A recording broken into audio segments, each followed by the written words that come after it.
And then no section about that. Usually wear contacts. I really like some flag. Yes. And then I over so funny. See better with contacts.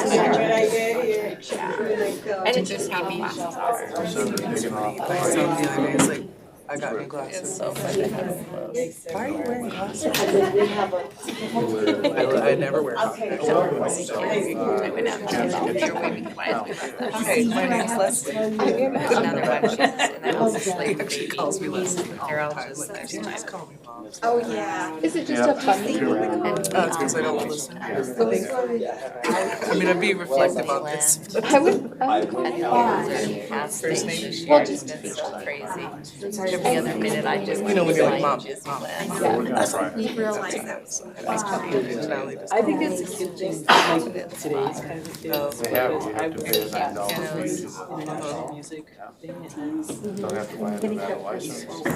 sisters were yelling at me. And both the tribe and the board, the fishing game That's where they are now in company. California.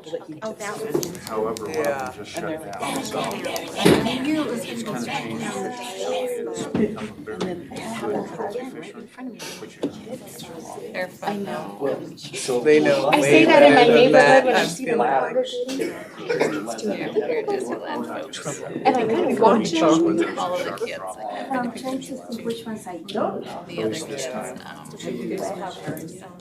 Good morning. Girl gets It's wonderful to see all of you. I'm glad you're all well, you're healthy, you're here. I know we have several people joining us online as well. So thank you so much for being here. It's always a delight to see you. We love working with you. We really are grateful for everything.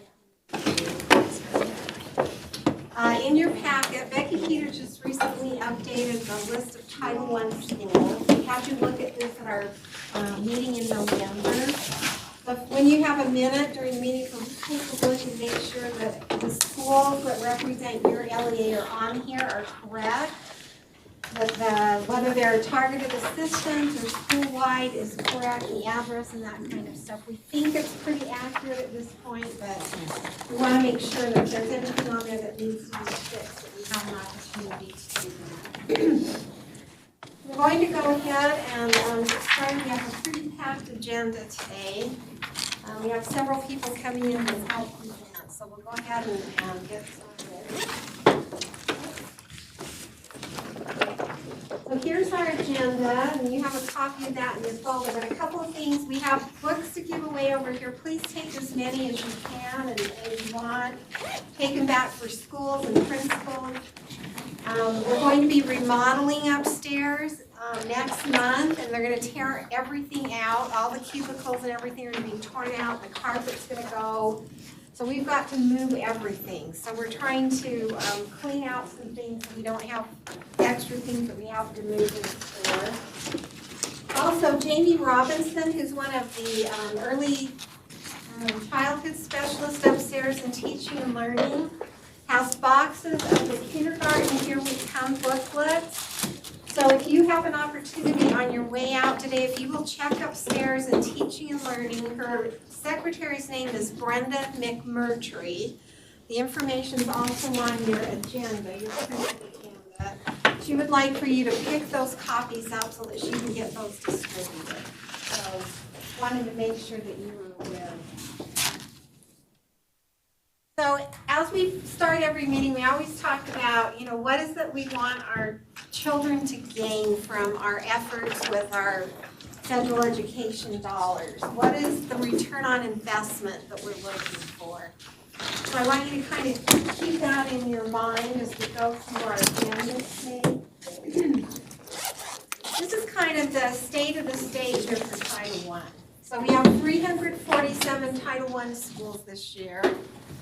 The majority of them are school-wide programs, but we do have a number that are targeted assistance.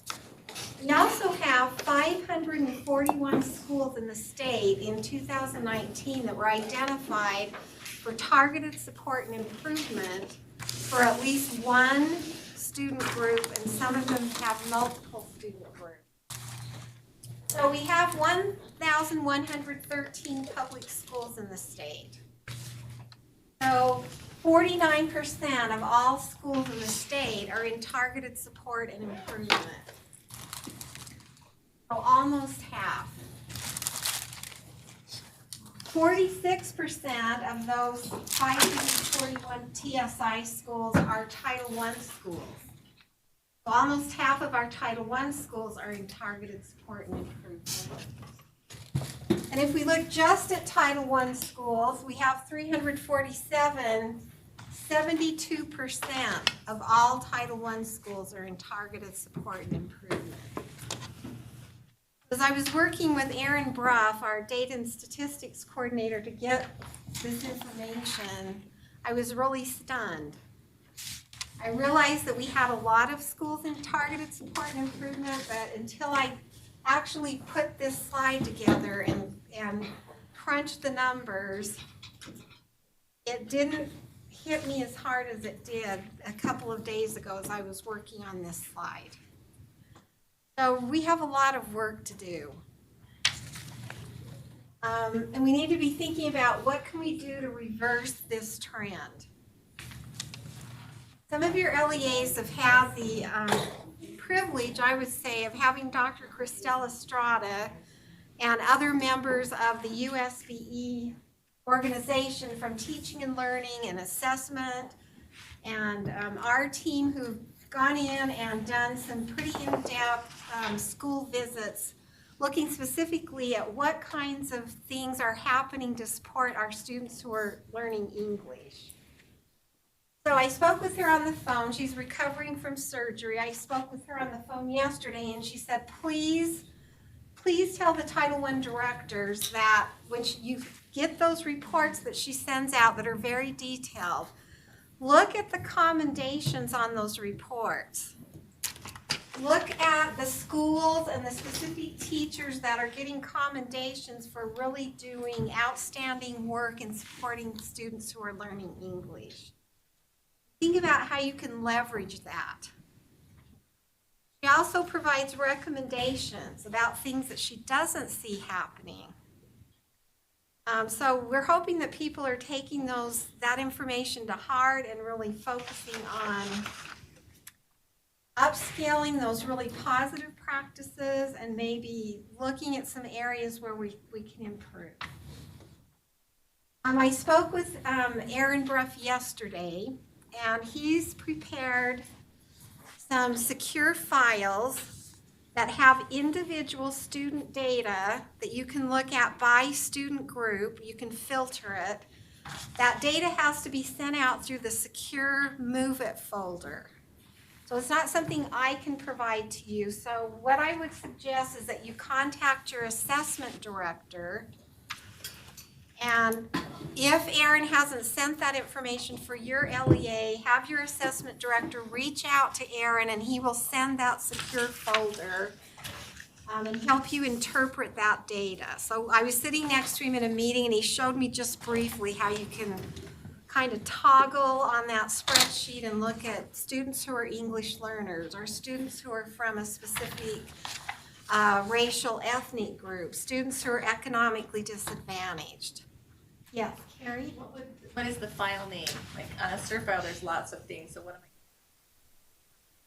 I? It has to do with your TSI schools. I don't know, Erin didn't give me a specific name, but I think if you just have your assessment director contact Erin, tell him you want the file to help you look at your student groups for targeted support and improvement, then he can send that through your secure file. Arlene? What was Erin's last name? Brough, B-R-O-U-G-H.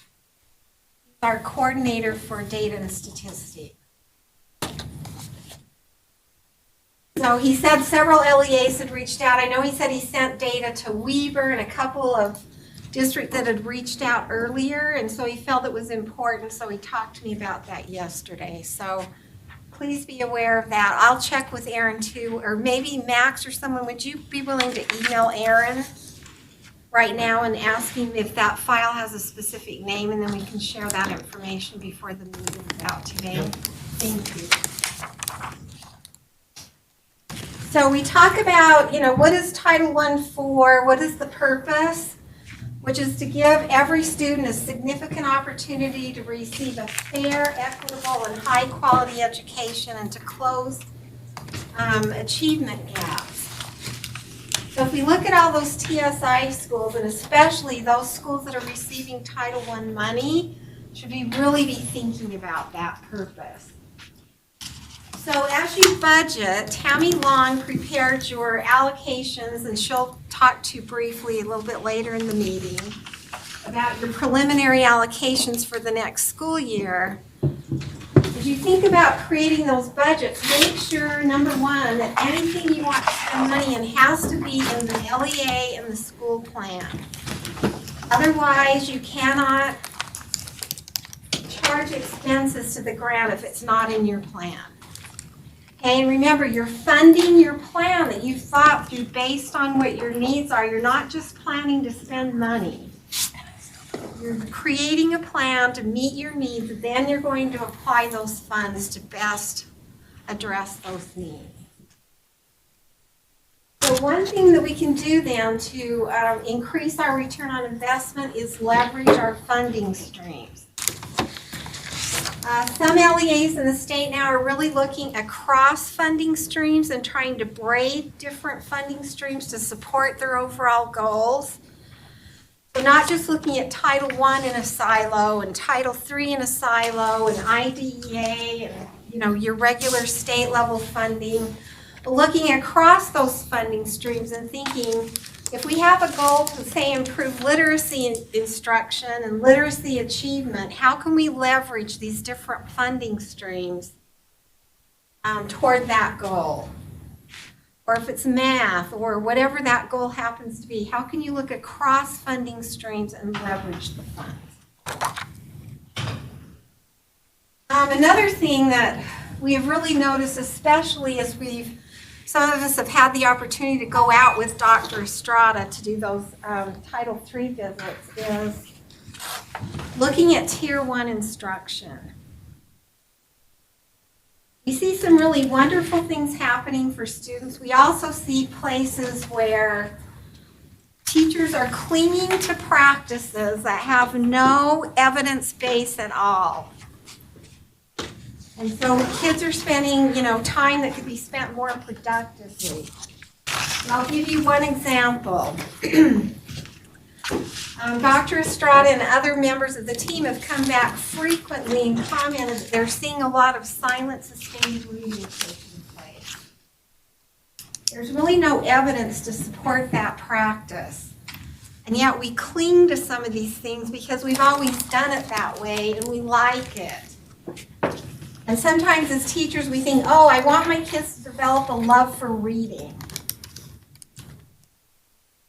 Okay, kids can do silent sustained reading at home. You can do something like dyad reading, Jennifer Thronson's been talking about and doing training on. You can do peer tutoring. There are many other more productive ways for kids to spend that 15 or 20 minutes a day than in silent sustained reading. You really need to start examining, looking what is happening across classrooms in Tier 1 instruction. We've talked about this before. The research shows us that there is greater variability within a school, within the same school, than there is among a group of schools. You can have a third grade team and have a rock star teacher that's really just amazing, and you can have two other teachers that really aren't as effective. How can you leverage that so that every child has high quality Tier 1 instruction?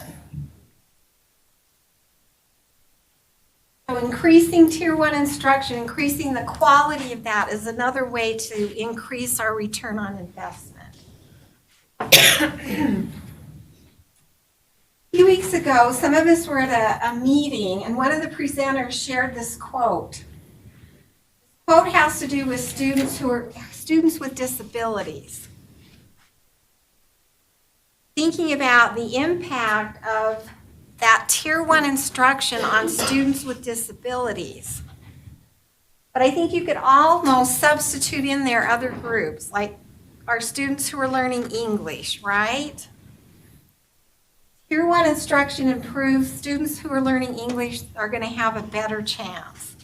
Students who are coming from economically disadvantaged homes are going to have a better chance. So that quote really hit me, and I thought it's really important. Here's a quote from Dr. Hattie.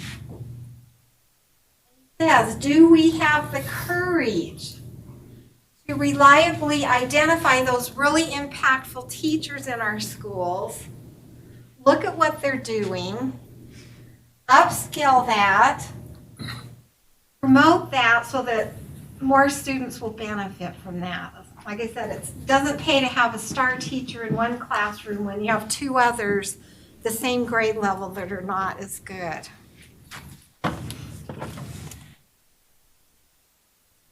You can use evidence to increase your return on investment. There's an infographic in your packet that comes from this What Works Clearinghouse. The What Works Clearinghouse is the research division of the United States Department of Education. And when the Every Student Succeeds Act was signed into law and had all of that, those provisions regarding evidence-based practices, What Works Clearinghouse said, we're not going to update our database to reflect those levels of evidence. But they've had pressure since then. So what they've done is they've created some new information about how you can use the information on the What Works Clearinghouse to identify practices and programs and strategies that do meet those ESEA levels of evidence. So you can go to the website and find out more. They also have a couple of videos. The second and third bullets actually take you to some videos that the Department of Education has put out about using those levels of evidence and using the What Works Clearinghouse to find level 1 and level 2 interventions and strategies. Johns Hopkins University started the Evidence for ESEA website when ESEA was passed. And when they started, they only had things listed there for reading and math. They've now added sections on science and writing, but also on social emotional learning and attendance. They keep continuing to update that, and the people that run that center have indicated if there's a practice or a program or a study that you found that you want them to look at, there's information on their website where you can submit that, and they will look at analyzing that to determine which level of evidence that particular thing might fit. So that might be useful as well if you're using things and you're not quite sure where they fall on those levels. So let's talk a little bit about levels of evidence. So in ESEA, in the statute itself, in section 1111D, it indicates that each school that's identified for comprehensive support and improvement and targeted support and improvement must implement at least one evidence-based intervention as part of the school improvement plan.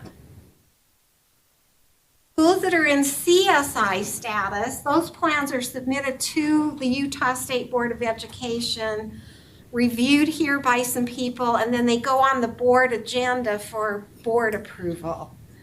Schools in targeted support and intervention, the LEA is required to help those schools and to support those schools in developing a targeted support and improvement plan.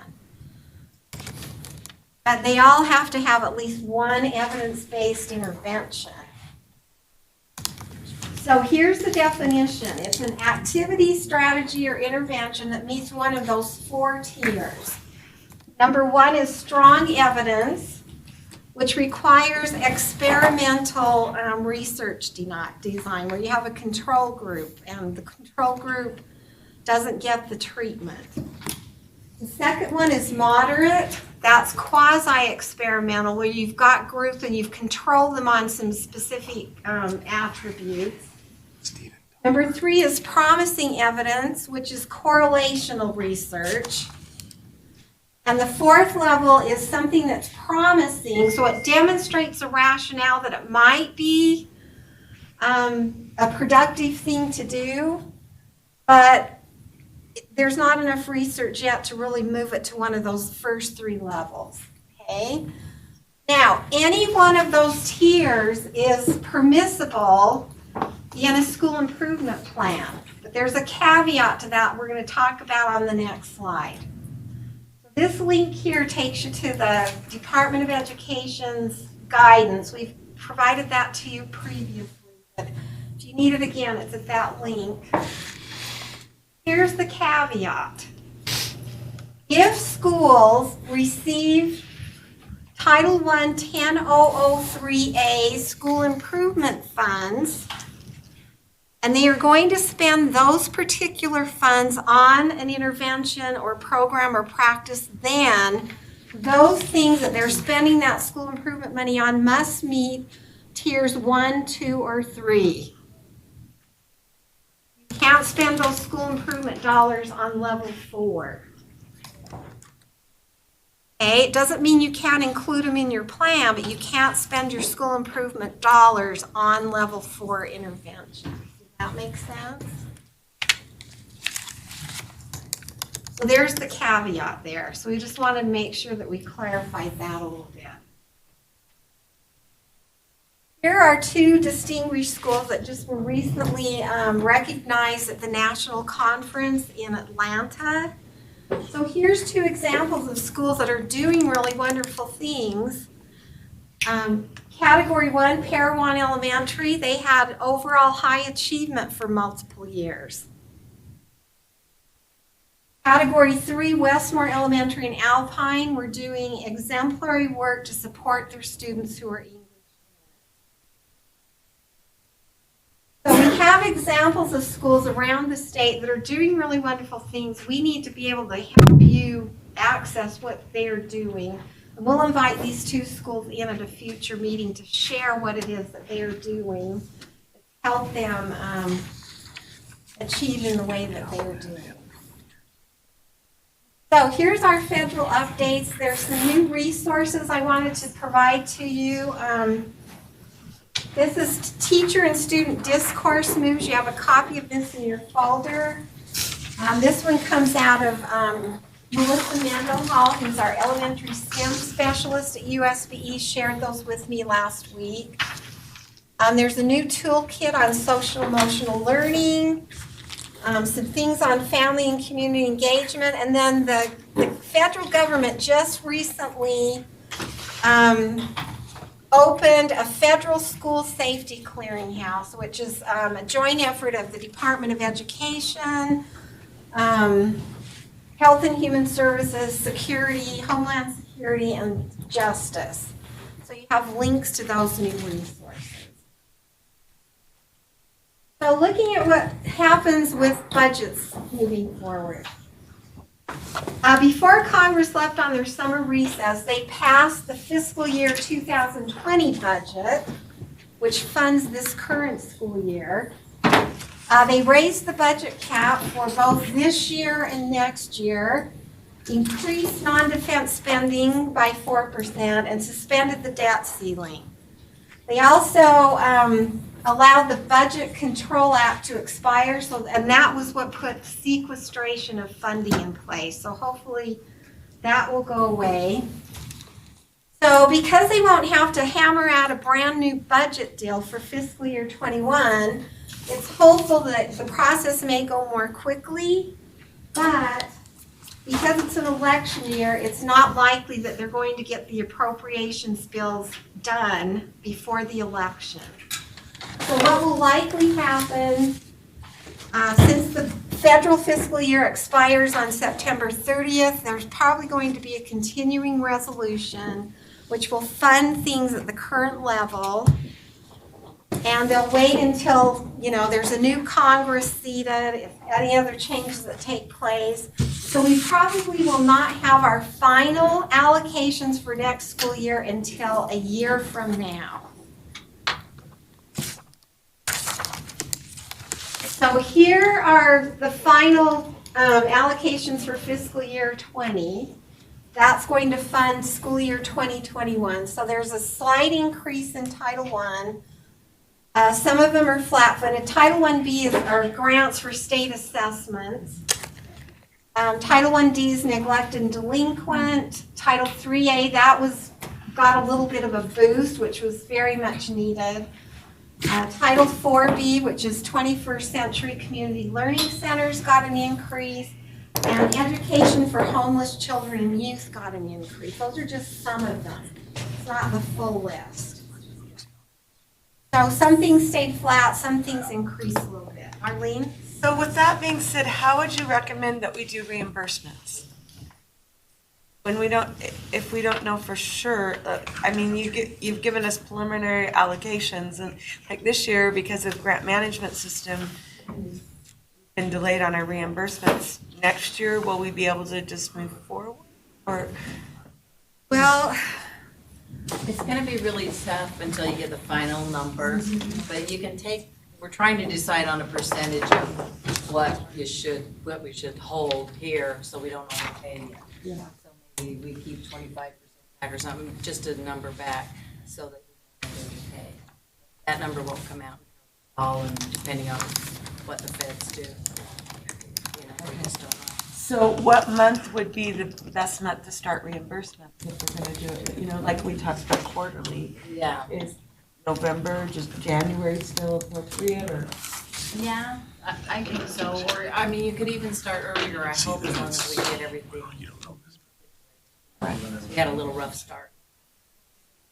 So we hope a little earlier. yeah, so we're working with the Utah Grants Management team to try to determine how we're going to do that.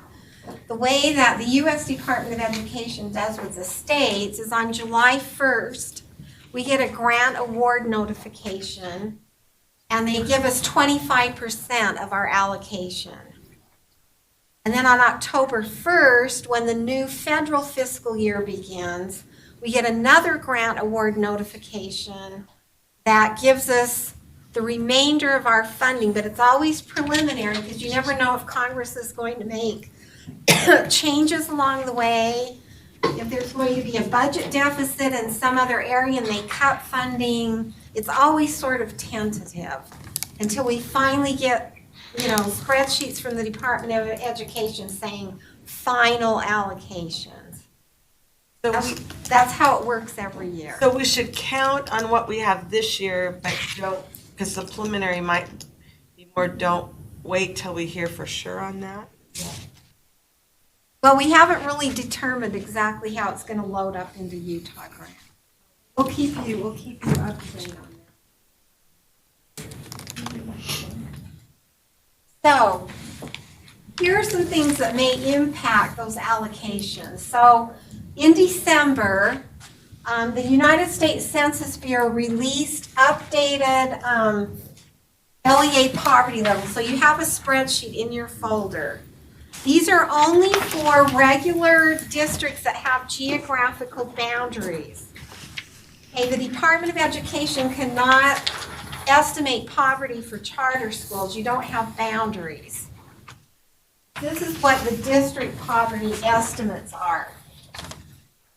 So the United States Department of Education uses that data that they received in December, and they calculate the fiscal year, the federal fiscal year 2020, which is our state fiscal year 2021. They use that data to put together the preliminary allocations. So we received those recently, and Tammy Long worked on those, and have Todd Stevenson at the Department of Education check all of those calculations. So he sent back those numbers that are in your packet yesterday.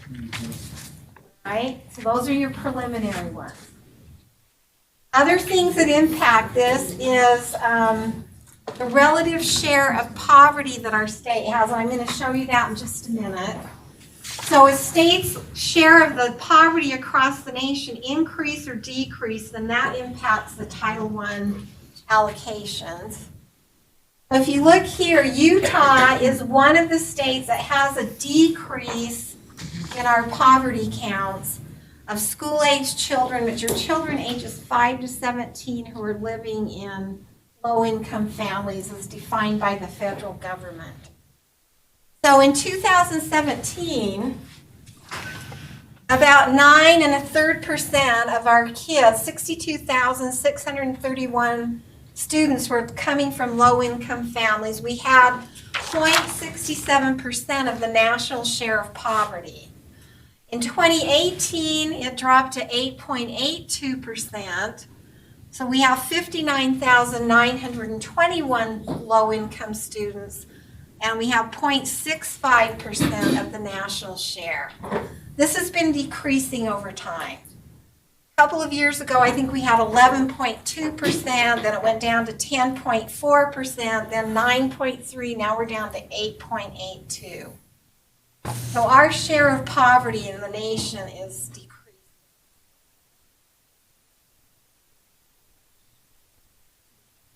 So, another thing that the Department of Ed has to use is the state per pupil expenditure. That's another thing that impacts it. And in Utah, for a number of years, we've been the lowest funded state in the nation. That impacts our Title I allocation. It impacts our career and technology education. It impacts a lot of things. Medicaid, a number of things are impacted by that. Census data, there's always a 2-year lag. So right now, we're in the 2019-2020 school year. The Department of Ed used the 2017 census estimates. There's always a 2-year lag there, and ours is dropping. Now, as far as allocations, you can see Utah was a state that gained.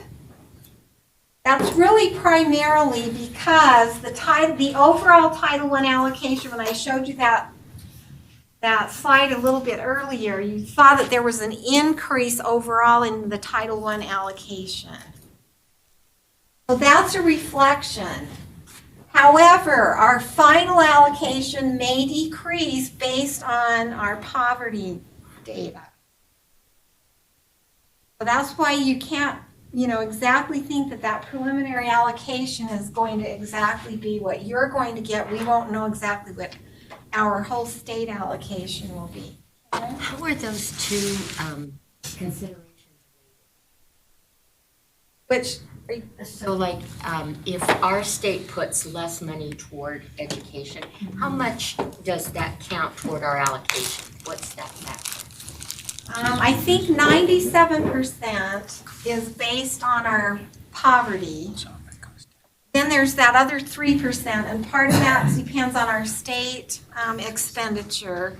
One other thing that impacts it is the number of students who are in programs for neglected and delinquent. And those numbers in Utah are decreasing also due to some of the juvenile justice reforms that took place a few years ago.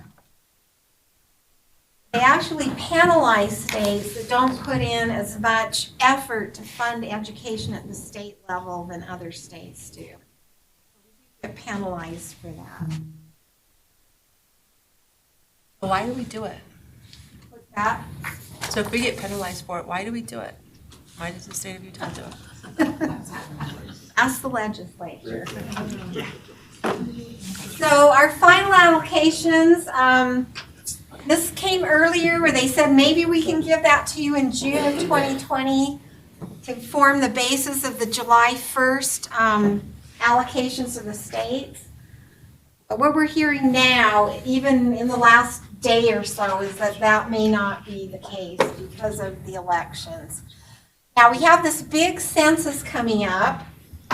The 2020 census data probably, as I said, there's always that 2-year lag. It's probably going to be the 2022-2023 school year before the new census impacts. And then that has a 10-year That sets kind of the 10-year standard, and then they do estimates every year after that for 10 years. So this census coming up is really important. I know there are efforts taking place around the state to try to make sure that everyone's counted and people have opportunities. I think I saw something on the news about Canyons District setting up places at the middle schools where parents could come in and they'll have translators there and computers and iPads and other things there in place to try to assist families in filling out the census data. So this is what's happened to our overall allocation across the last few years. You can see we had that big drop between 18 and 19, and then it's kind of stayed about the same. As I said, we have this slight increase, primarily due to the fact that the overall allocation at the national level went up just a little bit. But again, that's preliminary, so it may actually come back down a little bit. So do you have any other questions about the information in your packet that Tammy Long put together with the estimates? Like I said, we're working with Utah Grants, trying to figure out how we can best do that until we have those final numbers, which may not be for you.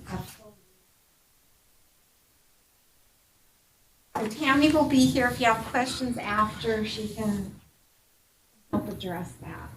This is the president's budget that was released last month, a month ago today. A budget for America's future put together by the Office of Management and Budget in Washington, D.C. They're proposing a big change to federal education funding. It represents an 8% cut, almost $5 billion cut. And what they're proposing is consolidating 29 federal education programs into a block grant that would be called the Elementary and Secondary Education for the Disadvantaged Block Grant. Okay, now remember, this is just a proposal right now.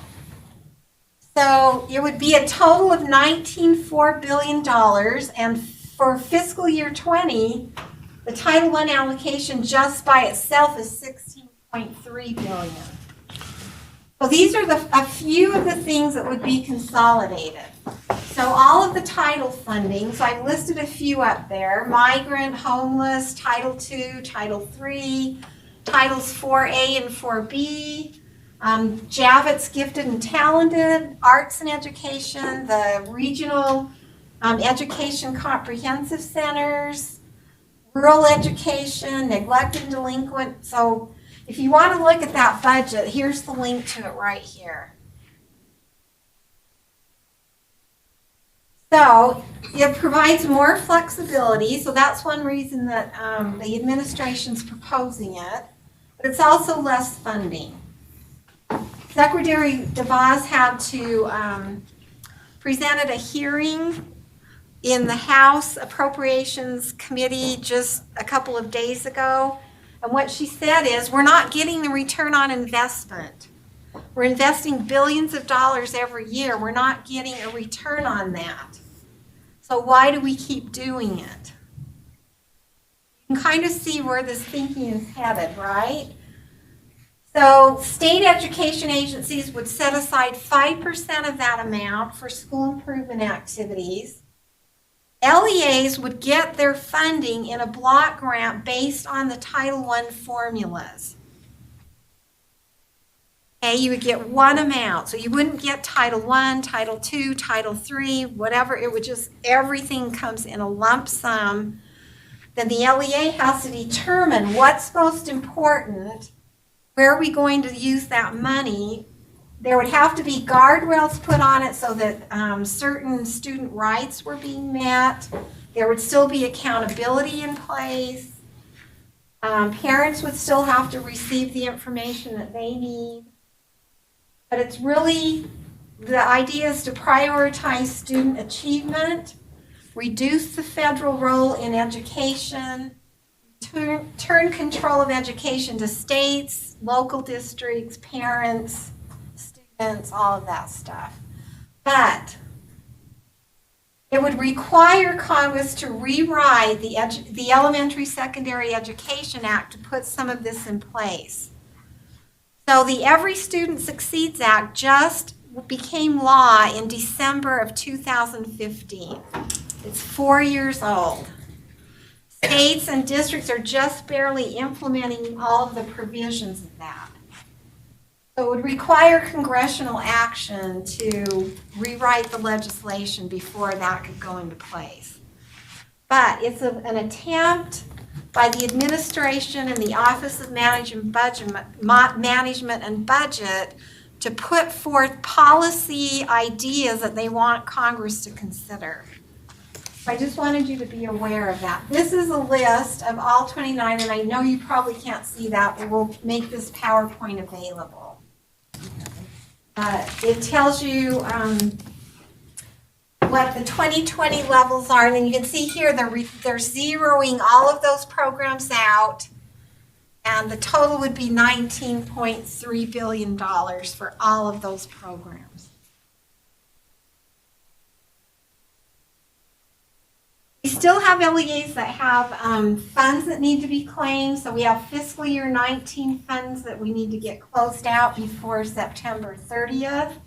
Make sure you do that. We don't want to send funding back to the Department of Education, to the Treasury, especially when funds are so limited as it is.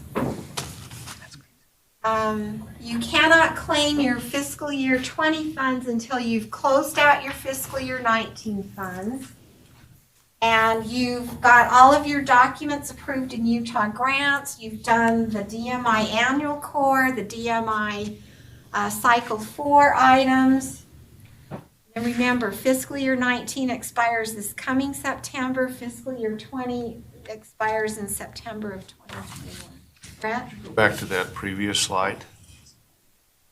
Utah receives the least amount of federal education funding, is that true? Yeah. And part of it is because we get penalized because we're the lowest, we have the lowest amount of state funding. And our poverty rate's one of the lowest. So let's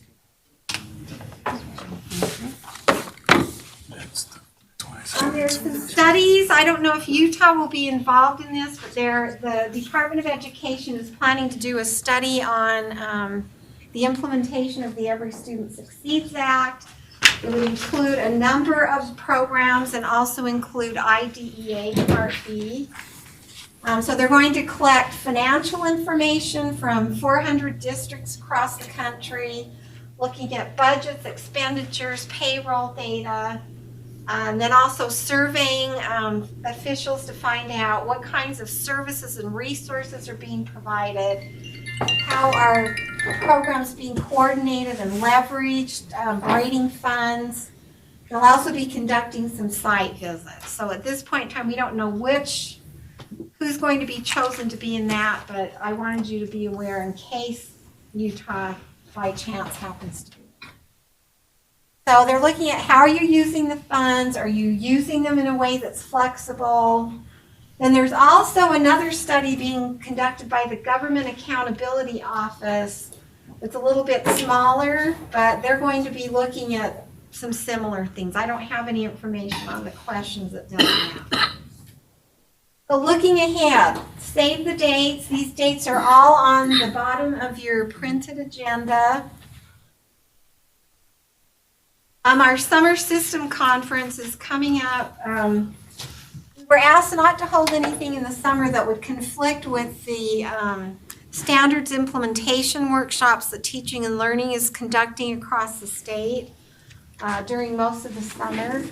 So the Special Education Law Conference is taking place the last week of July. So we were asked to collaborate with the MTSS System Conference.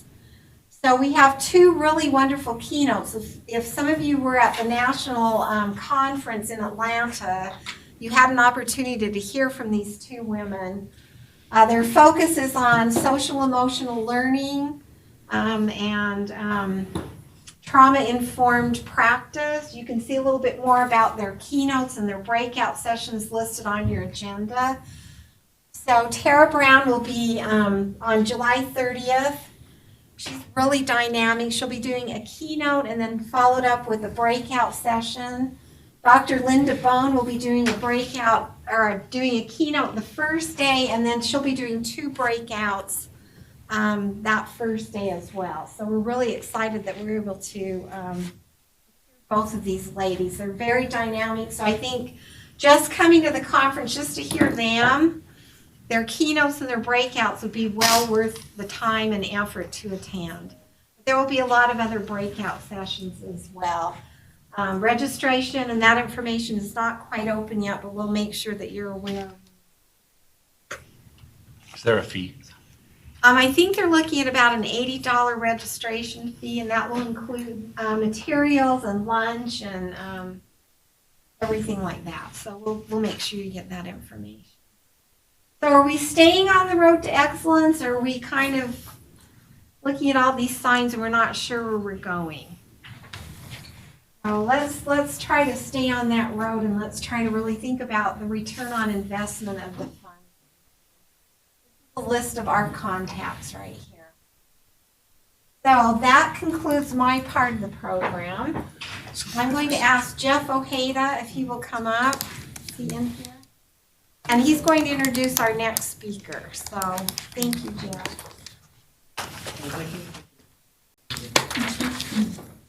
Buenos dias, everybody. Buenos dias. How you all doing? I am so happy to see so many familiar faces.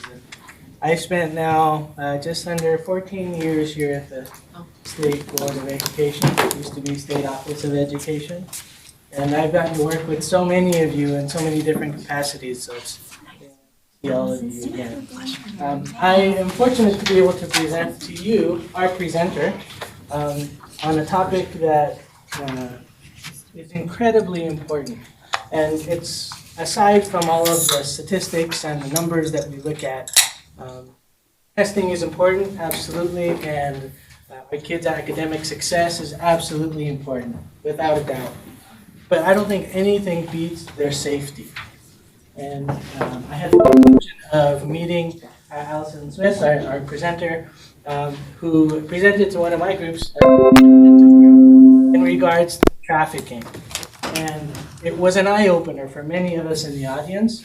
I know for a fact that because of her presentation, there were 2 kids that were identified in a trafficking situation that thankfully were pulled out of that. So I hope that as you listen to her presentation today, that you understand how to identify perhaps students that are in that situation or their parents that are in that situation. Because though we don't want to talk about it, or it's not fun to, it really is something that is happening currently in our state.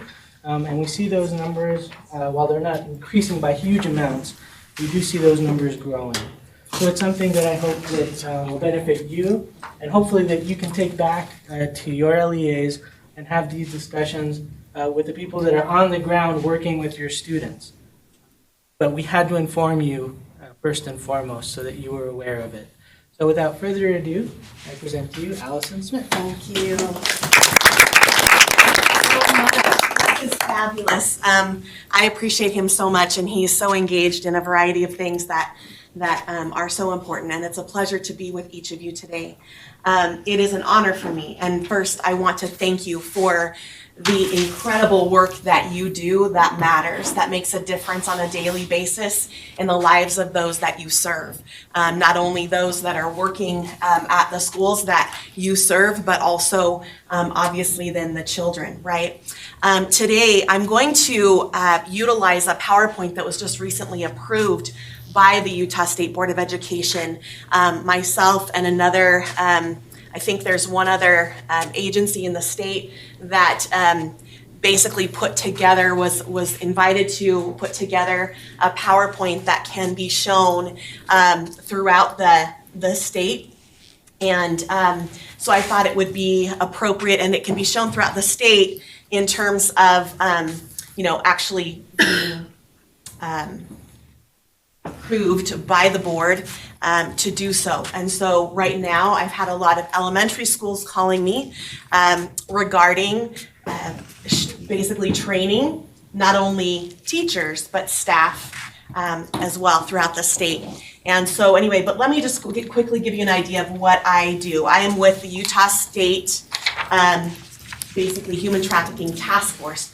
Our agency and the Utah Attorney General's office, we collaborate together to receive funding from the Department of Justice and some other federal agencies that allow us to get the word out. My number one job is education and training throughout the state of Utah regarding human trafficking. I do education and training for hospitals. I just did one at St. Mark's, also for judges, educators, but basically anyone who will listen, whether it's a community group or what have you, in terms of human trafficking. And I customize those presentations based upon the audience, right? So anyway, just to give you an idea, that is my number one job. I also, the second part of my job is the outreach piece, which means that I partner and through representing my agency, we partner with other agencies that can serve the victims of trafficking we serve. We are the only direct service provision agency for victims of trafficking in the state of Utah. There are other agencies that may, like for example, a shelter. They may assist a victim of trafficking by allowing them to stay there. But we specifically have case managers that, bottom line, they serve those victims of trafficking, and they do that in a way that is trauma-informed and victim-centered. We're going to talk about what that means today. We hear those terms a lot, but we don't really get into the details of what does that mean. So we're going to do that today as well. But really, my goal is to serve you today, to hopefully facilitate a conversation today. Not to really, talk at you, right? But to engage. And so I want you to be thinking critically, which is what you're super good at, but let's employ those skills and let's talk about what these types of things mean and how it impacts us. Okay, really quickly, I'm gonna run through, oh wow, that just took off on me. We're gonna run through the basic objectives of today. We're going to talk about what is human trafficking, what does it potentially look like, what is it defined as by law in the state of Utah, and how does it affect you in your work and in those that you serve, okay? And then finally, we want to summarize risk factors and kind of define what the relationship between a trafficker and a victim looks like, and then the complete picture is that trauma-informed, victim-centered piece, right? How is it impacting those that you might see who could potentially be a victim of trafficking? That includes a parent, that includes a child, that includes a neighbor, right? You might be thinking with, your job hat for a second, but we are all neighbors. And there is a huge identification that is happening within Utah, just, citizen to citizen as well. And we're gonna talk about that. All right, so really quickly, super important to realize that we have the potential to have an insulating effect on those that we serve, right? So that insulating or prevention piece regarding trafficking is multifaceted. We'll just talk about a few things.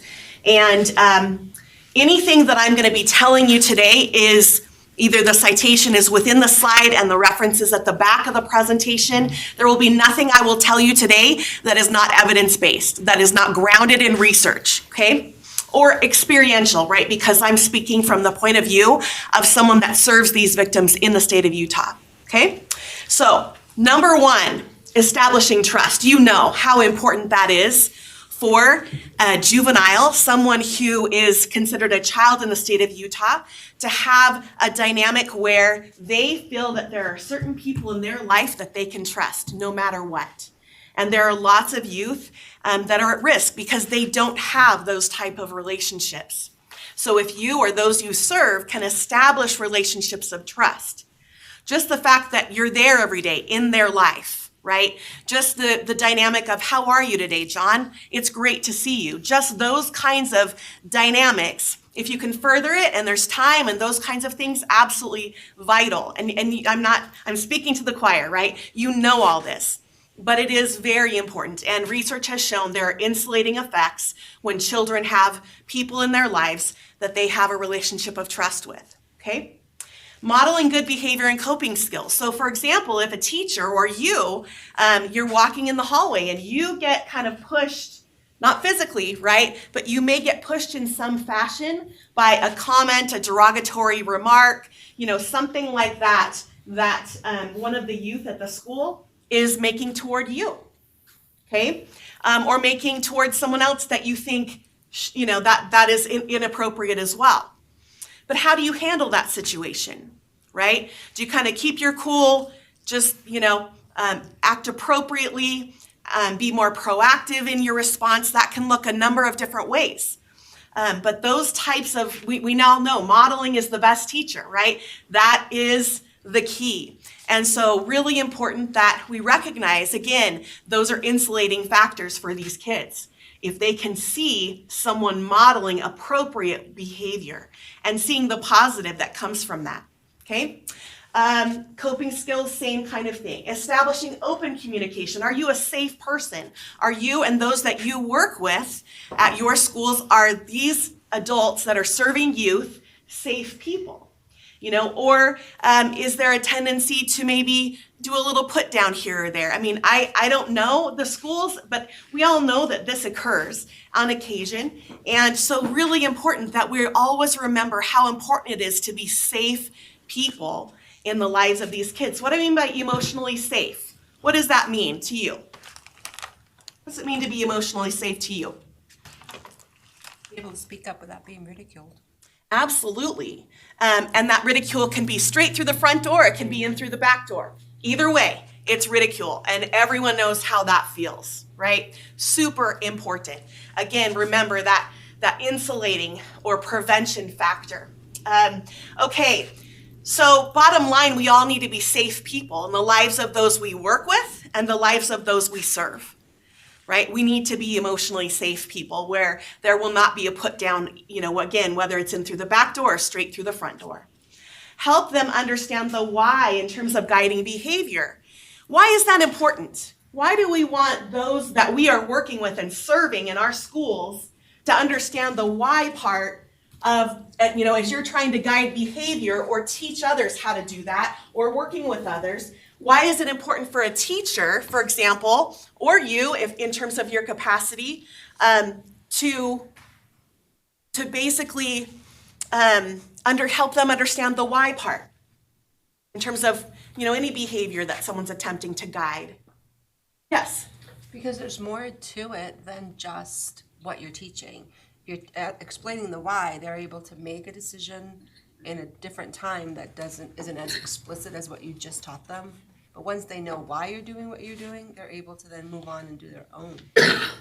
Exactly. So the dynamic here is this. When we are attempting, again, you or those that, serve the youth at your school, when there's an attempt to guide behavior, we want them to make those same choices whether they're in your presence or not, right? We want them to understand the why so that they can make those appropriate choices because there's something more to it. It's not just sheer obedience, right?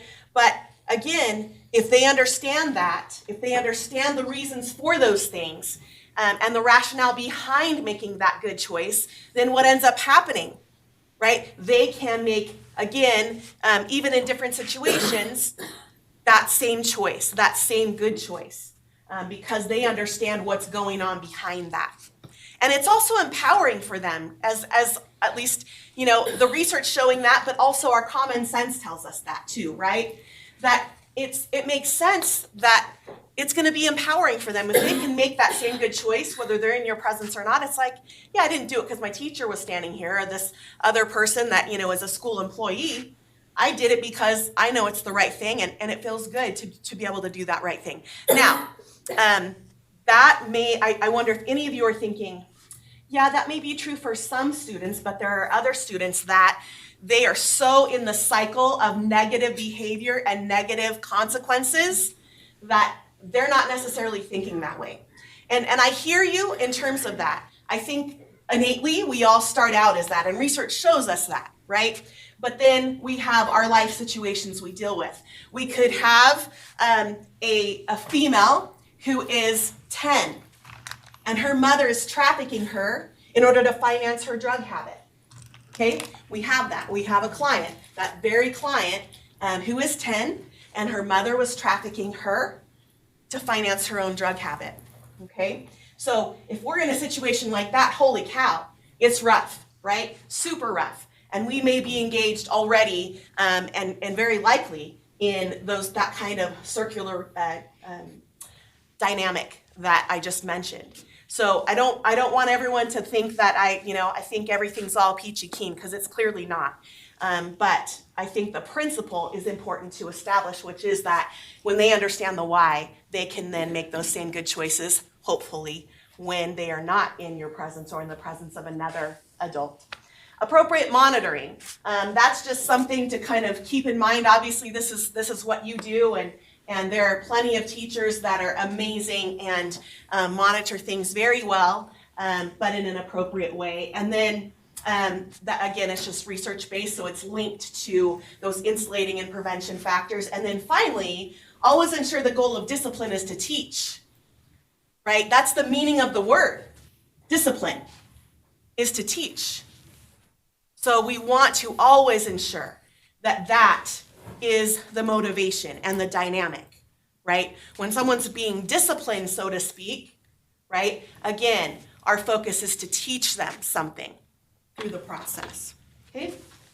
Really quickly, let's talk about what human trafficking is. Basically, it's where someone is treated as a possession, and in many instances for youth, branded as such. And I'm gonna show you some photos of things we're seeing here in Utah. And so they are literally treated as a possession. They have no choice in their lives. It is a relationship between the trafficker and the victim of power and control, okay? And of course, it doesn't necessarily start out like that, right? It warms up to that. And I'm gonna describe that here in just a minute. Any questions so far? Any thoughts? Okay, please don't hesitate to speak up and we can get to it. Okay, so I'm going to quickly define Utah law. Just so you know, Utah law mirrors exactly the federal law. Okay, so there are many states that do not do that. They've changed things here or there. Utah law exactly matches the federal law as well. So what I like to do is kind of a simple way to think about trafficking. And I think it was first developed by the Department of Justice. It's called the AMP model: action, means, and purpose. So there are three aspects to human trafficking: the potential actions that a trafficker would commit. Again, these are actions by the trafficker. The means whereby they occur, force, fraud, and coercion. And for the purpose of commercial sex, forced labor, or service. Okay, and I'm going to get into the details of that. And I hope you'll have some questions as we go through. Again, in terms of the action, what we're talking about is actions by the trafficker. That could be a trafficker who attempts to recruit a juvenile into trafficking. They recruit them in, they take a photo of them, they advertise them on the internet. Okay, those are all potential actions you can see here. In terms of the means whereby they occur, force, fraud, and coercion. What's force? When I'm talking about force, what is that? What comes to mind for you? Force. Kidnapping. Okay, and then? Against their will. Absolutely. So that is definitely a force dynamic. What I can tell you is, in terms of what the data shows, in only 5% of cases is someone tied up, kidnapped, right? Any of those dynamics in only 5% of cases. What we know in terms of kind of our culture is that most people believe that is the way that it occurs. How could anyone do it otherwise, right? Okay, and I'm going to describe those. We're going to talk about that, what those other dynamics are that would pull someone into the life of trafficking. Okay. Fraud. What is fraud? When someone commits fraud, what's happening? Pardon me? deception. Yes, right. Okay, so it is basically a big fat lie, but of course it doesn't come across like that. It's a beautiful story. It is, right, any type of scenario or any type of mistruth that is told to an individual to get them into that recruitment piece. Okay, and we're gonna talk about probably more examples than you'll want to today, but I really want you to understand the dynamics of what we're talking about nationally, but specifically here in Utah and what we're seeing. Okay, in terms of coercion, that's a little trickier. What do you think of when you think coercion? What's kind of the dynamic there? Coercion. Yes, sir. Provide a benefit that they really want. Okay, yeah, absolutely. Kind of like a carrot, so to speak, right? And again, there may be truth behind that benefit and there may not be, right? So it could be sort of the fraud piece and coercive piece together. Okay, good. The other element of coercion we often see is this. It is a dynamic where a trafficker, okay, let's back up. Let's think about what is it that youth typically have a basic need for? There are several. What are some that come to mind for you? Shelter. Food, shelter, safety, Belonging. belonging. That's excellent. Okay, that right there. Let's think about that for a minute, okay? So a trafficker will typically present to a juvenile as a potential person that they can trust, a potential friend. We have a lot of senior and junior females recruiting here in Utah, freshmen, and P.S., the junior or senior females are recruiting in the context of their background being either in the semi-popular or popular crowd. And who are they recruiting? Middle schoolers, or we have middle schoolers as of late, but most common we've seen a freshman or sophomore female girl that's in the not so popular or semi-popular crowd. Okay, and they're just the recruiter. Okay, they've likely been trafficked before. The junior or senior has likely been trafficked before, is in the life with a trafficker, and is told, you better bring a friend. Okay, and I mean, what we know is that someone who is being trafficked is in a relationship of absolute power and control. Daily beatings. I mean, I say that, it just rolls off my tongue. But truly, I have seen horrific dynamics. And daily beatings, if you are out of pocket, is the lingo. Not being obedient to the trafficker, not doing exactly what you know they want. Daily beatings, and sometimes beyond that. Okay, they don't get to control what they wear, what they eat, if they are fully in the life. Now, there are many adolescents that are living at home, that are gone on the weekends, and that is when the trafficking occurs. Sometimes on a school night, but rarely, mostly on the weekends. Okay? All right. So the coercion piece is this. A trafficker will, again, as I said, appear to be that person of trust, like a friend or someone you can hang out with and just talk to.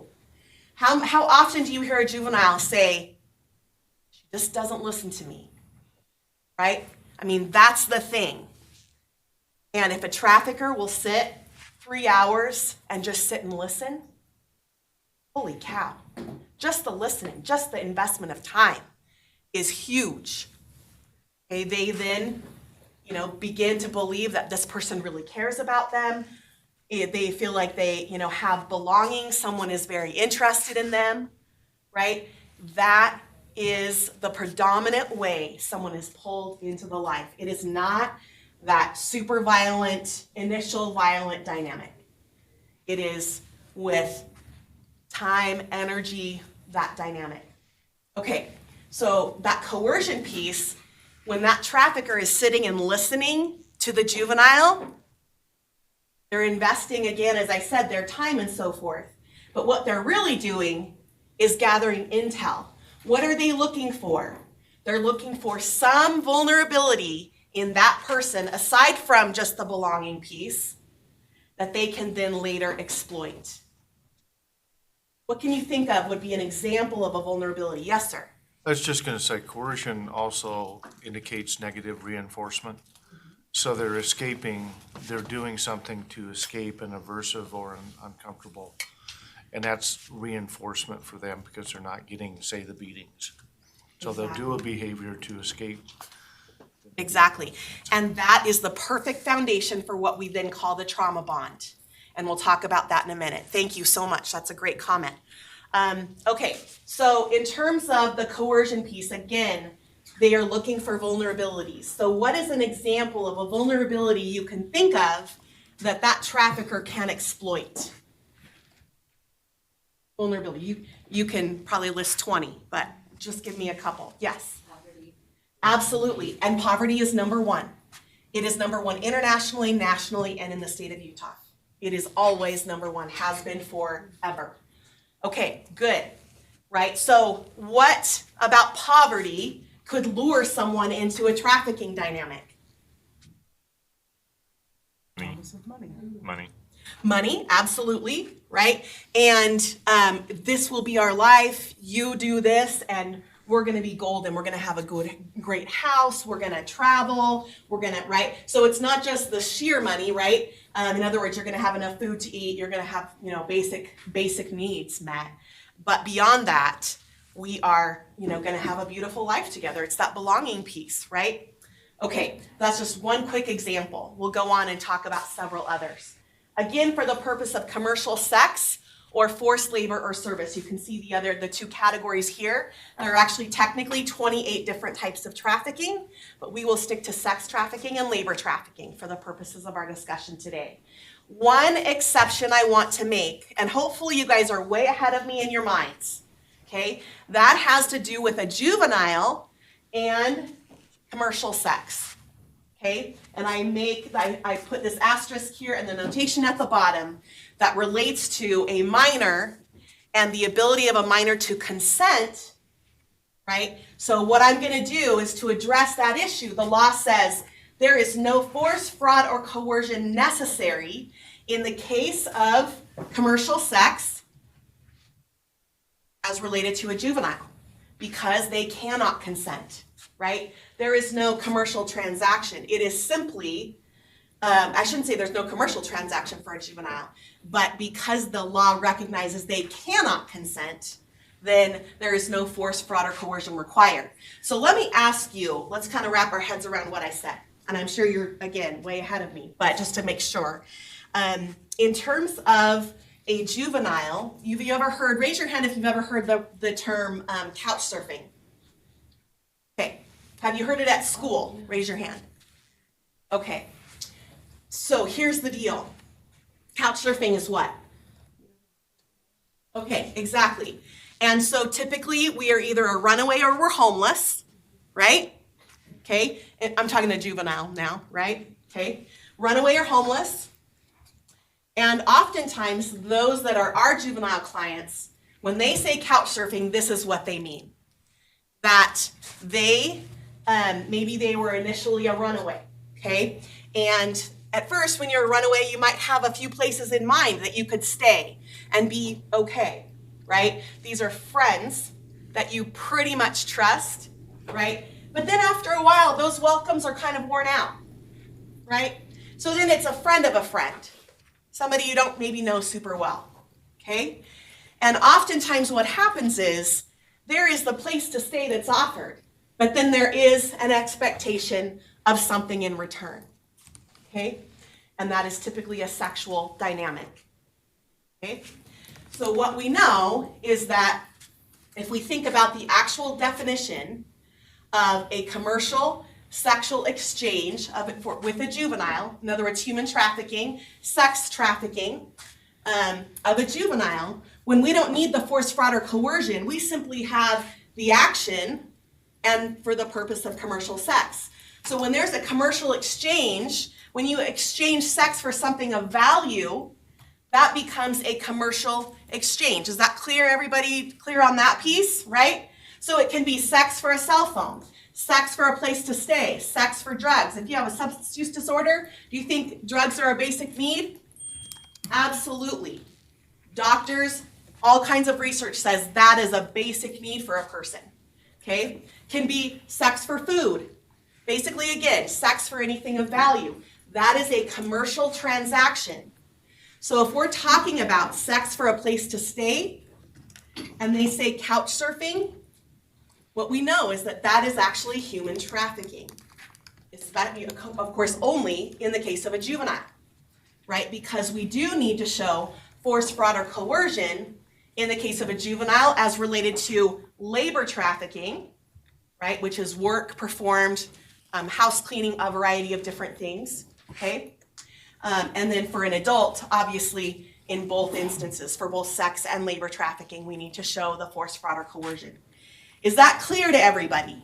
Are we clear on the juvenile piece and the ability to consent? And so as it relates to sex trafficking, we need no force, fraud, or coercion.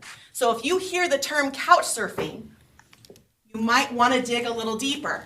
And by dig, I mean have a conversation that's really chill and, right, that they might be willing to chat with you about. Okay, any comments or questions? All right, let's see. Am I pushing? There we go. A few things. This is Utah statute, and these are some things to very much be aware of. First of all, youth engaged in commercial sex or forced labor should always be considered a victim. Always. Youth engaged in commercial sex cannot be subjected to juvenile delinquency proceedings, but must be directed immediately to DCFS. Okay? Is that happening in the state of Utah right now? It's Utah law. Is it happening? Raise your hand if you think it's happening in the state of Utah right now, as a rule. Okay. I mean, from my experience, that's also accurate. We are working to train like crazy. This is something that is in place, has been in place. And I just did, anyway, I'm training Draper PD, St. George, all over the place, and really trying to get that word out. Okay, next one. Youth wrongfully adjudicated as delinquent. Pardon me? Can we go back to that one? Yes, sir. So one of the struggles we've had is calling DCFS, them not responding, not doing a well child check, where we can call a school resource officer and they'll do a well child check, but then that kicks them into the juvenile delinquency issues, but we can't get our CPS then, because on the level of what they're dealing with, it seems to be lower. Yeah. Right, okay, I hear you. So even though, so I would say this, first of all, when there is an issue, I would say always call DCFS. If you're a mandatory reporter, which we all are in the state, right? I would say call DCFS and also law enforcement. So what I would suggest is involving the two of them.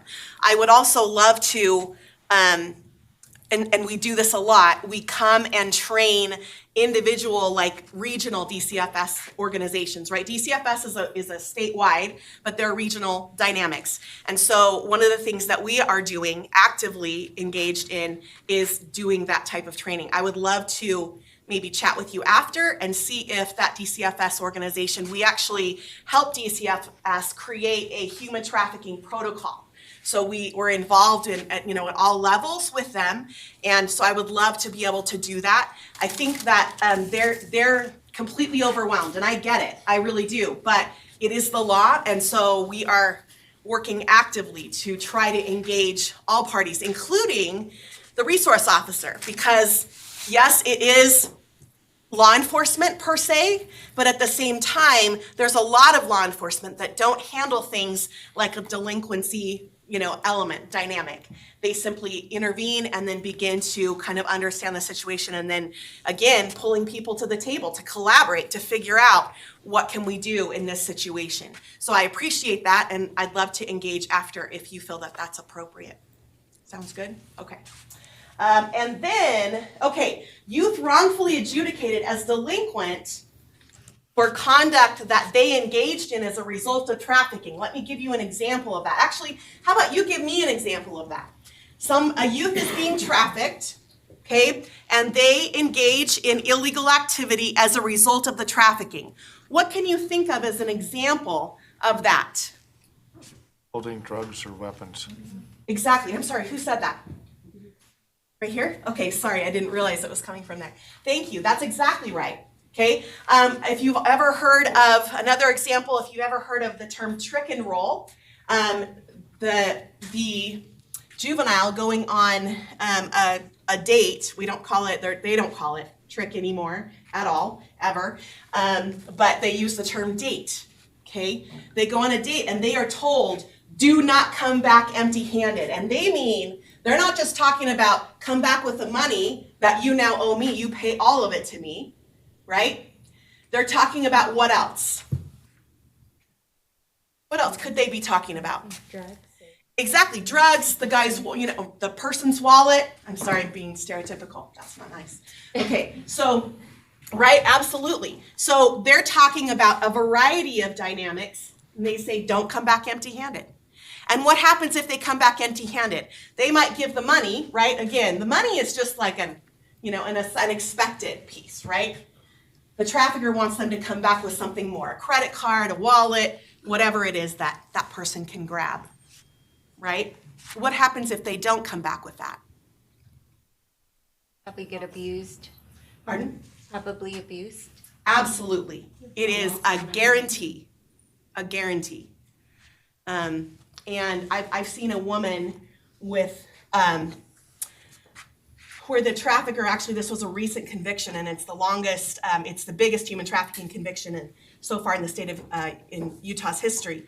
I saw a woman with, and I can't get my jacket off very well, but literally needle marks and it was a dirty needle and it was placed in her, she was tied up and they were placed in her arm over and over and over again. And it was horrific. They had all festered and things and gotten infected. And so sometimes it's like that. Sometimes it's super, I consider that extremely violent, but more violent in the sense of, or a different type of violence in the sense of beatings. I've seen a woman with her eye out of her socket. And I'm sorry, I know that's just really rough, but I just want you to understand what it is like for these victims every single day. And it is all about, as I said, power and control. And again, I could talk way too long on that. Okay, so my point is here, youth wrongfully adjudicated as delinquent for conduct, right? Like that, where she took a wallet or took a debit card or credit card. As a result of that trafficking dynamic, as a result of that forced, fraud, coercive piece, right? That element of control, can petition to have courts vacate those convictions because they occurred under the guise of the forced, fraud, or coercion. Does that make sense to everybody? Okay, that is also not something we are seeing a ton. We work closely with the Attorney General's office and they are working on some of those things. But they can't do everyone in the state. And so we're training law enforcement and prosecutors in that regard. Also, the final piece I want to make a point of is that there is no such thing as a child prostitute. Prostitution, the meaning of that word, implies a willing consent and exchange of sex for money, typically. That is the prostitution piece, okay? If a child cannot consent, there is literally no such thing as a child prostitute. Does that make sense to everybody? This was just taken off the books last session. Okay, so we're doing our best to bring these things to the forefront. Okay.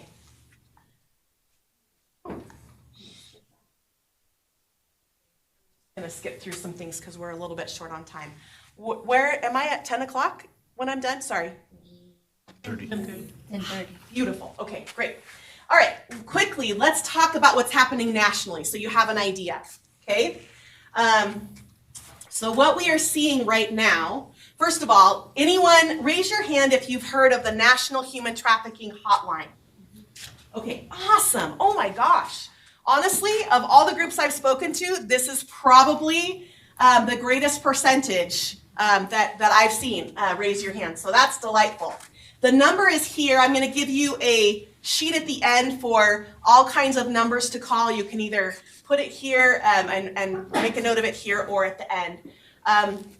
So the National Human Trafficking Hotline is funded by the federal government, and we work with them. Our agency is listed as a resource for the state of Utah on the hotline, and we get a lot of referrals from there, okay, for here in Utah. Our agency can serve anyone who has been trafficked as long as the trafficking occurred in the United States or on the person's way into the United States, okay? And trafficking, by the way, does not need to involve movement. I want to make that really clear. In the definition, you saw nothing of movement at all. We have a husband trafficking his wife in Saratoga Springs. We have a mom trafficking her daughter for break work, back rent, couch in a love seat, in Provo. Okay? And I say that as in present tense, but it actually is past tense, right? Because those individuals were arrested and dealt with, and we are serving the victims. Okay, so it does not need to involve movement. Trafficking is a crime against a person. Smuggling is a crime against a border. Kind of get the difference there. That might help as well. Okay, so really quickly, we have 2018 data still. We are waiting for the 19 data. And but we know 11,000 confirmed U.S. trafficking cases reported to the hotline. That was a 25% increase, okay? We also had a really nice increase in the number of victims calling the hotline for help. 36% increase. That was wonderful. We were delighted to see that. I want to explain to you something about trafficking you may not have heard, and that is that trafficking has gone from, and I think it was 2 years ago, went from the third largest illicit industry in the United States to the second. Second only to what? Drugs. Number one, illicit industry in the United States. And pornography is woven into everything, just saying. Okay, so I want to tell you what we are seeing now. We are seeing now that trafficking continues to be on the rise and is rapidly approaching the drug trade, if you can believe that. But let me explain to you why. Because any group or organization that is involved in the drug trade, we meet with the FBI regularly, we meet with the gang task force regularly. What I'm going to share with you is this. What they are seeing is that if you have a gang or any type of either small organization or large, they are very well aware about the drug dynamic, right? That's their wheelhouse. But they have become very well aware of the profitability of trafficking. So let's just, as an example, for the fun of it, I'm going to pick on you too. Can I do that? So the dynamic is I am a drug dealer. Hopefully you can, get that. But yeah, so I'm a drug dealer, and in order to make any money in drugs, what do I need to do? I need to get the drugs, and then I need to sell the drugs, right? So tell me your first name. Robin. Robin is the person who's going to be manufacturing the drugs for me, okay? And you're awesome. Just don't take it personally. And your name? Paula. Paula. Robin and Paula. So Robin is going to make the drugs. This is your drugs. Okay, I'm gonna call it a packet of pot. I'm a complete nerd. So that's a packet of pot. Okay, so she grew it. Okay, all right, and put it together for me, and I'm going to get it from her. But what do I need to do to get it from her? Pardon? Oh, I said buy low, sell high. Okay, you're a business person. Okay, but yeah, so the dynamic is I gotta buy it, right? I'm not just gonna get it. She's not just gonna give it to me. I have to pay money to get it. So I pay her money, and then Robin. Paula. Oh, Robin. Paula. Got you. Okay. So Paula wants some, so I'm gonna sell her the drug, okay? Now, if I wanna keep making money, I need to continue the spend money to make money, spend money to make money. But if I can pull Robin and Paula into the life, I can sell them on average in the United States 27 times per day. That is average. Now, if I pulled them into the life with that relationship of trust or coercion, but typically it's that relationship of trust. Again, it can be feigned love, right? Or simply a friendship, a relationship of trust. What did it cost me? Time, energy, know-how. Do you get the profitability piece? It is incredibly profitable. Sometimes if it's a feigned love dynamic, and say with Paula, it was a gentleman, and actually I won't call them a gentleman, but anyway, a guy, right, who befriends her. She's a single parent mom. She has a couple kids. She gets into a relationship with someone she thinks is her boyfriend.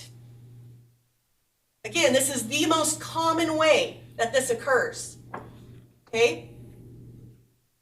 It may have cost that individual some money to date her a little bit, right, here and there, but really, no, certainly not a spend money to make money kind of thing at all.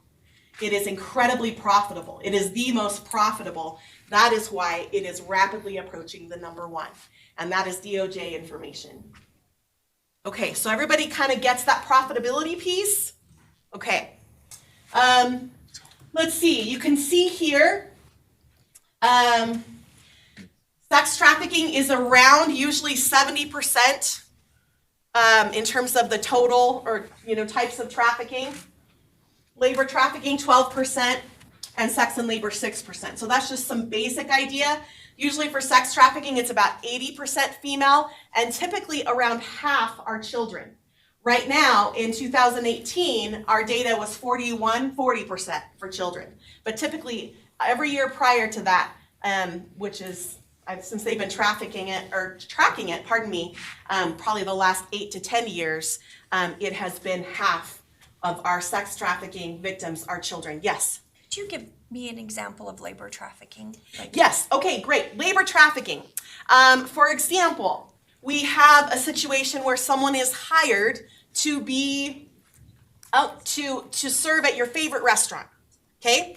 And it turns out that that person is in the country on a work visa, and the work visa is tied to who? The restaurant, right? And so they come in perfectly legally on a work visa, or they could be not legal, and then they're even more vulnerable, right?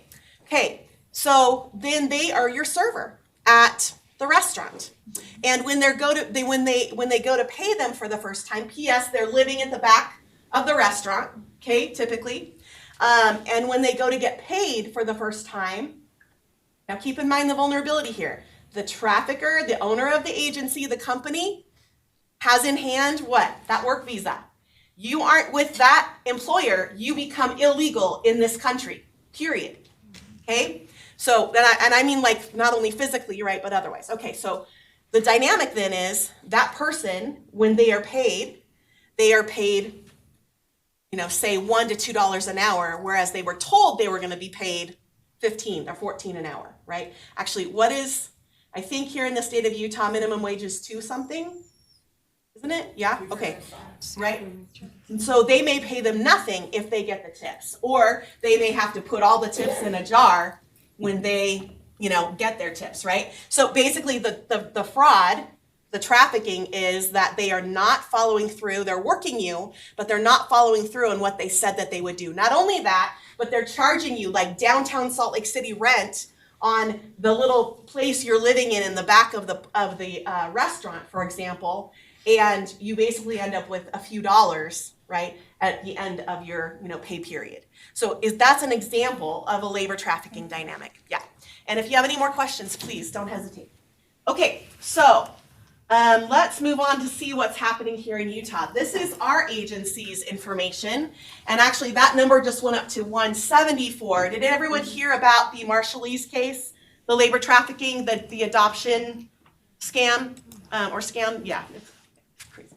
So it was labor trafficking, even though it had to do with pregnant women coming from the Marshall Islands. So anyway, we now have 30 from that case alone. And so it's 174 that just happened a few days ago. So 40% sex trafficking, 98% female. You can see the difference there. 56% labor trafficking, right? There's a lot of labor trafficking happening here in the state of Utah. I drove through on my way to Ephraim, Fountain Green, thank you. And I was driving through on my way to do a presentation in Ephraim, and I thought, I heard the name Fountain Green, thank you, in a meeting recently where someone was talking about a lot of new clients, labor trafficking clients. These are beautiful people from Peru that are recruited to come and do some sheep herding, okay? But they're being labor trafficked. So that gives you some idea. Those are a couple examples. Also, let's see, what is the hotel Grand America? They were recently targeted for labor trafficking. They hired a subcontractor to have individuals clean their rooms, okay, to clean their hotel. And it is the subcontractor who was trafficking their folks, and obviously Grand America did not vet the subcontractor well enough, okay? All right, really quickly, you can kind of see here a map of kind of where the hotter spots are here in the state of Utah. You can see basically the entire Wasatch Front at the top. And then we have, it goes all the way down to the southernmost tip of Utah County.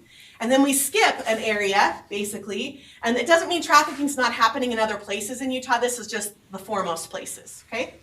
And so what is this right here? Oh, that doesn't take a... So what's the middle section there? What area of Utah would you say that is?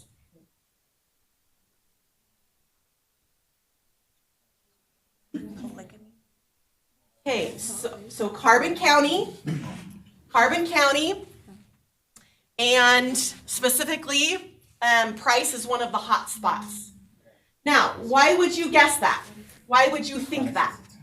Maybe you wouldn't, but why is that? What are your thoughts? Pardon? I said, what grows? What is there? Yeah, what's the industry? What are the old industries? Mining? Yeah. Good. And then what else? Oil? Okay, and we also have agriculture. Excellent. Okay, so those are the three predominant pieces, right?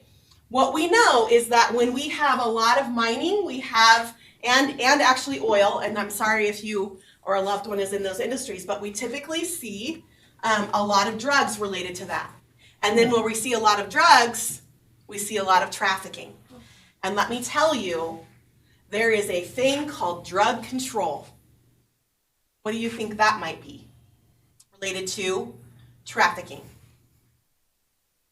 That is where someone who has a substance use disorder, traffickers look for that. That is a massive vulnerability. If they can become that person's supplier, I'll tell you what, it's all good until about 3 weeks into it, and they're just continue to get the free drugs, and then the trafficker says, now you owe me. Now you owe me. Okay, and I'm going to withhold the drugs if you don't go do what I want you to do. Okay, that is very common. Another thing is if an individual is not already addicted to drugs when the trafficker comes upon them and they are in the process of recruiting, they will attempt to get them addicted to a substance. Okay.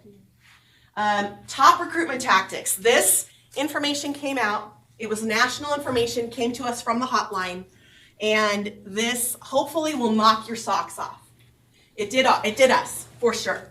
We got it and we immediately analyzed our data here in the state and compared it, basically how do we compare with the national data? Our data matched it exactly, and we were floored. Number one type of recruitment is that intimate partner marriage proposition, relationship of trust, can be female to female, right? That is the number one. Number two is familial. That means trafficking, family, trafficking, family. Okay? The two examples I've given you thus far was a mother trafficking her daughter and a husband trafficking his wife. Okay? And there are multiple examples of that. Again, as I mentioned, our data matches this. Okay? So kind of eyes wide open, right? We might think, well, I just did a training for all the Davis Hospital doctors, and I mentioned this, and they basically said, holy cow, like we've missed a lot, because there were lots of doctors saying, well, it was the dad bringing his daughter, and I didn't think things were quite right, but I didn't actually think he'd be trafficking her, right? And we have sisters, trafficking sisters. We have a sister who trafficked her sister, and the sister that was being trafficked was not very good at English, like the older sister that was better and more proficient at the English language. And so, for example, she would go with her everywhere, and then she would do the interpreting for her sister. But we know that that isn't an appropriate avenue for us as service providers for, whether it's education or medical or anything like that. We should never have the person interpreting that's with them. Ever, ever, ever, right? We want to either have we always want to have a third party. It can be a third party that is live in the room, or it can be a third party on the multiple services that are provided via the telephone or the internet. Okay? So there are other good options, that one. In terms of that. Posing as a benefactor is where you might ask someone, oh, what are you doing? Are you in school? What are you up to? And the person that replies back to you might say, oh yeah, I'm living with my uncle and going to school. But it's not the uncle and they're not going to school, right? Someone who's that benefactor for them. And of course, that's typically the trafficker. Job offer, and then false promises or fraud. So that is for sex trafficking. And then here's the data for labor trafficking. Obviously, number one would be job offer, false promises, fraud. Smuggling related, we already addressed that. Familial, still in the top 5. And it is in the top 5 for the first time ever for both sex and labor trafficking. Okay, let me just go into a little bit of detail on risk factors. Ooh, we are just about there. Okay, so take a look at some of these real quickly. Poverty we talked about. Homelessness and runaway we talked about. Substance use we talked about. History of sexual abuse or assault or child abuse and neglect. We know that 90% of our trafficking victims have experienced child abuse or neglect. That is a massive correlate. It's not causal, but holy cow, it's huge, okay? And then age, obviously, our frontal lobes, you guys work with kiddos, that frontal lobes are not all there yet. And we're lucky if we feel like we have them all, and have it all intact, right? But yeah, absolutely, age is a huge thing. They don't have that logic and all of those things. And there are plenty of adults that also are victimized, right? Juvenile justice or foster care. 2/3 of our trafficking victims have experienced some enrollment in either juvenile justice or foster care. Mental health issues, anyone who's marginalized, someone who identifies as LGBTQ+, anyone who's a refugee or immigrant. Those folks are marginalized in our society. We shouldn't be doing that. I certainly hope, we are doing better at that. That is something that is a massive vulnerability to folks. And then domestic violence.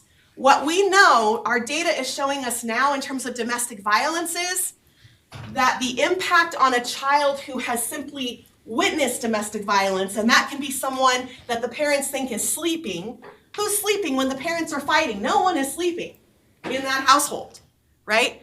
And what we know is that the impact on these kids, these youth that are hearing their parents in a domestic violence situation, the impact is almost equal to the impact on that child is almost equal to the impact on the actual victim per se. Okay, that is what our data is showing us as of late. Okay, I think I'm gonna end on this video. I really want you to see it. Let's see if we can. Do we have volume in here, audio? And if we don't, I can tell you about it. There's no one profile. It's whatever that buyer wants, that pimp, that trafficker will go out and get. Generally, you want to say that it's a young girl or a young woman on the streets in high heels, skimpy clothes. You know, she could be wearing dungarees or blue jeans and a t-shirt with a backpack on her, because that's the fantasy of that man who wants to buy her that day. So she looks like a typical schoolgirl. Williams says most of the girls in her program come from troubled homes where they felt ignored. A vulnerability traffickers are quick to exploit. This is their job. They will sit down and let your daughter or son talk to them for 3 to 4 hours straight without interrupting them. I don't know a mother today or a father today or a grandma that has 3 hours just to sit there and not say a word and let their children talk to them just like they want to.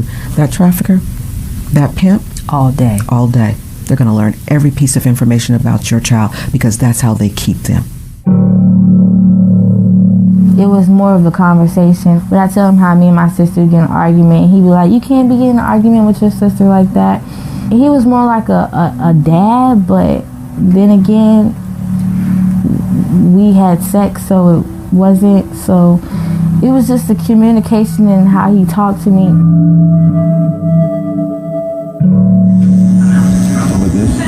After gaining her trust, the trafficker began asking her for favors. He slowly put it on me like, I need you to do me a favor. I need you to make this money for me because I really need it. So I did. And then he was like, I love you for that. I love you so much. Da, da, da. And then he just slowly put 2, 3 more guys. And I got upset when I first realized what he was doing. But I kept doing it because he made me feel like I was special.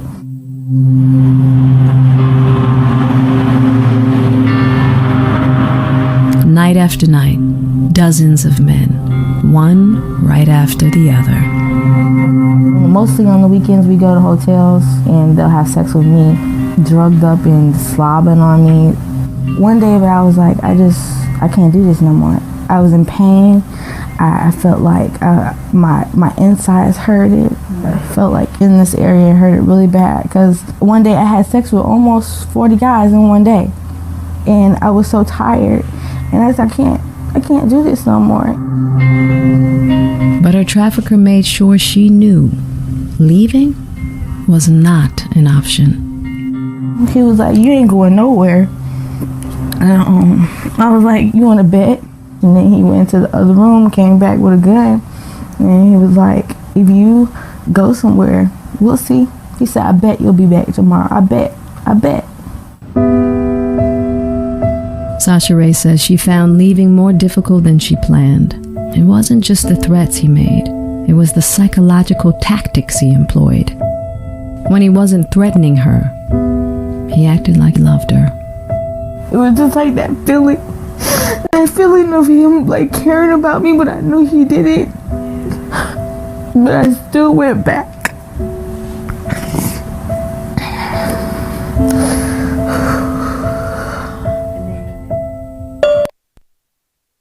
That gives you an idea of the dynamics in trafficking. What we didn't talk about, and I talked a lot about power and control, I want to quickly give you some things to be watching out for. So Sasha Ray, you can hear the confusion, can't you? What are some things that cued you on the confusion and the dynamic and the emotional tactics? What are some of those? She at one point said, I knew this, but. Right, exactly. And right, he was like a dad, but then we had sex, but then right, I mean, poor, like, that happens with an adult and you're a messed up, confused mess, right? And we're talking about a juvenile. Quickly, I would love for you to take a picture of this slide. These are this is information from those juveniles in the state of Utah that and I hope I'm not in anybody's way, let me get at the back. And so I'd really love for you to take note of these. Right, so running away couch surfing we talked about, unexplained absences or truancy from school. You guys, school always gets, this is like always on every risk, right, risk factor piece, but it's huge. A lot of times we have adolescents calling the tip line and they say, you know, my sister's supposed to be working at 7-Eleven. She's hardly, you know, she was an A student and now is like barely going to school and is running around with like a Gucci bag and all these things. And it didn't make any sense. So those are some things that we hear a lot. Terminology that you might hear in the game, the life, daddy not so much, handler or manager, and then the term date. Unexplained injuries, large amounts of cash or hotel key cards or multiple cell phones, okay? Then sudden possession of expensive revealing clothing, purses, etc. Multiple cell phones, we already talked about that. Deprivation of food, sleep, or medical care, that is very common. Tattoos or branding. So let me tell you, these are photos from individuals that are our clients. And you can see there is one that is kind of a hidden tattoo right on the inside of the lower lip. What we're seeing is that the tattooing has gone from plain sight tattooing to more out of sight tattooing. We are also seeing UV light sensitive tattooing.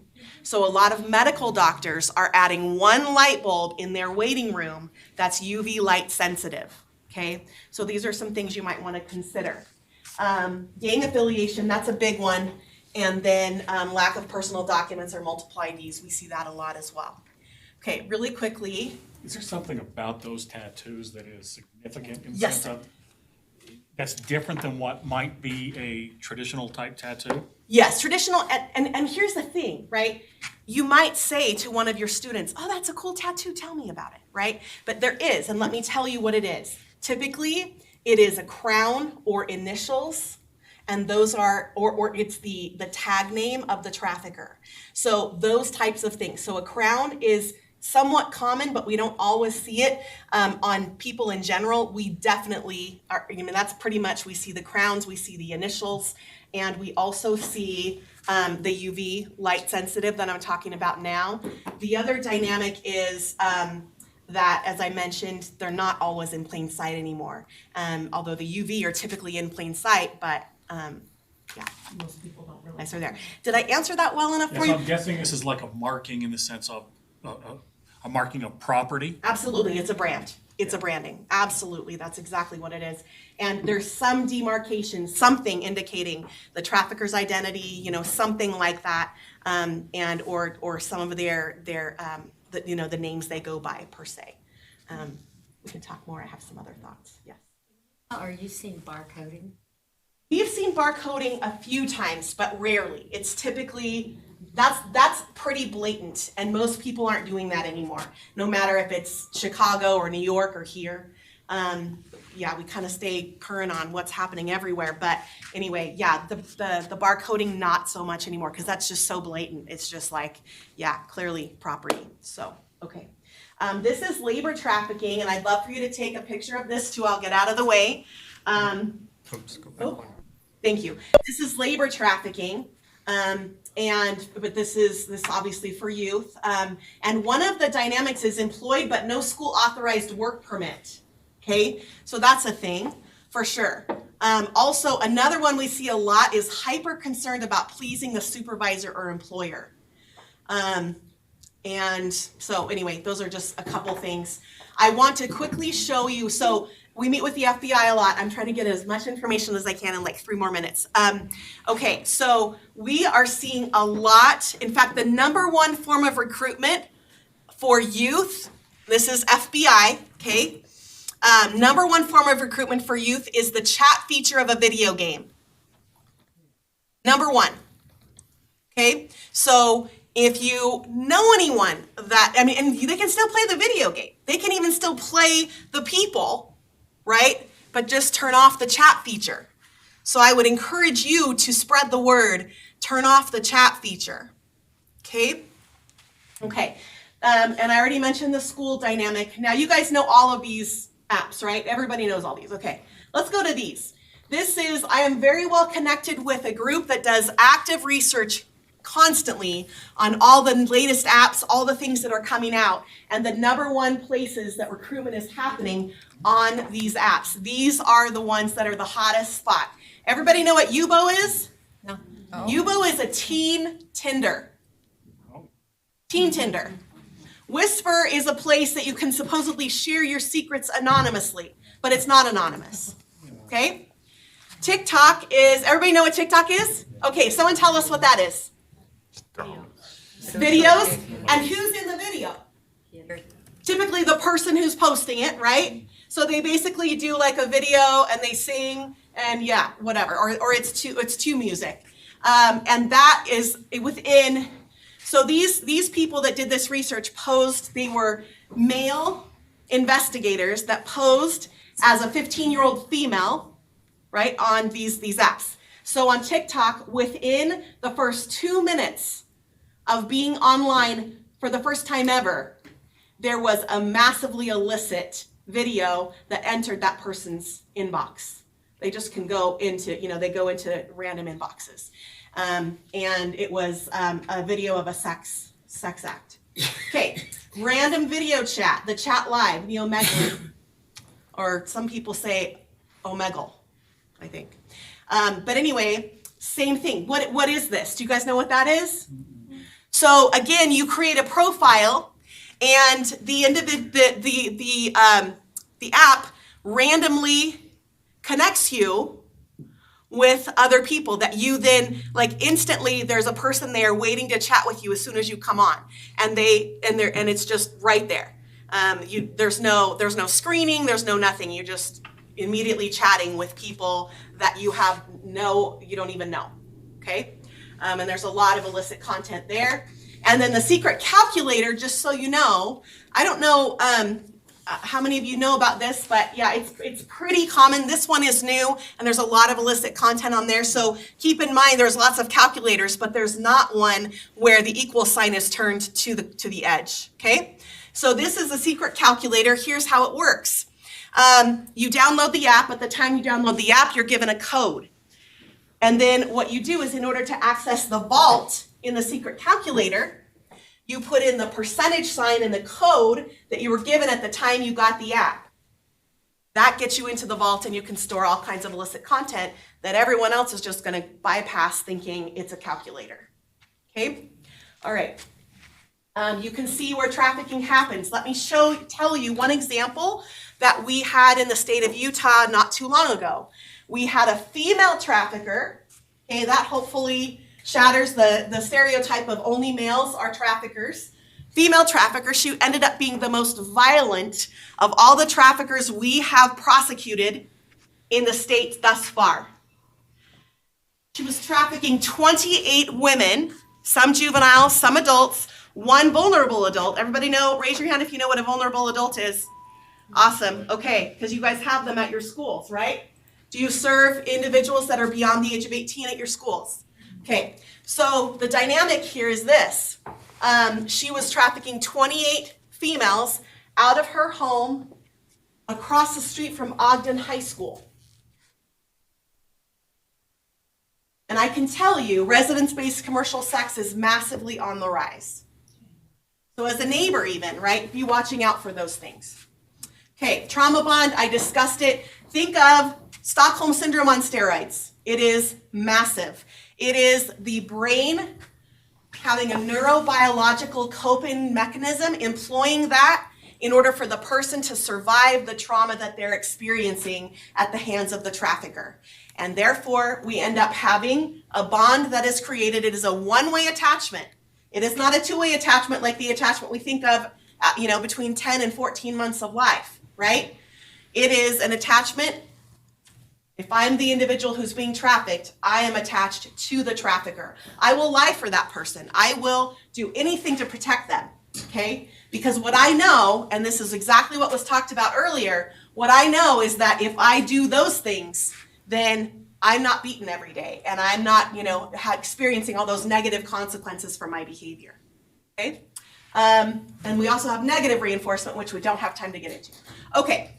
Really quickly, we want to assume that an individual will never identify as a victim, especially of trafficking. The mindset, again, it's that coping piece. I got myself into it, I can get myself out. Especially in adolescent, it's very rough until they get to the point where they've been beaten so severely or something, sometimes a pregnancy, a beating, some things like that will, kind of bring them a bit out of it, although the trauma bond is still certainly there, but maybe allow them to receive assistance. And for us, our agency, we are, the whole idea here is if it's a juvenile, the word rescue is appropriate, right? Because it's a juvenile. But when we're talking about an adult, it is an empowerment process. And initially with a juvenile, it may be a rescue, but then it's an empowerment process, right? Because where has the power been probably their whole lives? Somewhere else, right? And we want to help them to see that they have power and that they can affect change in their own personal lives. So that's our approach. I'm gonna skip. Just wanna end with this. And I said I was gonna end with a video, but I couldn't leave like red flags out and things. You just definitely needed those. So this is what we see on a daily basis. Think about your lives, your school, maybe, in your home or whatever. What is this? How would you describe this? We have a number of words we could use to describe this behavior. Yeah, aggressive, defensive. What else? Yeah, could be, right? Okay, we could probably list 20 things to describe this. One of the things that we tend to do is we focus on the behavior. We focus on this stuff that we see, right? One of the things that happened, we did a recent trauma training, and I had this beautiful Polynesian woman come up to me, and she was actually very emotional, and she said, I work in detention, and she said, the thing is, all my colleagues and I do most every day, all day, is sit around and, basically looking at a lot of these juveniles, and we think, man, what the heck is wrong with that guy? Or what's wrong with that girl, right? Focusing on that behavior that they're witnessing in detention, right? She said one day or every day at dinner time, this one kid always got in a fight with somebody. He picked a fight right before dinner. Turns out, you're probably all right ahead of me, right? There's something about dinner time. Hello, that was a thing in his life.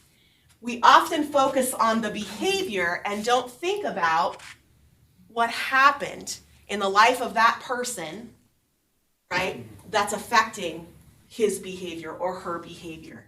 So what we want to do is have a paradigm shift and think, rather than, what's wrong with that individual, what's happened in that person's life? And how can we address that and help with that? And I know, if you had all day, every day for the rest of your lives, it wouldn't be enough. But if we all work together, that is huge, and leverage our resources, utilize our agency, utilize DCFS, we'll get on board there. We work with little, the smaller regional components of DCFS all the time and have great relationships with them. Okay, I'm gonna skip all this and get straight to, okay, wait, I wanna do this one thing. These are points of conversations. You can take points of conversation. You can take a photo if you want of this. It's just kind of how to sort of begin a conversation around what you think may be trafficking with an individual. And again, you're not gonna ask these questions pointedly, right? You might have a conversation about these things. Okay. Reaction to disclosure. Okay, I've got to just skip. I'm sorry, but I want to respect your time. Will be available. The Department of Justice does not allow me to do that. I am so sorry. And so anyway, it's fine to take a couple pictures like I was suggesting, but yeah, they do not. It's intellectual property for them, and that's that. So sorry about that. Okay. Please flash a picture of this. I can tell you here what these are. Obviously, is the 911 and the DCFS reporting line, which you guys probably have memorized already. National Human Trafficking Hotline, or you can text Be Free. And then the Utah Attorney General tip line. This is excellent. They are on the ball. These guys are specifically trained in human trafficking. It is a specific unit called the Secure Strike Force. My husband used to manage it. He's now in Utah County. But my point is, it's excellent. And the ICAC, Internet Crimes Against Children tip line. So hopefully, and these are places that you can call and just say, hey, this is what I'm seeing. What are your thoughts? Like you can get an expert's perspective on what you might be seeing. So please take a picture of this if you would like.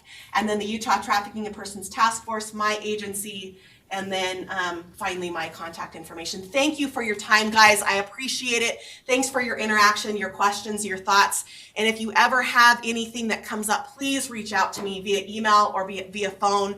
I am definitely a resource for you and was happy to be here today. I'm really grateful. Thank you.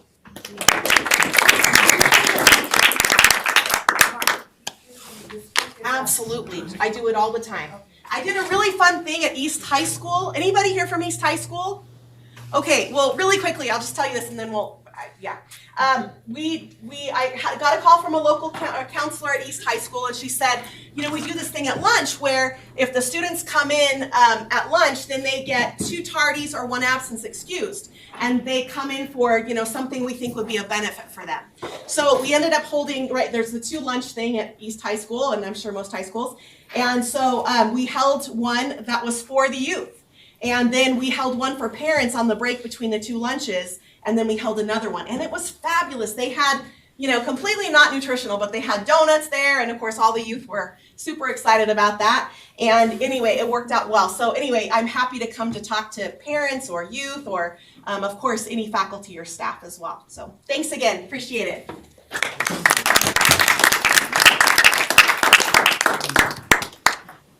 Thank you, Allison, for Such demand. sharing such important information with us. We're going to take a break. If you can come back at 11:45, we'll have Anna Michelle Neal.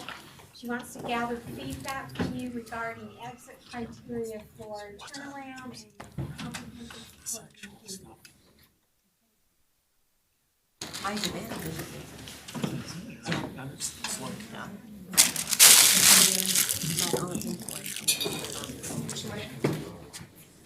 What's up, Max?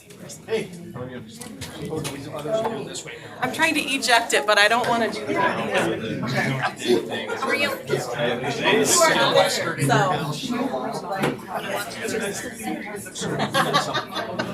You're so cute.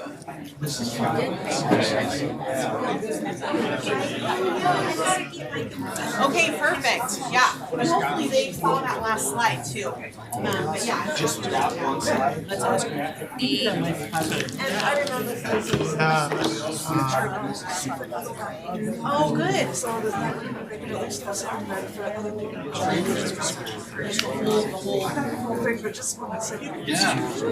Oh, yeah, absolutely. Yes, of course. See how it makes sense to me. Absolutely. Yes, for sure. Totally fine. Yeah, I just can't do, we can do that. The one that is the conversation slide. So how about you at the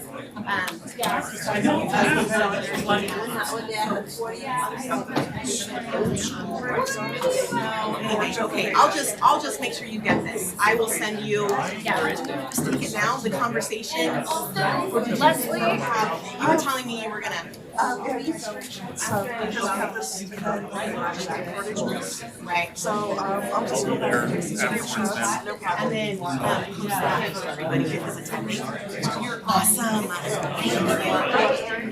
Pardon? Yes, I heard.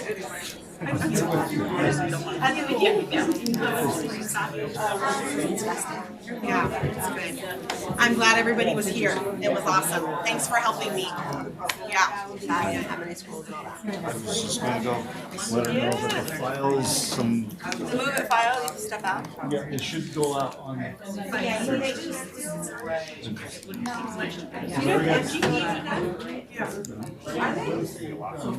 Like available so that I can pay out my teachers for last year. Don't like that look. I asked about a month ago, they're like, hey, it's coming, it's on.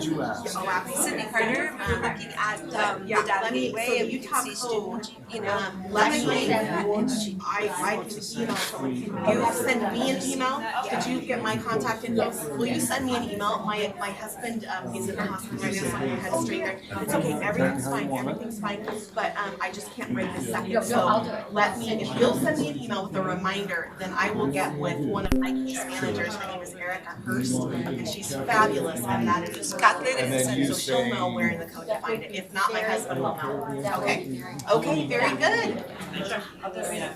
So it sounds like she. Thank you so much. Are you glad you came down this aisle? Thank you. Hi there. You're You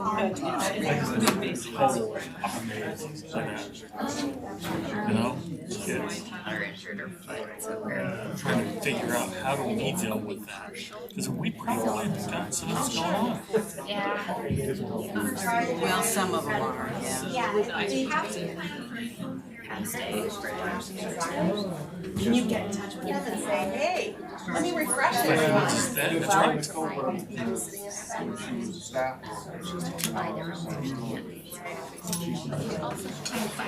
How are you?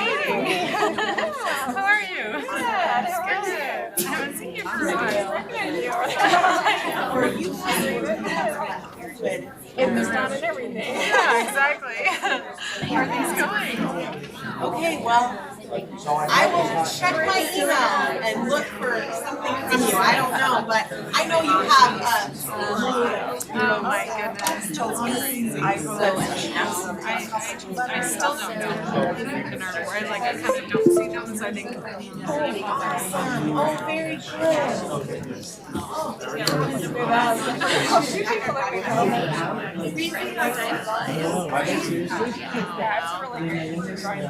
Oh, good. It's there are a lot of older folks in that. Oh, that's fabulous. Wonderful. Thank you. Take care. Oh, I'm sorry. Is this your chair? Here you go. Here you go. It's just a younger crowd. It is a really young crowd.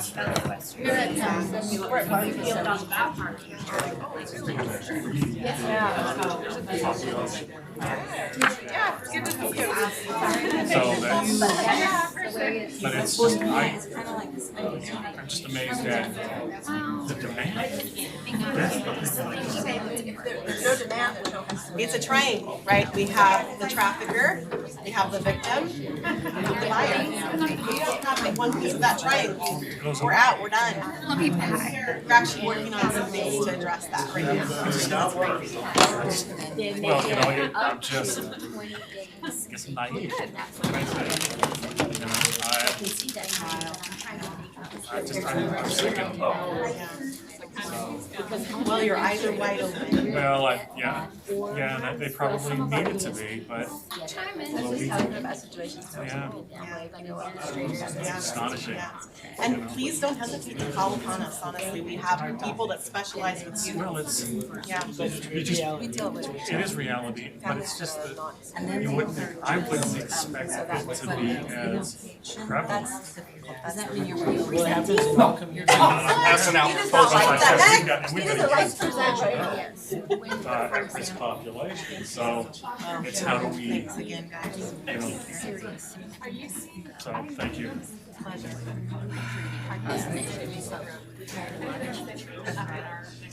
Yeah, it was comfortable too.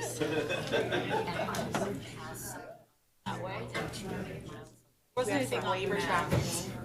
And then I think we also have, so Cache Valley, tell me all the towns. Yes, okay, we have 2 labor trafficking in Logan, since that was done probably last month. Yes, but we are developing a rapport with the people on campus and law enforcement a little bit more so that, so right now they're calling the Attorney General's office and then the Attorney General refers those to us. So I wanna say we probably have, I think it's like 3 on campus and then 2 labor trafficking in northern. But yeah, so it wasn't enough to be like a hot spot per se, but yeah, and that I think is just because we aren't aware that our family engagement is absolutely, yeah.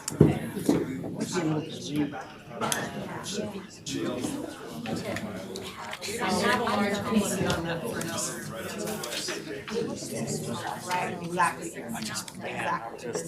They're not disgusted by it. We'll keep that relationship of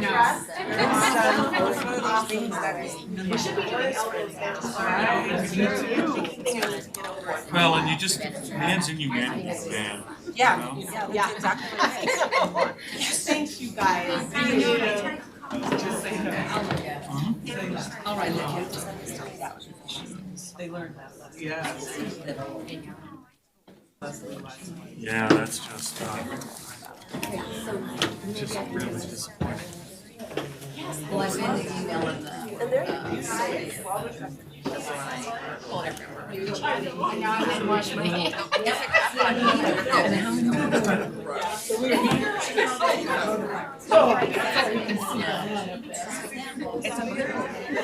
I just don't get it.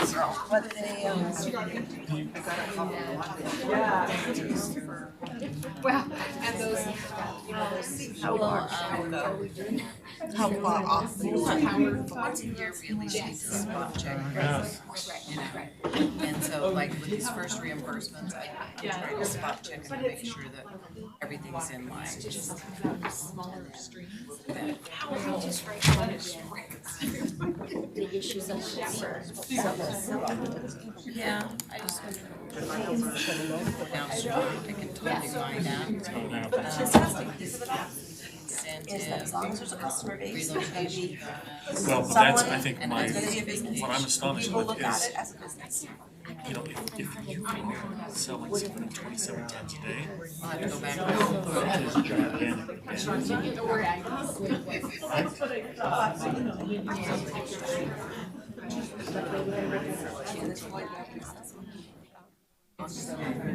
Yeah. Sounds like, well, thanks for 20 people. Yeah, and feel free to always see when like right now she's trying to. No, it's not necessarily for whatever the city is that it's called. That's the problem, you can't tell.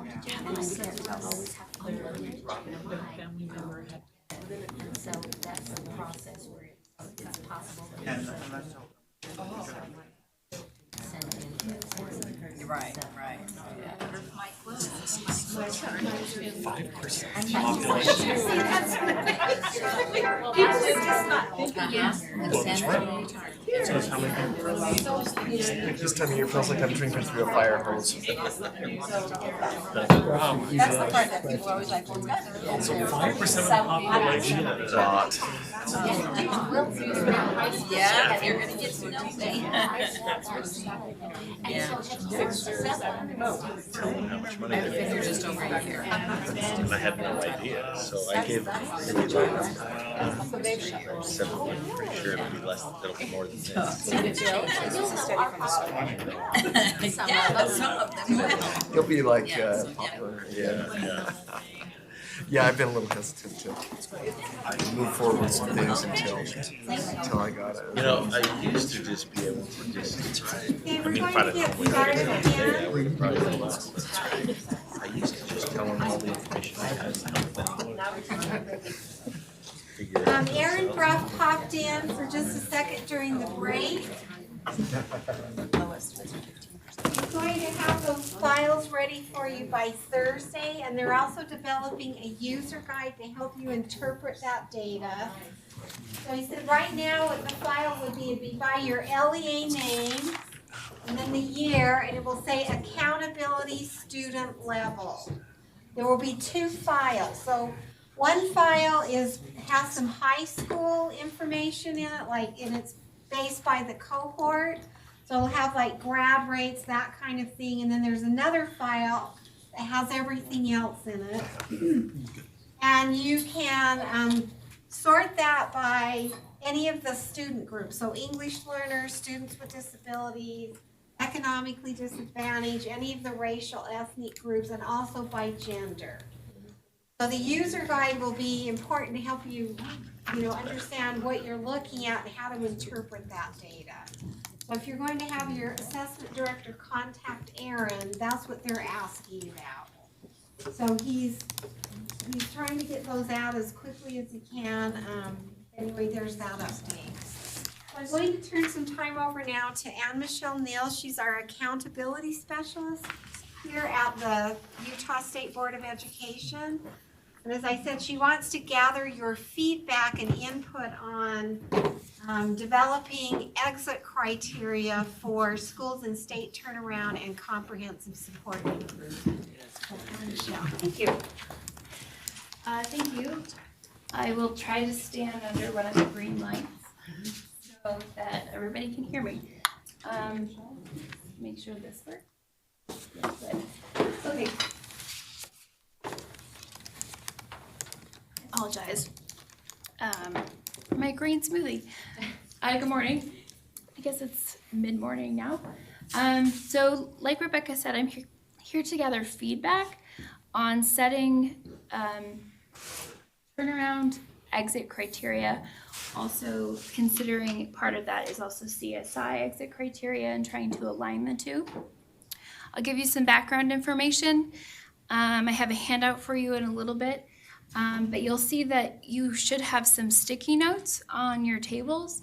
I would like to encourage you to use those because this feedback is something that I need to take back with me so that it can become part of how we establish this exit criteria. And your feedback is critical, especially as Title I directors. And I want to have accurate records of what your thoughts are rather than my perceptions and takeaways. So please pass those around, at least take one in front of you to jot some notes on as we talk. I'm going to give you some time and some spots during this presentation to do that specific thing, to do some talking with someone next to you or some writing of your own ideas. So that's really the goal for you being here. So just as for some background information, I'm going to give you some background on where we're at.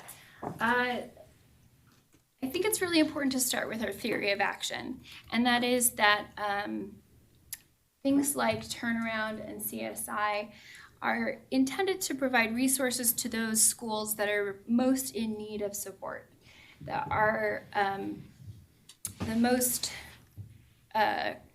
critical needs. I use an emergency room analogy in that it's not helpful if an emergency room is over flooded with patients and there are too many people, there are beds in the hallways, nursing staff and physicians are spread really thin. That's not necessarily helpful for the patients.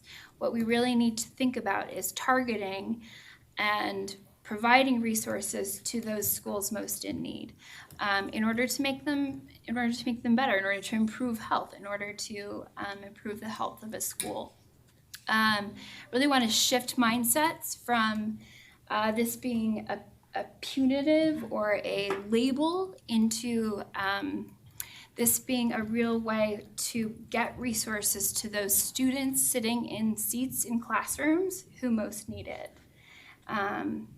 So I hope you'll join me on that soapbox, that this is meant to help schools, not to be punitive.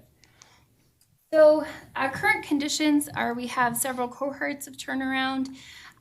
Each are in different stages, each have different exit criteria, each have different, I think our school improvement team has done an excellent job of trying to make, to align the requirements, but the exit criteria has been a real challenge because as we've moved along, we've learned a lot about one thing that may not work, and then we've tried something else, and that's not ideal either. And I hope there's an understanding that process is to improve, so that we can get somewhere that is that really works for schools, that is realistic, that is reliable, and I'll share with you some of those ideas.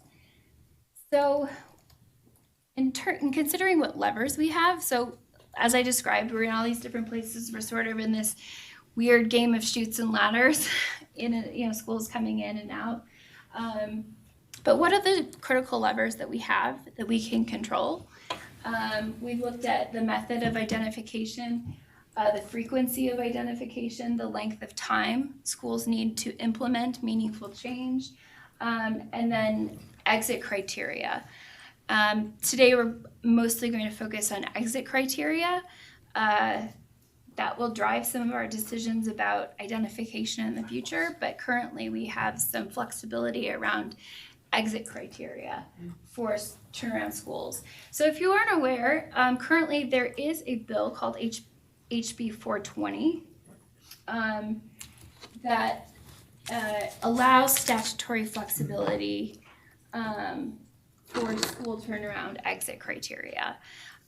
It was passed in the House and recently in the Senate, I think just this past weekend. And our intention was specifically to address exit for cohort 2 and exit for cohort 4.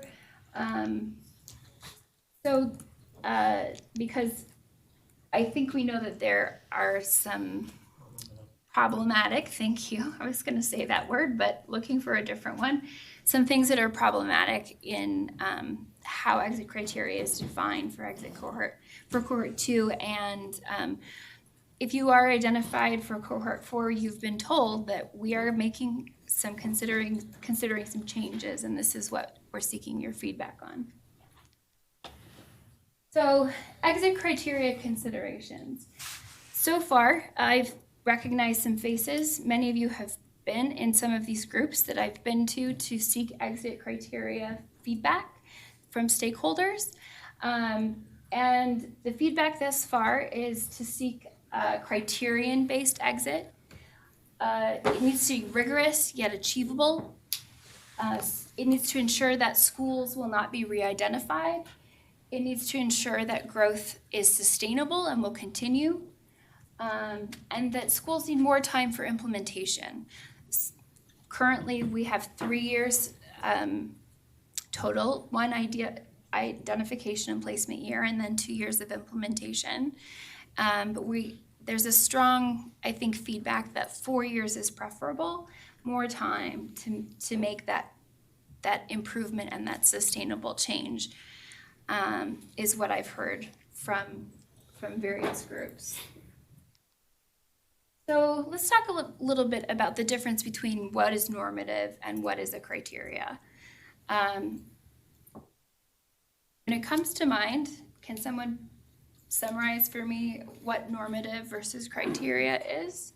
Is it one baseline and one, in other words, kind of a baseline that this is the cover, this is where you need to be above the baseline regardless of how high or how low?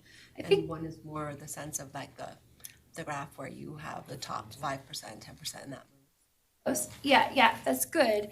Baseline matters for both. And it's the comparison to that baseline. I saw a few other hands. Yeah? Criterion would be kind of how someone performs against a standard, kind of their mastery of the standard, and normative is kind of how they compare towards others of similar circumstance. So here's a good look at what normative means. We take the bell curve and we look at comparison to the performance of others, comparison to the performance of a group. In this case, I liked this image. School turnaround identifies the very lowest bottom 3% of schools, and currently exit is based on how they perform compared to the rest of the state. And that performance of the state can move and can shift, and it makes exit criteria somewhat nebulous or unpredictable, or because you can't tell the future, right? How the rest of the state will be performing in 3 years from now. So if we remain with our current exit criteria of being above the bottom 3%, that 3% can fluctuate quite a bit, especially at the tail end. There can be quite a bit of variability there. So a school isn't necessarily sure what their exit criteria will be. Whereas a true criterion is a fixed target. It's a fixed point in performance from baseline to this amount that a school can work towards. And it's more of like a comparison to their own self, the school in comparison to their own performance and individual growth than it is relative to the performance of other schools. Is that clear? So talk with a partner a little bit about this normative versus criterion. Try to untangle it a little bit, and then I'm gonna ask you to share. I'll just give you like, let's say, minutes to sort of process this little piece. Wow. It's hard to hit a moving target. 3%.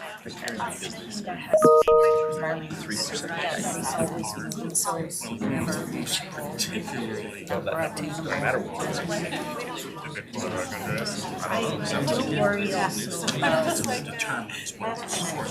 I think criterion is certainly better, but I also will set that fixed Be above that and take into consideration of a student profile, levels of achievement to set that.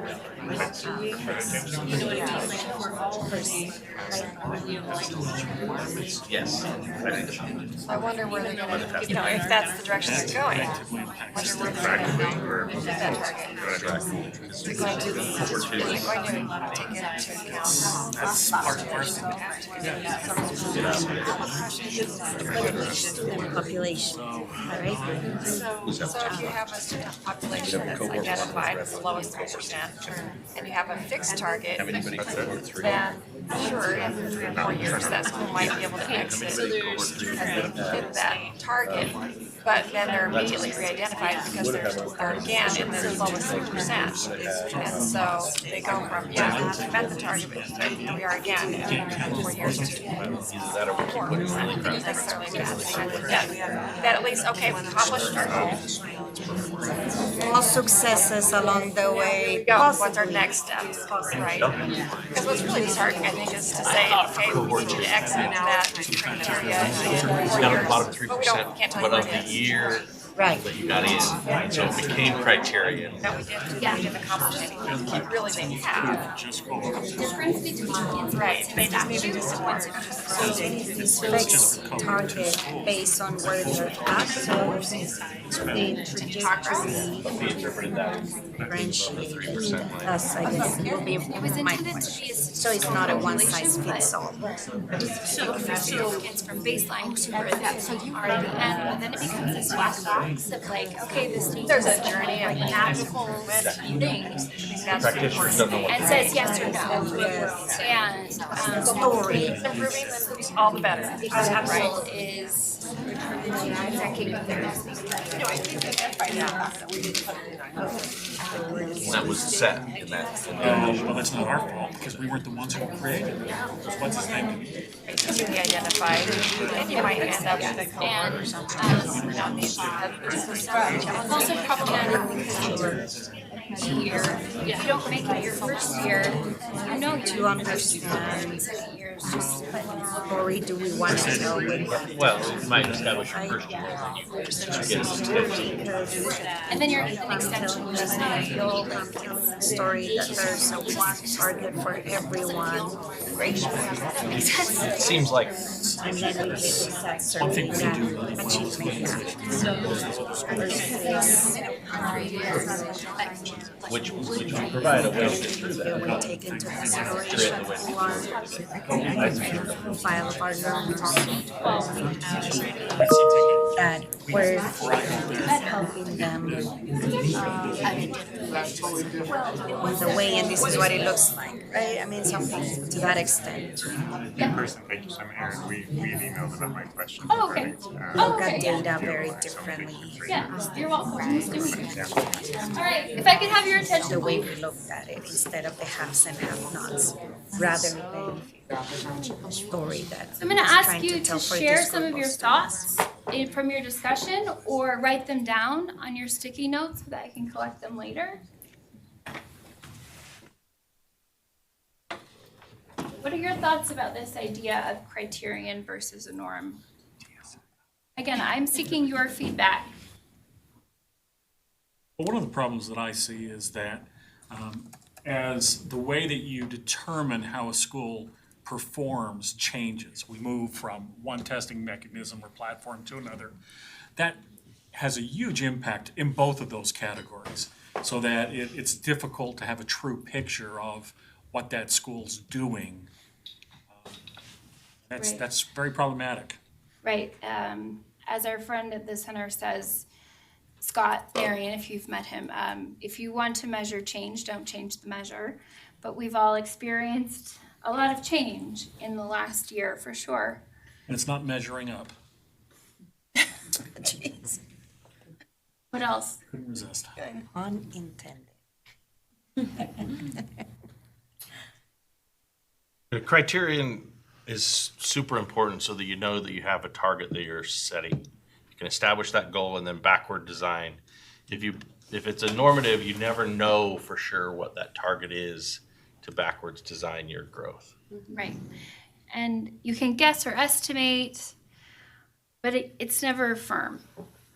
And you might accomplish all that you had planned to accomplish and it's not enough. Mm-hmm. And even if it is enough, everybody that participates in the goal writing processes and in the planning goes, this doesn't make sense because it's moving and it feels uncomfortable. Thank you. Yet at the same time, and I'm completely in agreement with that, yet at the same time in my mind, I'm thinking if we don't have moments where we can look at normative data, then we're really not pushing forward many times, because there has to be a point where you look at that and kind of go, okay, you know what, we've been here and our goal was here. We can now make our goal a little further ahead and push everybody a little further ahead. I mean, so there's value in both. Thank you. And I might be off base because I'm kind of new at this, but it seems like, for example, we're a K-6 school, and so our whether or not we're on turnaround depends on mostly on our yields and on those students between 3rd and 6th grade, but we're being compared with schools that have a lot more grades brought to that those qualifying measures or whatever. Accountability indicators. Yeah, Sure. exactly. That's what I was looking for. Thank you. You know, and so like even maybe a K-8 has more students brought to the mix to determine how well they're doing, where it's, you know, a much smaller percentage of our overall students that are contributing to that accountability. Okay, thank you. Please write down any other thoughts you have as we continue the conversation. So, so Leslie and Max and Rebecca will completely understand this, but setting a true exit criteria is really difficult. We have modeled this so many different ways till Tuesday, trying to get to this point. We've tried to model and estimate how many schools would exit if we changed this thing or if we changed that thing. And we've got a good sense of a lot of different aspects of what impacts exit, what is, you know, and some other things. So I'm going to share some of what we've learned with you. First, that it's challenging. But I want to go back and give you a bit of his brief summary of what occurred in 2016. Some of you may have been part of this process. Some of you may be new to this process. In 2016, the accountability system was redesigned, And at that same time, we participated with the Center with CCSSO in a project to set criteria for letter grades. Before that, letter grades were assigned.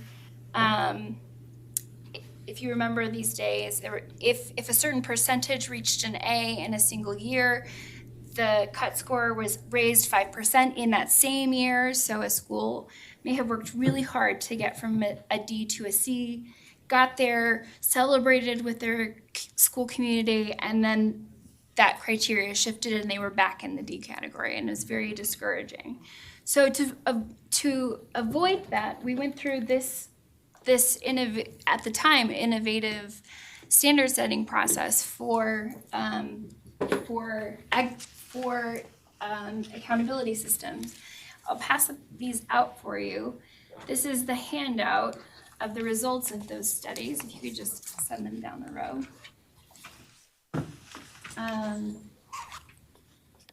This is just for your reference.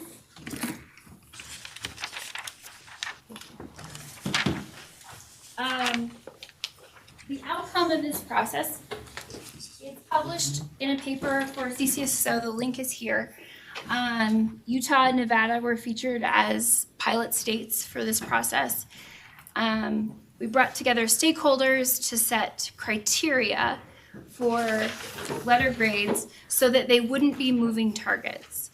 And this article, if you're interested, describes how that process works quite nicely, and then has a case study for Utah and for Nevada. But we were able to establish these threshold scores that wouldn't change, and very clearly able to send the message, all right, guys, no more moving targets. Letter grades are a fixed we've found these fixed threshold scores based on input from stakeholders. And you'll see where those threshold scores are set on your worksheet for high schools and for elementary middle schools.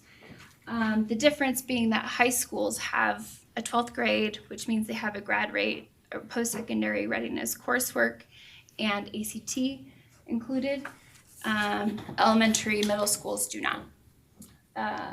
So have then, come on, not only the A through F letter grade, but also we've statute attached at that time to it descriptors: exemplary, commendable, typical, developing, and critical needs. Personally, I think those descriptors are really helpful because I think something like saying this is a typical school communicates something very different than this is a C school, because we all have experiences with our own, receiving letter grades in school. So I think those descriptors are very helpful. While we have not had a chance to assign letter grades since this work was done, we may need to assign letter grades depending on the outcomes of the legislative session this year. But it will be based on these cut scores. This work directly informed the indicator level ratings that you've seen on your school report cards for the last 2 years. Those meters showing exemplary, developing, typical, commendable, critical needs are empirically derived from these cut scores. So they have been utilized, just not in the form of letter grades. But I just wanted to give you some background. So as I think about exit criteria, this is a little clip. It's a bit hard to see, I apologize, from our video about student growth targets. Setting a true criteria is asking the question of what is improvement relative to the school. You can see this little girl, and she has a set of stairs to climb. There's a white dotted line right here that shows that currently she's below the line or the threshold. But as she moves over time, she moves above that threshold. How steep should that staircase be?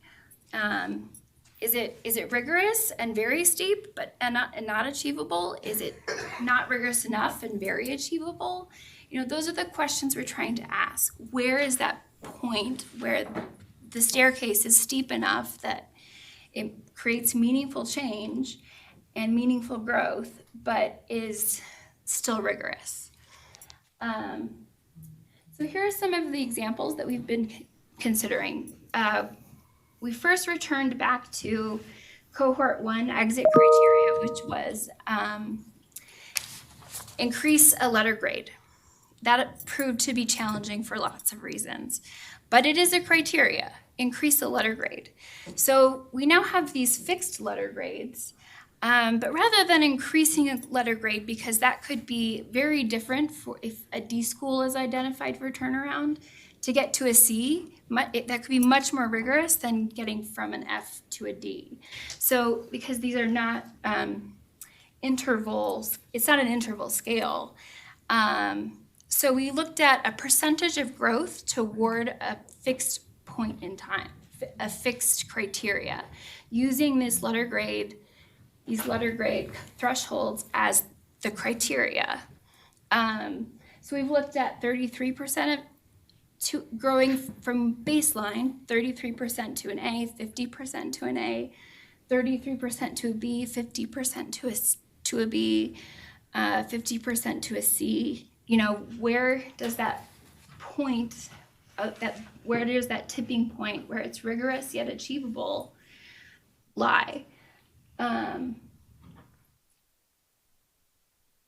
So looking at this and relative to this, I'm curious about your initial reactions of this kind of criteria being set for a school. So a school starts at a baseline and they're required to close the gap essentially by a certain percentage toward one of these targets, either the A cut or the B cut. So one of the challenges I see is that when you've got a school that has a population they serve that is a high-risk population, right? So we talked about poverty. 72% of the schools are poverty, but English language learners, we know, are even more problematic as far as identifying for turnaround. If you're comparing those schools with the total population, they can have tremendous growth in comparison to the population they serve and still not exit that criteria. So it's real problematic. I think that such a large percentage of those students are going to fall below the threshold at which they'll become a targeted assistance or a turnaround school or whatever. That's a huge challenge, and that I think has got to be addressed. So tell me more about how that relates to, what I'm hearing is you're referencing a normative exit rather than a criterion exit. Well, I think that based on the normative piece, it's so it'd be interesting to know what percentage of English language learners are targeted assistants or CSI or TSI, let's just say. Because based on my analysis, about 98% of those students. Now that means then it's almost impossible for that student group to be able to move outside of the 5% threshold. So in the state of Utah, ultimately 100% of that population, pretty much in all schools, will eventually have those populations earmarked as TSI or CSI. Okay. Leslie? Oh, okay. Yes, Annalise?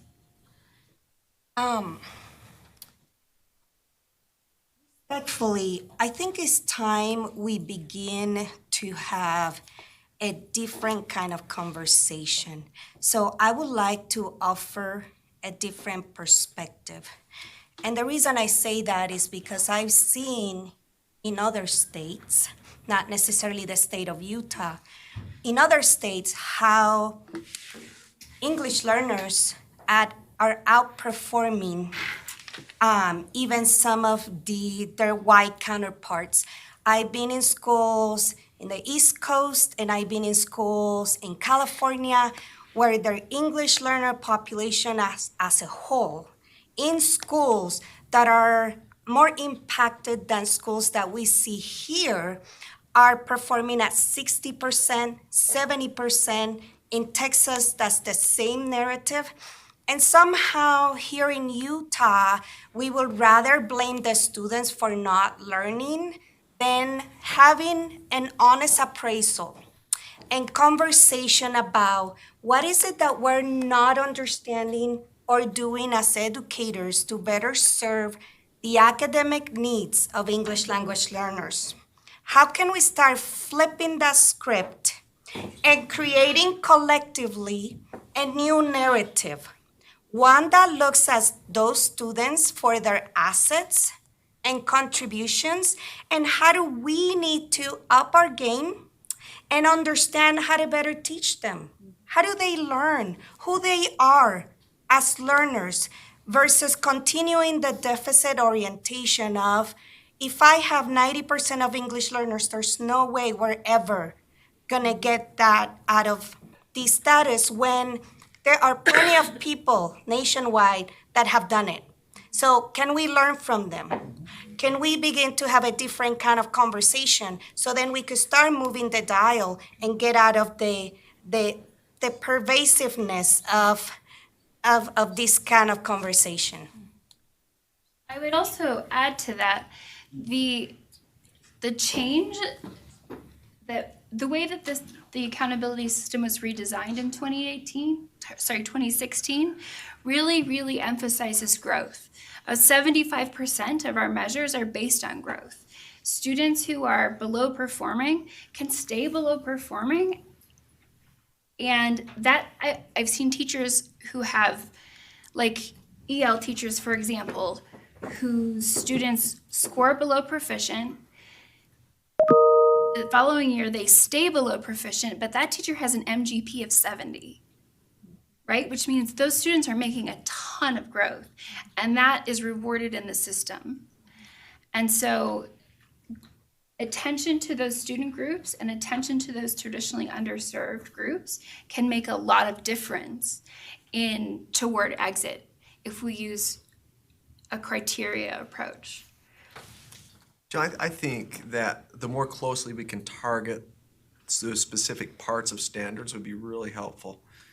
And if our assessment system would allow us to drill just a little bit further, I've been working with our principals with the TSI schools, and there's just a sense of frustration of I can't quite get to what my target should be. And so if we're looking at improving and growth, just really finding ways to be specific on where it is that we're lacking so that we're not putting time and effort and resources into the wrong spot. Right. And I think our assessment, as we fine tune that, that's one thing I would love to see. The teachers are always saying, I just want to drill one step further because I'm just not getting to what I need well enough. And we do have other measurements in our schools we can use to do that. But if we're looking to increase our growth specifically on our end of levels, I think that improved data would really help out with that. I totally hear you. So let me show you a little bit about what this looks like, because it might be a little bit hard to conceptualize from this point of view.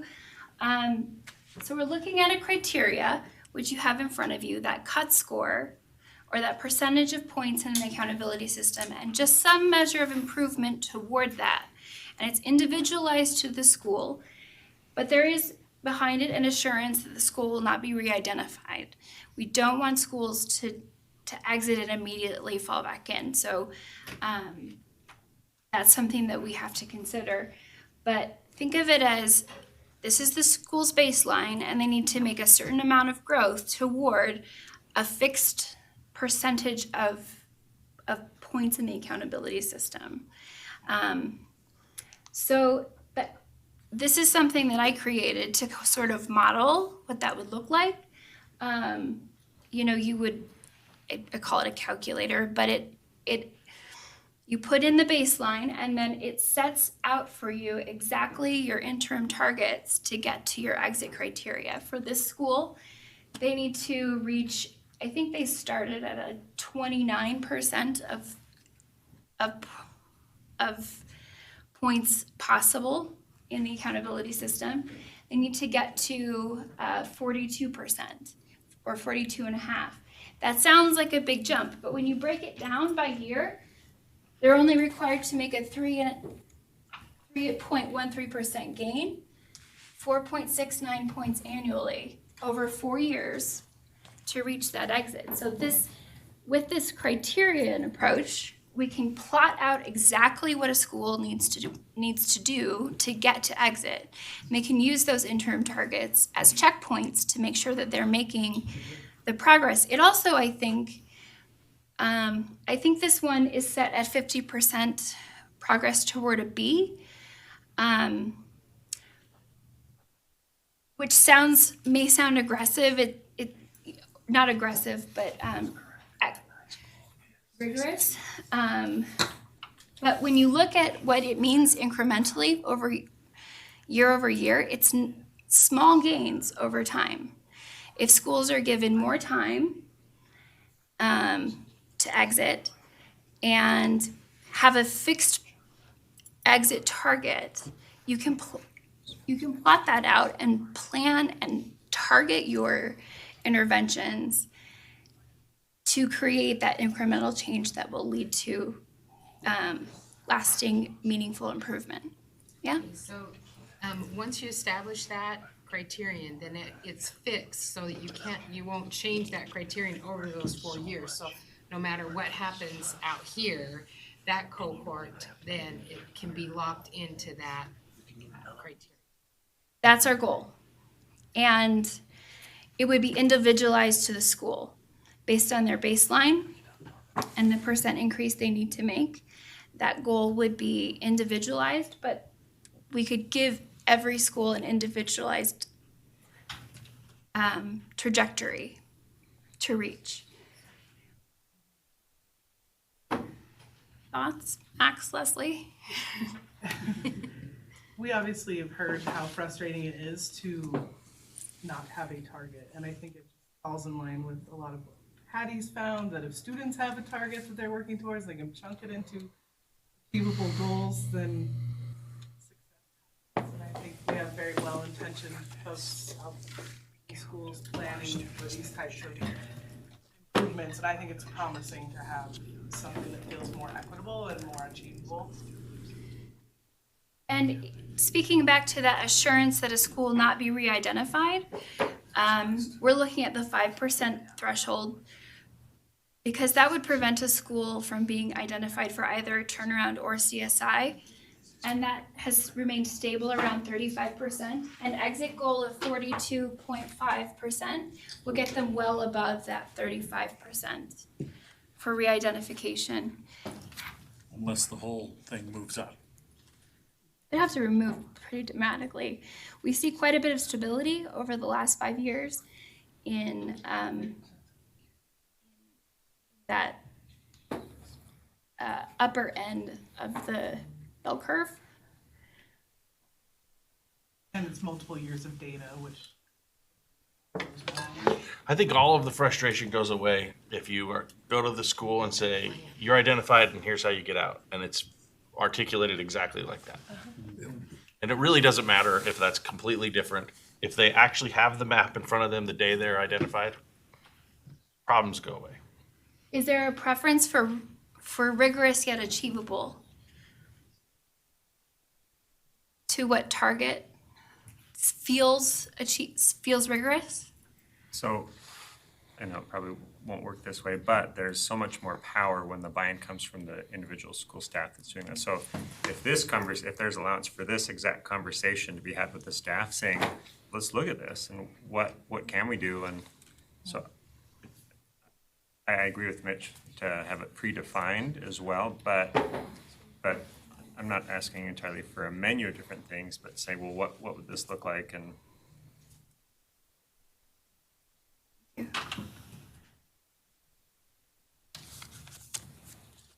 Any other thoughts about this idea of a school moving from baseline, a certain percentage to a fixed point, a fixed target? Have you compared any of this to some of these other schools that it looks like a reality? We've looked at the percentage of schools that might exit, though the conditions are different. My sense is that if you give a school a rigorous target that is fixed and interim targets, that school has the ability to achieve to make a lot of gain, to achieve growth, as long as they know what's expected of them. That's my perspective, and I don't want to impose that on you. My purpose is to seek your feedback, but any other thoughts about this kind of approach? My thought is only in having the right data, in a timely manner to be able to address the specific needs of the specific student target groups at the specific schools. And when we don't, as what happened last year, if we don't have that data until months and months go by, then it's really difficult to put in place a plan for that first year target that anyone can feel really good about. Right. I completely agree with you. And we've been working on those kinds of, building those kinds of resources for you. It's just, we've encountered a lot of challenges that I want to go into. Just to clarify, this is laid out so that you know exactly what your identification and planning year is. And then you have year 1, year 2, and year 3. Currently, you have identification and planning, and then year 1 and year 2. So it raises that, how steep is the staircase? If we give it an extra year, that may increase the achievability. So just some considerations. I'm going to give you a few minutes to talk. I have a meeting in a few minutes, so I'm going to have to step out. But think about these 3 questions. What's an appropriate timeline?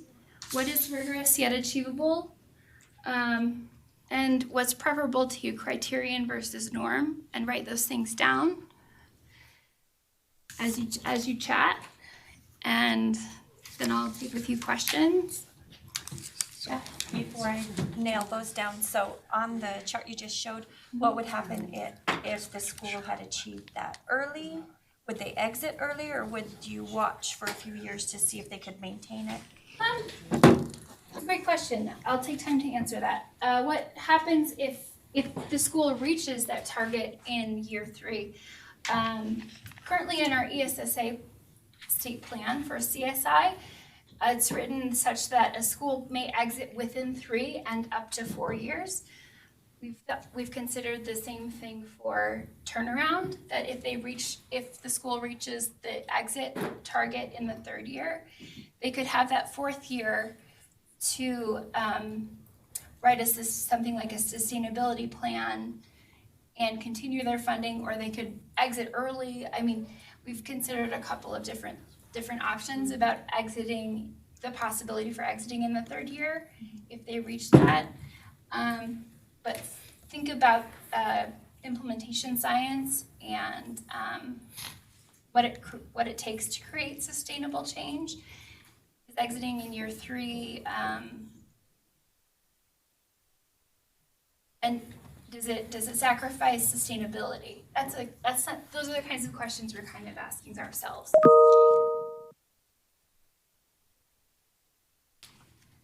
So are there changes for cohort 2, or is this all conversation?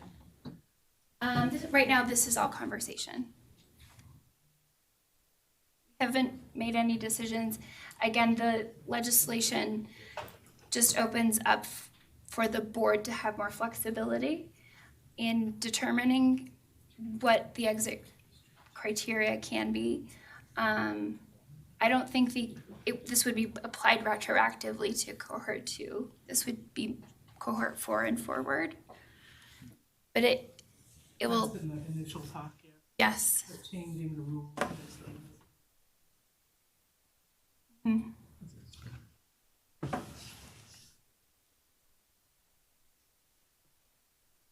I've heard talk that y'all are producing in a much quicker, easier, accessible way, student growth targets and WIDA targets. Is that true? Can you talk to me about that? It is true. Yes, we are working on something called an accountability workbook or worksheet that allows you to drill down deeper. There's internal conversation about whether that should be built in Tableau or something called Power BI, which is a Microsoft product. That's where we're at, is deciding what platform. But we do have a prototype built in Tableau currently. So yes, that is accurate. We hope to have that for you. We also hope to have school report cards out by September 30th next year. Answers my question, because the super big challenge I see in that chart is year 1 to year 2, because by the time you get your data from year 1, and then now we're testing to make that 3.6 gain, you only had 60 to 90 days at the most. That would be optimal. And is that realistic? Right. Over the other years, you would have the whole year, but that's that tight line right there. Right. And I think the way that we've talked about this is that these are just interim checkpoints. We wouldn't necessarily monitor this because growth might look much more like a curve than a linear kind of growth. But it's just a way to gauge along the way and check in with the school's own progress toward that exit point. But yes, getting data to you earlier is certainly a priority for us too, because we feel that pressure from giving us an extra year does help. The criterion reference is it's another point that we think assessment results will be on time and that will break this trend that we've had in the process. We want that to happen just as much as you do. But with it being fixed, you have a better, if you're keeping track of your data, you have a better idea of where you're at and can actually plot to an exact point where, and the even way without that next year's data. And this is maybe looking a bit deeper into the accountability system. Our system is what's called a compensatory system, where one area can compensate for another. Another approach is called a conjunctive system, but ours is compensatory. So to make these kinds of gains, you could take 3 points from growth, 2 points from lowest quartile, 1 point from EL, 2 points from proficiency, and make that, make that kind of gain. And you can really target, with the information you have, even from the school report card, okay, we need to see some growth in math and science. We need to see,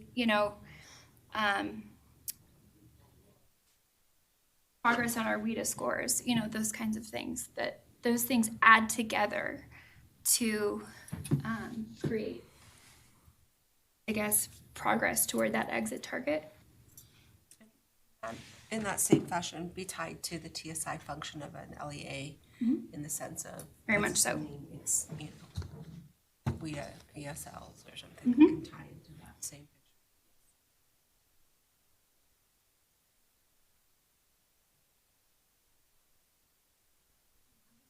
If there are any plans for support at the state level, talking about identification here, but what supports is the state, if any, planning to provide for the LEA to correct the problem, in addition to identify the problem? I think in addition to state turnaround and CSI support. So maybe there is support and there's monetary support tied to those identifications.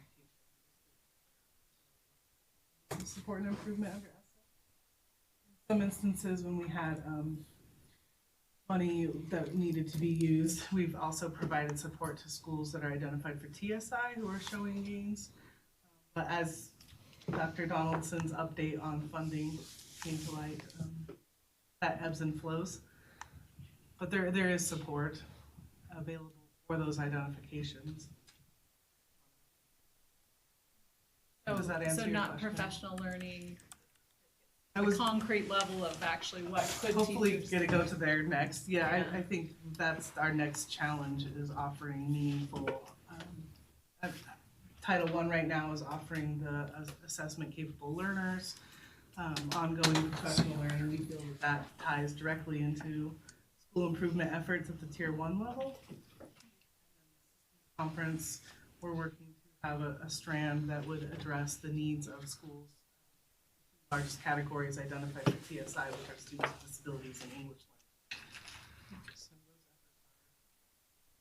those efforts are open to suggestions.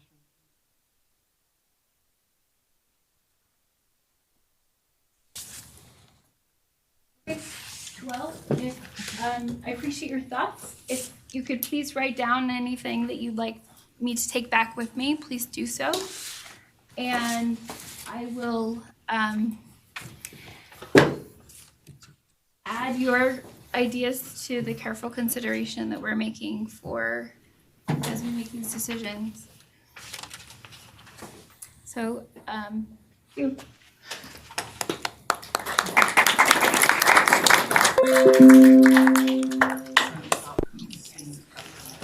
you, Madam Michelle. Next, we will have Tammy Daly. She's the lead on the USBE school team. She'll be presenting to her. You recall that they came in September. We had some technical difficulties, and the system got to do some follow-up.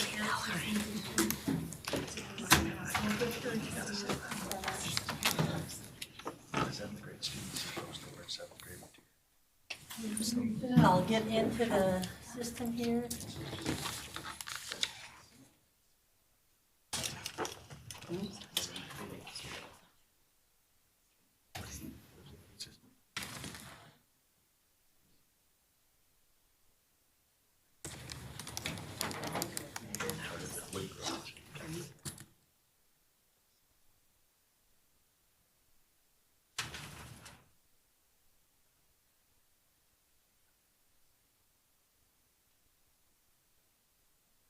I did drop off in the back there some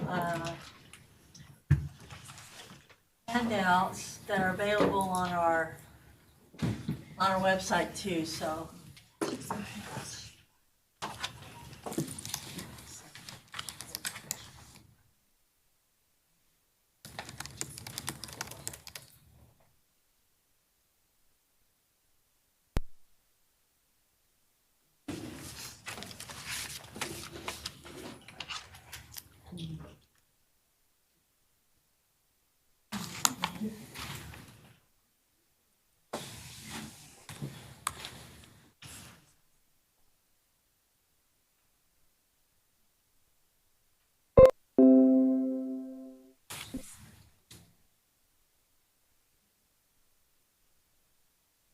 Welcome.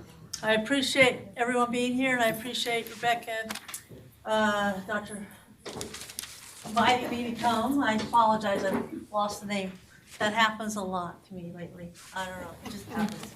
Anyway, what I'm going to talk about today, and I hope to give everyone a sense, I want this to be a dialogue. We just finished up last week a statewide training, and that was mostly with like superintendents, BAs, and those who are dealing directly with, you know, if you will, the money side, the business side of the school fees. So we did have attendance from about 78% of the LEA. So there's probably someone from your area, your LEA or your school that attended some training. So I'm going to go, how many, I'm going to show this YouTube, which is kind of our introductory that we went out with last year.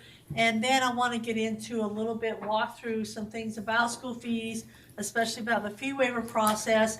And of course, this is, I work quite closely with Christelle and the different people here at USBE, but I want to hear from your perspective because, like I said, I'm kind of in this other world of accounting and the VAs and the policymakers, and so I want to hear from you of what's working and not working. So I want this to be very interactive.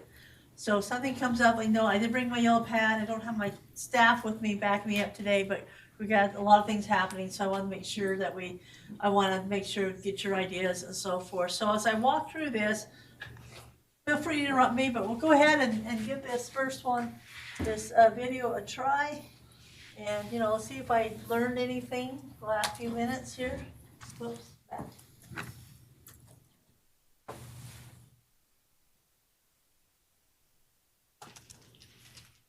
Okay, we're going.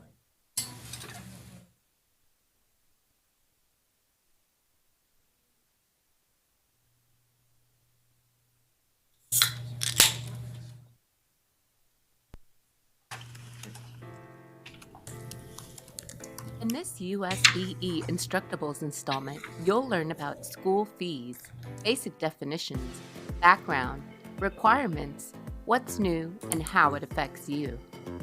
Since 1895, the Utah Constitution indicates that public education is to be free for its students. In 1994, a permanent injunction was made to ensure that Utah's public schools do not discriminate against students on the basis of relative wealth, that no student is prevented from participating in any aspect of public education because of poverty, and that all public schools waive school fees for eligible students. Over the past few years, Utah State Board of Education has been reviewing practices and guidelines to help schools determine what a fee is, waiver eligibility, and make sure they are in compliance with the injunction established in 1994. Stallings, Deputy Superintendent of Policy with the Utah State Board of Education. I'm here to give you a bit of the background behind the recent changes we've had with our school fees laws, including the board rule that the Utah State Board of Education adopted. In the 2017 legislative session, the legislature passed a bill to repeal many of the reporting requirements related to school fees and how school districts and charter schools set their fee schedule. In April of that year, the USBE staff began to look at how we would amend our rule now that the code had been amended. And our internal audit department began an audit of school fees practices out in the districts and charter schools. Shortly after the internal audit department at the Utah State Board of Education released their audit, the legislature's audit department also became interested in school fees practices out in districts and charter schools. The results of both audits were conclusive. Almost nothing had changed since the permanent injunction in 1994. The State Board of Education quickly recognized the need to update our policies and to support school districts and charter schools in improving their practices. The State Board of Education created the School Fees Task Force, which included 14 members that represented legislators, local school board members, district superintendents, principals, charter directors, and those who represent refugee populations and low-income students. These members met multiple times to revamp our board rule and make other recommendations, including updates to the Utah Code provisions that govern school fees. One of the findings the task force discovered was that over the past 5 years, school fees collected had grown 29% to $71 million in 2017, while secondary school enrollment was up only 20%. During that time period, students who qualified for fee waivers increased 7.6%, but the percentage of students participating with fee waivers dropped 5.1%. Earlier this year, in January 2019, the board's School Fees Task Force reported to the Finance Committee as well as the board on recommendations for a complete overhaul of the board's rule R277407, as well as statutory changes that the board recommended. Representative Lisenby, who is a member of the board's School Fees Task Force, ran legislation which passed the legislature in March of 2019. The accompanying legislation that Representative Lisenby ran is now in effect, and the updates to Board Rule R277407 are also in effect, but do not take legal effect until the 2020-21 school year. One of the biggest changes to R277407 was understanding the definition of what a fee is. A fee is defined as something of monetary value requested or required by an LEA as a condition to a student's participation in an activity, class, or program which is provided, sponsored, or supported by the school.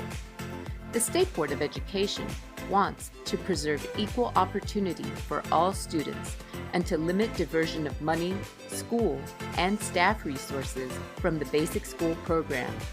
Each LEA's fee policies shall be designed to limit student expenditures for school-sponsored activities, including expenditures for activities, uniforms, clubs, clinics, travel, and subject area and vocational leadership organizations, whether local, state, or national. Overall, the board's goal is to increase access for students to participate in all the programs and activities that our school districts and charter schools offer. We have a very large wealth of opportunities for our students. Many LEAs had the misunderstanding that if a program was optional for a student to participate in, that it was also optional for the district or charter to waive those fees. Although a course, program, or activity may be optional for you as the district or charter school to provide, and it may also be optional for the student to participate or enroll, it is not optional for schools to waive those fees. We need to ensure that every student has access when resources or money is an issue for that family. The updated definition of fee includes implied pressure or implied request to provide something to participate on a team. Let's say you have a student who participates on the football team at a high school, and as part of the travel team, there's an expectation that the team wear a certain uniform that is not required for play. Because every participant wears that traveling uniform, t-shirt, hoodie, shoes, etc., it is now subject to fee waiver because it was requested or required, either explicitly or implicitly, in order to be part of the team. Many things that in the past districts and charters thought were optional or not required to be part of the team, we now understand that they are all considered a fee. All those expenses should be included in your district or charter fee schedule. New provisions of R277407 require school districts or charter school governing boards to approve fee schedules annually in a public meeting by April 1st. As part of that process, each LEA is required to provide 2 opportunities for public comment in 2 separate meetings before the fee schedule is adopted on April 1st. These public comment meetings must take place before the board takes action for the final fee schedule approved. Another new requirement states that if your school district or charter school has a population of students and families that speak a language other than English, and 20% or more of those families speak the same language, you are required to provide notice to those families in a second language. The notices provided of the meetings and public comment periods must be provided in the same way that you communicate with parents for other requirements. It can be provided through registration materials or sent out in email.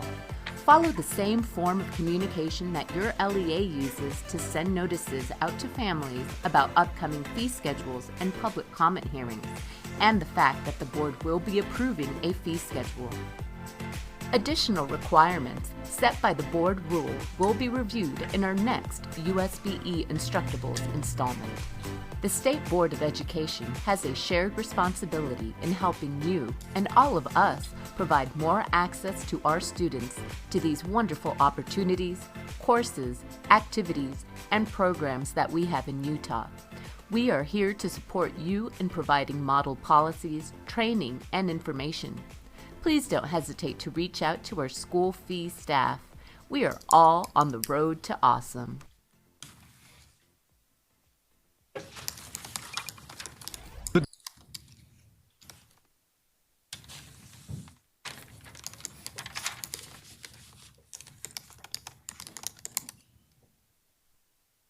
Okay, apologize that that wasn't that loud. I'll try to be a little louder here, but I think what the whole idea there is that many of you know the history is that one slide there says we want to improve access to all the students. So that's what we're working to do, and we'll try to do. And then one thing, my objectives today is to help you understand a little bit more about the administrative code and the rules that are in place. And then what myself as the project lead and my team, I have Ian and Charity on my team, and what we're here to do for you. So, and that we're available to you. And we've got several things online that you can also access and so forth. But we're available to answer anyone's questions. we had a little over 600 calls last year, and about 13% of those were from parents. In fact, I just had a couple the other day regarding the I call it the beer virus, but the coronavirus and school fees and out-of-state travel and all these things. So all these things are going on, and we're here to help and whomever calls, and so anyway, so basically we've been engaged this past year in doing a lot of rewriting of rules and policies and training materials, and I'll get to that a little bit, but we're kind of moving into that mode now of more monitoring, working with the LEAs individually, and and eventually that may or may not lead to a corrective action plan on part of the LEAs. So we can get into that. So today I want to talk a little bit more about the biggest issue that we have, and that's people understanding what is a fee, what is subject to the school fee rules in our 277-407, and what's not. And that was probably the highlight of that video, is that the understanding of what is a fee. Now that video you just saw is available online, and I'll show you where that is later. Fee schedules. All of your schools are dealing with right now. We have an April 1st deadline coming up in a few weeks, and so they've probably been working pretty hard to figure out what the fee schedule is. And there have been changes because of the changes in the rule to that. You've probably been asked a lot more detail about those school fees and who and how much and the spend plans. We had some changes in 2019 that affect, and we'll talk a little bit about those. We'll talk about some fundraisers and also the fee waivers themselves, a little bit about how our monitoring is going to look like, which won't maybe not affect you as the Title I directors, but be aware that that is going on and what your superintendents, your VAs are assuring and testing to, and what they'll be dealing with. And then we want to talk about some best practices and resources.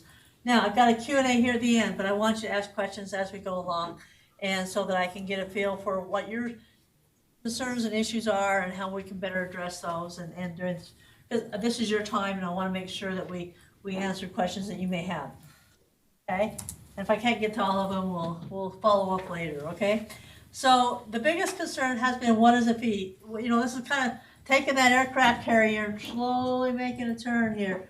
Because a fee is basically anything that's coming out of anybody's pocket, any student's pocket, or if they don't have or can't give some time, or they can't hand you a dollar or two, that is a fee. It can be a monetary value, but it could also be time involved in fundraising that they've been requested or required. But perhaps the student really doesn't have the time to spend at a fundraiser because he's got to watch the kids, his siblings after school or on the weekends and so forth. And so what we're trying to address with this is also that all those things are included, anything that would preclude someone from the full participation. Now this is the rule definition.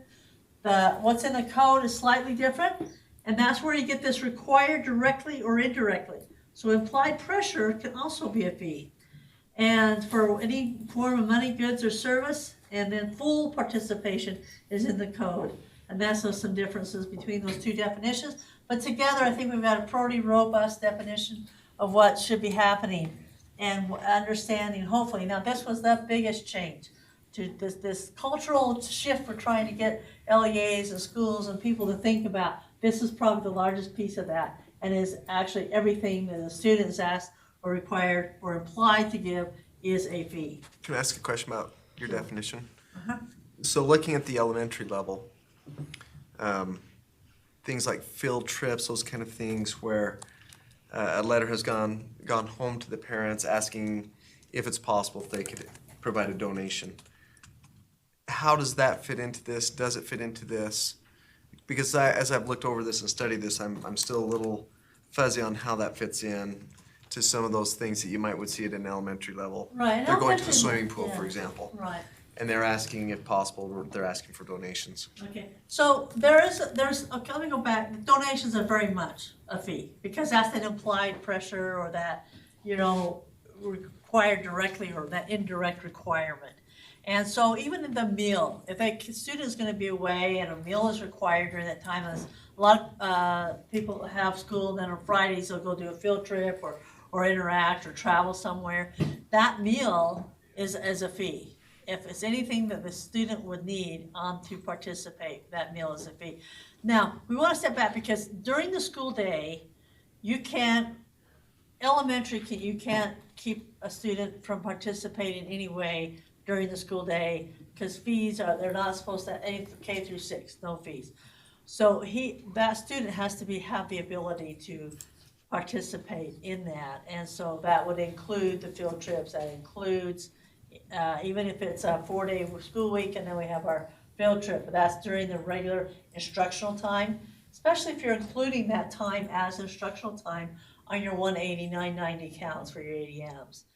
Then if we get into the online schools, it's a little bit different count, but still think of it, if it's instructional time, it's a school fee. If you require a student to pay $2 to get on the bus, or the entrance fee into the zoo, or any of that, those are all school fees, okay? And they should not be occurring in the K through 6.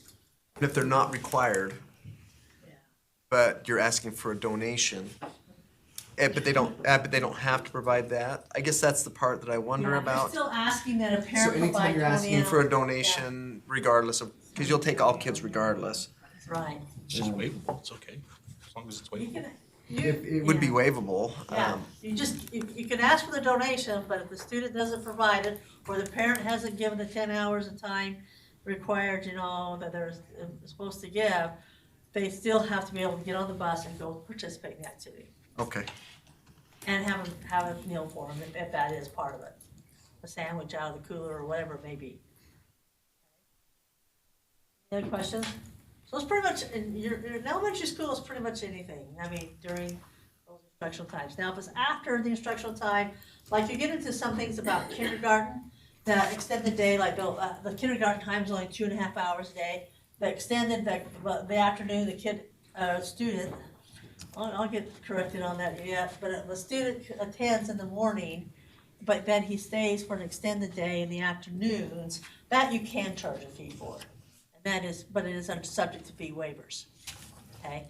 So when we talk school day, kindergarten's a little different, but the K through 6 is basically your school day. What you're counting as instructional time. Okay. So now, we get through the K through 6, but the supported and sponsored is a big key here.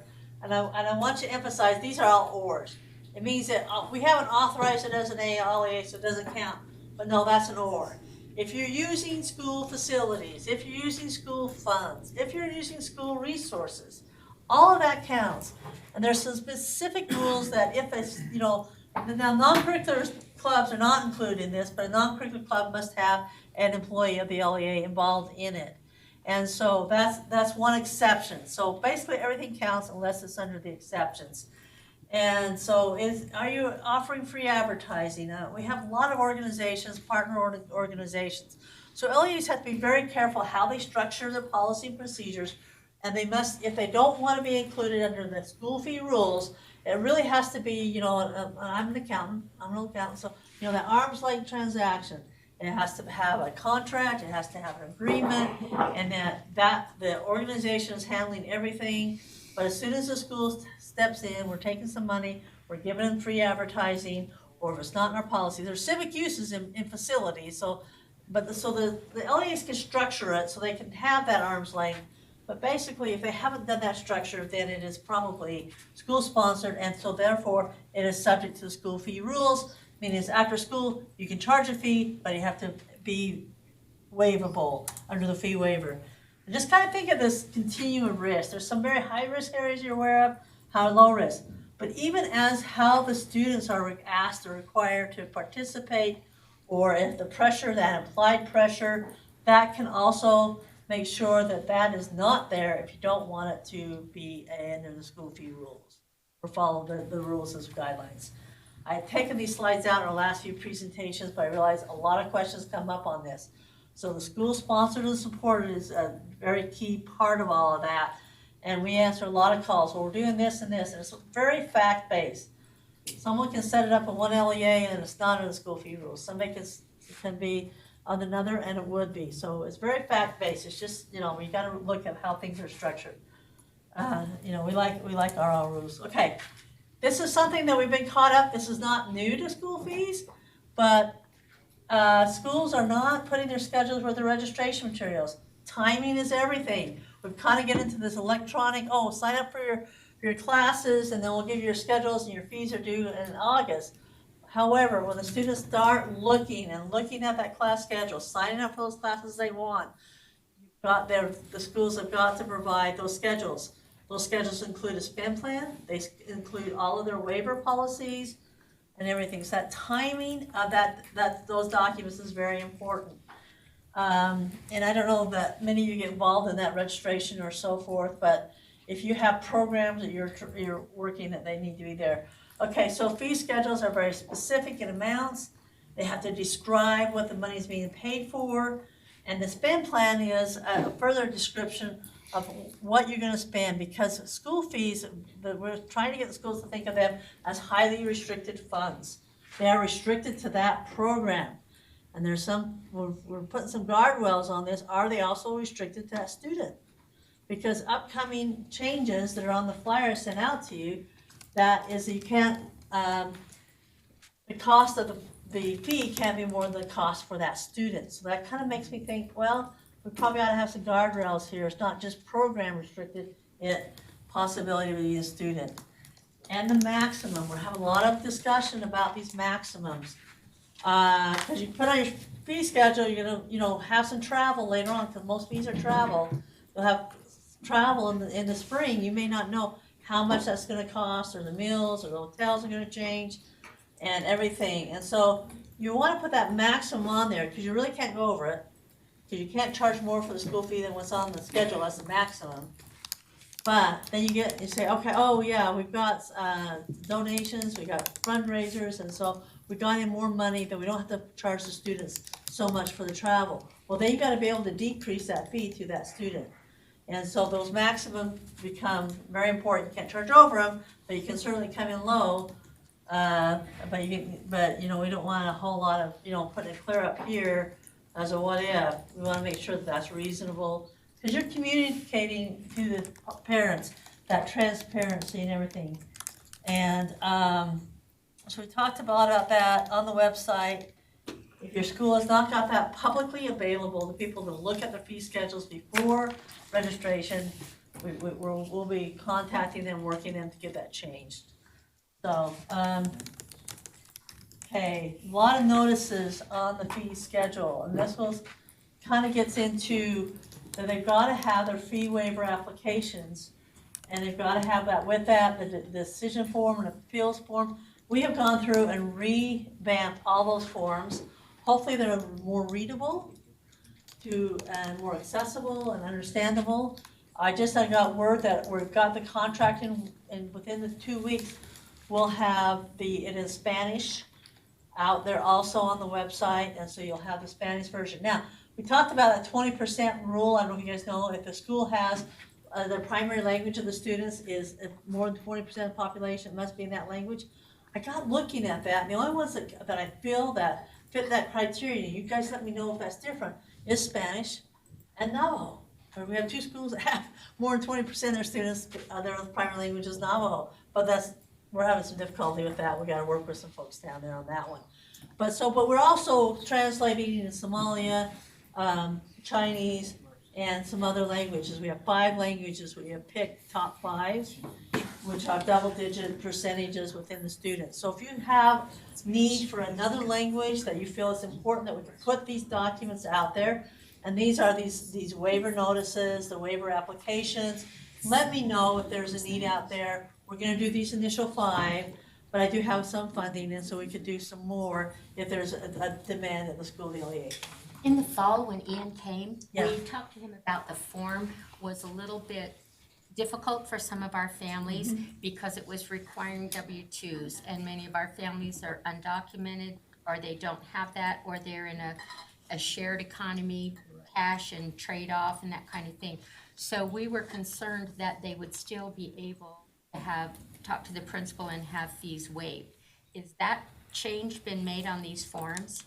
Okay, the change was made on the forms. We revamped the forms. The new forms are out there now in English, and we can get to that. But I want to talk a little bit about this eligibility because it's been brought up.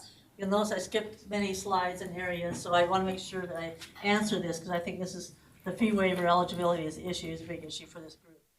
And so basically, there are these 6 categories, 1, 2, 3, 4. The top 5 are absolute. They're kind of thresholds. If anyone is in those top 5, they do get fee waiver eligibility. You know, it's not a decision of the LEA. That's just written in the code. That's the law. They get the fee waivers. Now, to the point of how you document that. Well, if a person, the free lunch seems to be kind of at the point of everybody. We've worked with workforce services, okay? We went over there and they had their caseworkers talk to us and they says, because it says the documentation must be provided but free lunch is not. You don't provide the documentation. It's a self, you claim it yourself and then the audits will come later.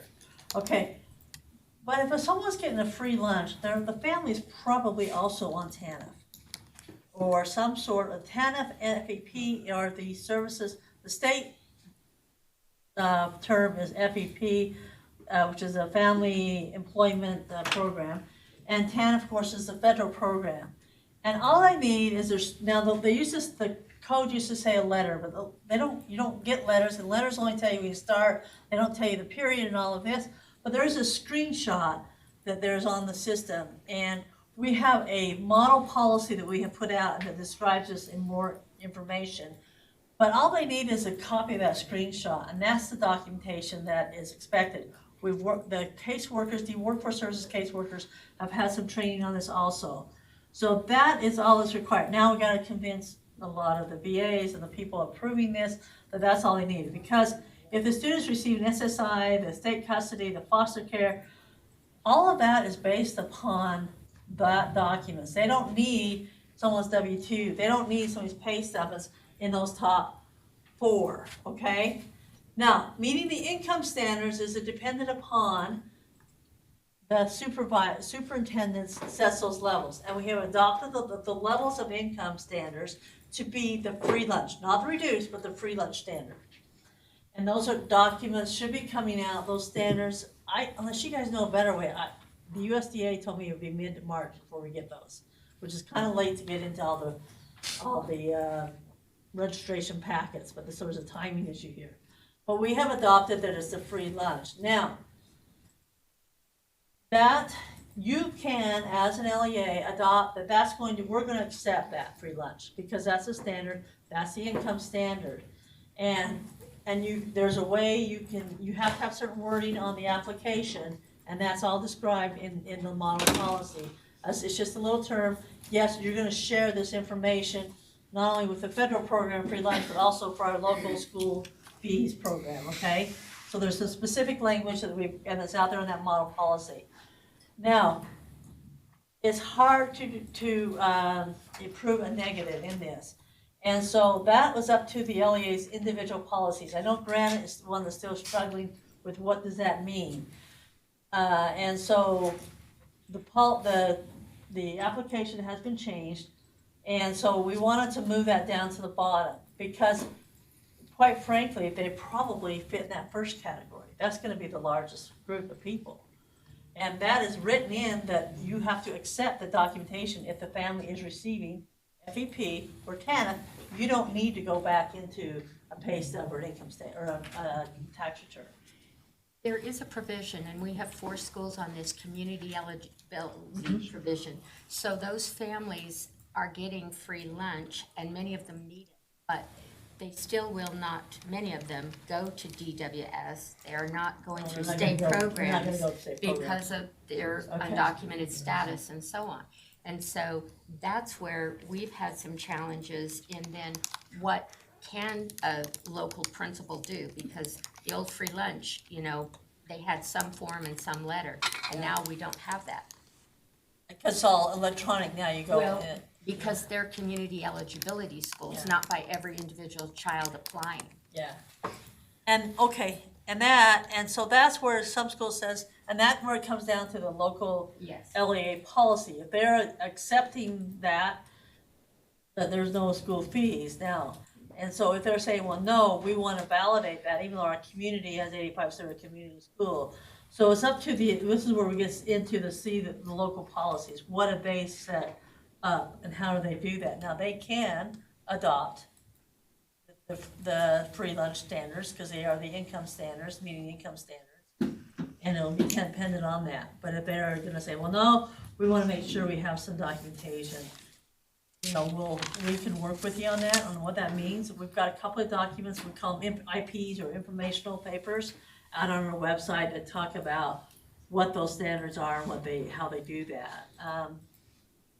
Yeah, it will take some work, and we can work with the caseworkers, but that'll be a one-on-one work with the LEA on how do they structure their policies, their model policies. And I can show you that on our website. Okay, is there more questions about the eligibility? I'm gonna go through and talk about fee waivers, and we'll skip some of those others. So, and it's really important that the LEA administers this process that's not creating, that's objectively, they treat everyone the same, and they're avoiding the stigma, the embarrassment, the undue attention, and an unreasonable burden. This comes up to, well, you don't have tax returns, so we're not getting. No, that's an unreasonable burden, and the caseworkers need to understand that, and also the administrator that's approving, be it the principal or someone at the LEA level, the school fees contact, and what that undue burden. So if that's becoming an issue, let me know, or we'll start trying to work with them and maybe some good ideas. But it will depend upon what policy that school has adopted for that latter category of their local policies. They have to fit within, you know, they have some boundaries there that they have to fit within.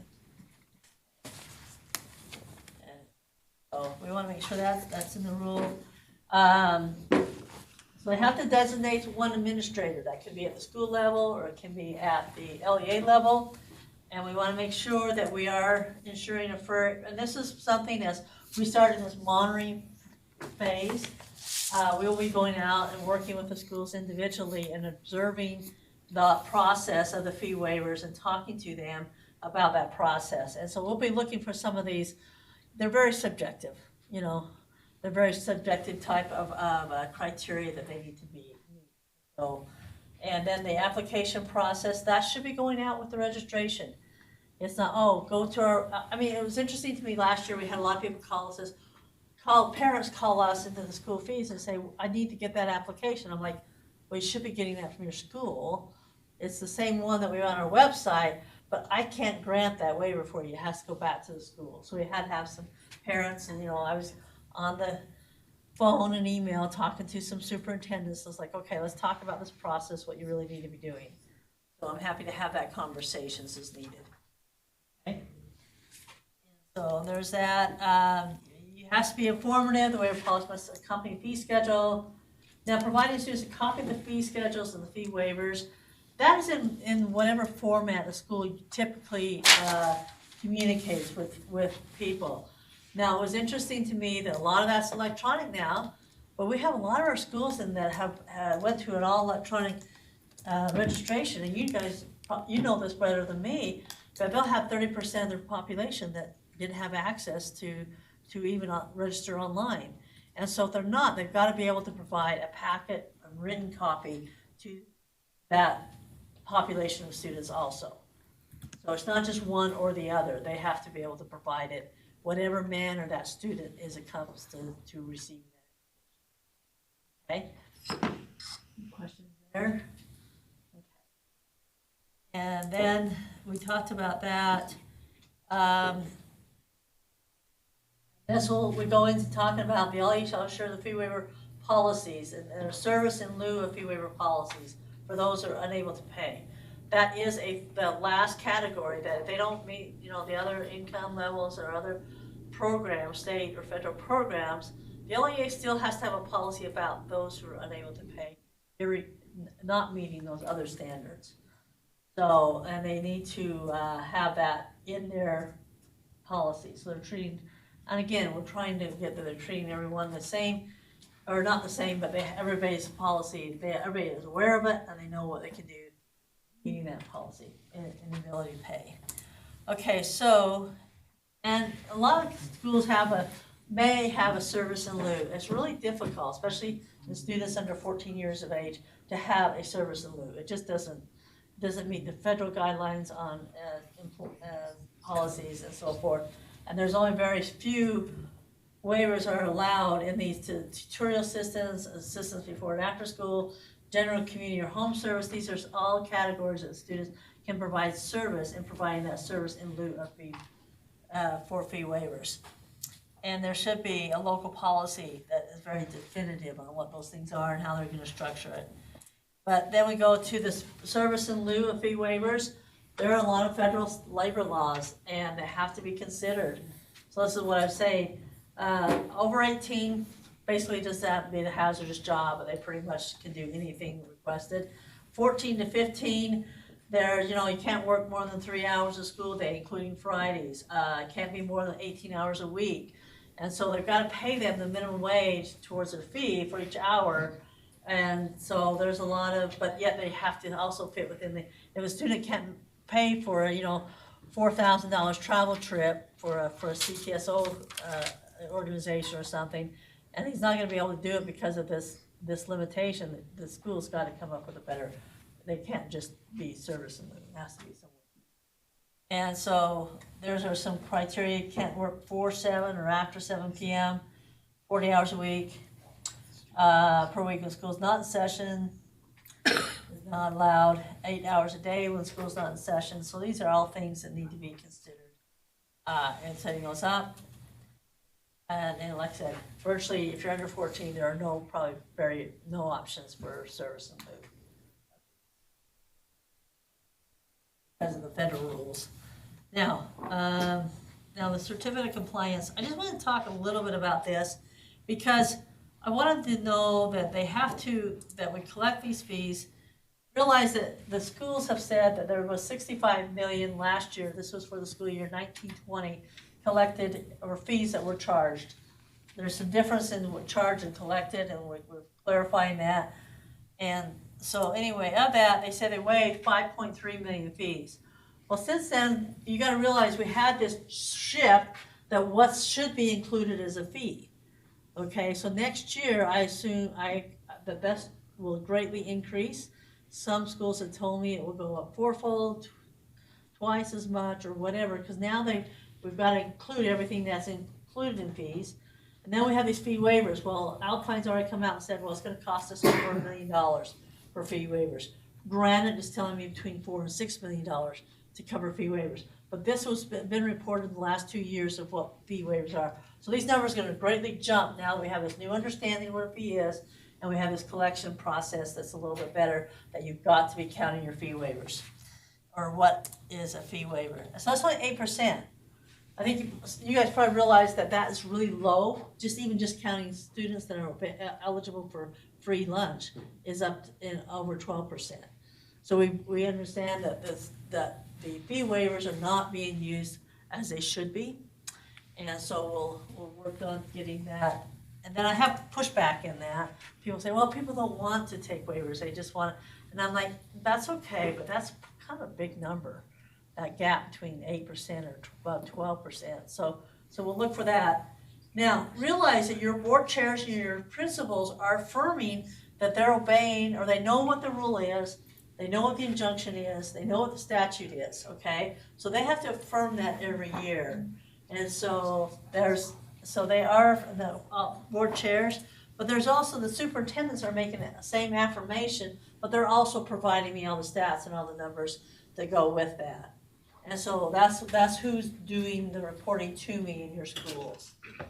And then we'll do some monitoring, we'll kind of check those numbers and see if it's reasonable and what's going on. And so this monitoring is, we're going to start a new phase. It's going to be regular. There's monitoring that is they'll do the certificate of compliance. And what we want to do is some open communication, because not this year, but the following year, as in the flyer handout, because we're phasing in parts of the Rule 407, that there's this phase-in period. So we're not really starting, if you will, the corrective action plan, which is a may in the rule, but is a must in the code. So it is a must. And so that means if I go in and we're doing this, we're training and everything, There's monitoring regarding to self-reporting. We do self-report with independent validation, and then just independent validation as we're going out to the schools. But what's gonna happen if we keep finding problems within the schools, when does a corrective action plan come to play? And you are probably aware of that as being grants. That's always a term used quite often. What will this look like? And it's a description of what's being non-compliance, which you're familiar with in grant processes. The steps to come bring everybody into compliance, and the timeframe corrective action. Now, and as was brought up, there is some confusion as to what documents will allow waivers and not allow waivers. And that will be something we'll look at. The school will get a letter. They get 2 opportunities to ignore me, but eventually the must in the code is that there would be financial consequences to the LEA if we're not able to get the corrective action taken. And that's basically the flow chart of that.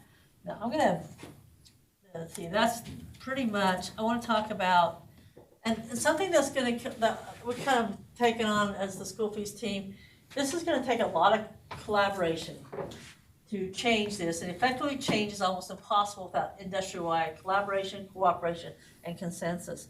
So that's what we're here to do, is kind of bring that together between the various schools, the LEAs, the various programs, and hopefully take that going forward. And so I want you to realize that my team is here to help you. If you have questions, and realize that we're there to help and make this happen. And so if you see something, you don't think we're quite going or not quite reaching down, are the waivers being given, or is it unreasonable for the students to apply for these waivers?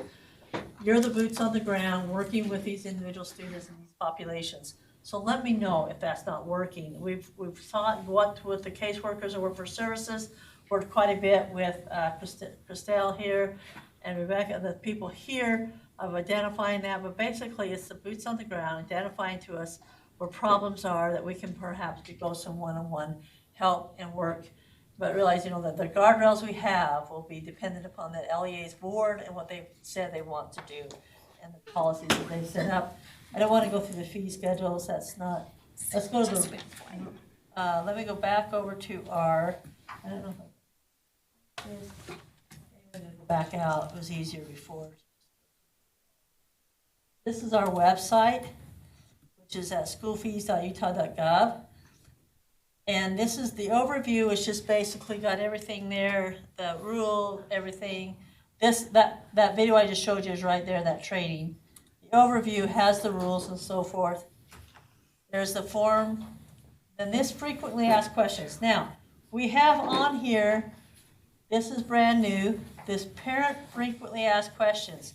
This was developed especially to help our populations that have questions, and specifically for parents. This will be translated into the Spanish, the Chinese, the Russian, the 5 Somalia. What's the 5th one? Is that Navajo? Which we're going to find something else besides Navajo. But that will be translated in the 5 languages. That is particularly to go out and reach out to parents and populations. And so those will be there. And so that will be probably by the end of the month. It'll be there. And then the informational papers I kind of talked to goes into a little more detail. And we talked about the family definition here, which talks about what needs to be included. And then the fee waiver, the other question was on the fee waiver, the forms. So forms, we have the fee waiver application. And so that has been changed quite a bit. These will be translated. So these are here. We reversed the order. So you start with those absolutes, kind of that, these 5, the eligibility-based household income verification, and then that's the second page of the applications. But if they mark any one of these, you don't need to go on the second page. We don't need that income verification, okay? Those documents are separate from that. And then here's the one down here. If none of the above apply, the school's got to have some policy. How can someone qualify if the none apply, but they have extenuating circumstances? Now the rule calls out health issues of the student and some other things and so forth, but that largely dependent upon a one-on-one case within the LEAs. Okay, so I want to look at the second page here a little bit on the fee waiver application. And, you know, hopefully we didn't just add some pretty blue and stuff, but we add some clarity to what's there. So you want the earnings and this definition, there's an informational paper that talks more about that. But, you know, it's basically the earnings from the work, retirement, and it is a household. So you might have one or more than one parent or someone that is in the household, and that's why that definition is there. And we've listed here examples of the income, which if you're here on TANF, you probably should be just applying based upon the first criteria and not even get to the second page. So said that here. And so then these will be updated the first within the, I'm told that on the midweek, but we will be going out to the USDA website to get those income levels for the free lunch. And that's what that is. So these have all, the forms have been redone and they are there. And I'm going to stop talking because I only got about 2 or 3 more minutes to see if there are any other questions or anything that I can provide for you. And I just want you to know on each one of these pages, our contact information is here on the bottom. And we have this email, schoolfees@schools.utah.gov. We look at that every day. We get a dozen or so emails every day. So we are monitoring that throughout the day, and so we will respond to that. And we set that up because I'm actually attached to the internal audit department, and so they're told me this is going to be a 2-year consulting gig. So, okay, I'm going to set this up so somebody else can just take it and run with it, but who knows what will happen at the end of the year. Questions or concerns? Let me know your concerns, especially because we start getting into this. Like I said, you guys are interacting with the student body population we're trying to reach and ensure that they have the information and they are fully participating in those activities and programs at the schools that they want to. Could you just clarify for me, under the law or the way you see it, in our high schools, we often do scheduling for classes in the spring, but the actual registration doesn't happen until August and school begins. So our fees information is supposed to come when they register for their classes? It's supposed to be happening in spring because a lot have gone to that, and that's kind of a systemic issue we have as they change these electronic systems. But no, they should be getting, even before the April deadline that they have to have them board approved, they should be giving those out to the students as soon as they send out that, hey, we're opening for registration. Sign up for the classes you'd like to have. That should be going out in the spring. We worked a lot with a lot of schools in November and December. And in fact, I'm going to switch our training that we did this year, just the last few weeks, and move that forward to November and December.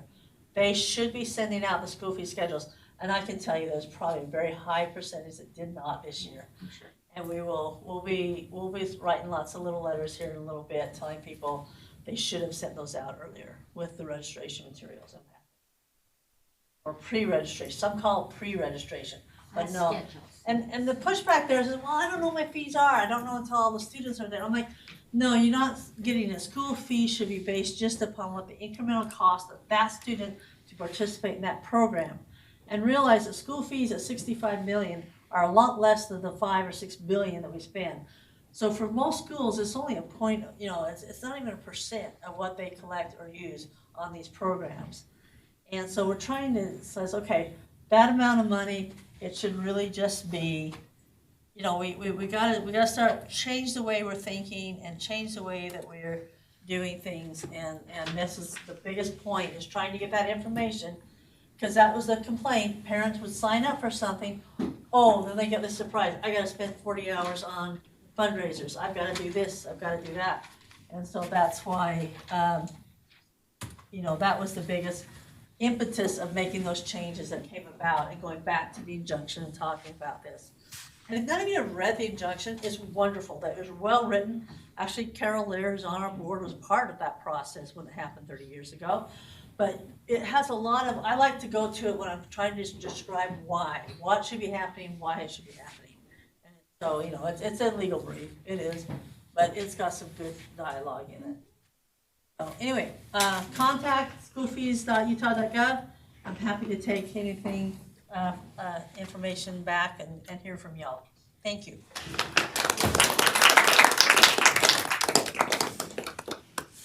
Thank you, Tammy. We're going to give some time now to Cheryl Ellsworth, our The closer. Family and community engagement specialist, and the closer. That's what I'm calling myself now.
Okay, so this happened to me at SPED last week.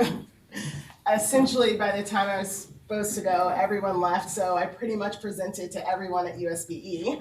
And this is sort of the case again.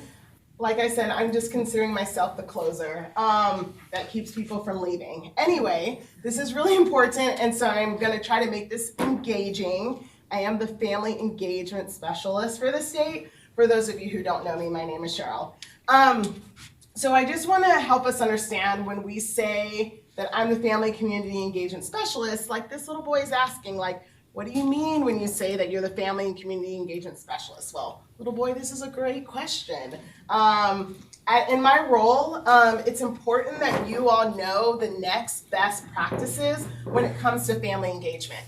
All I do is like research, vet, see what's working, what is good, because being Title I directors, you know that your schools have at least 1% allocated to family engagement. There are things that are better than other practices, so sharing that with you is important.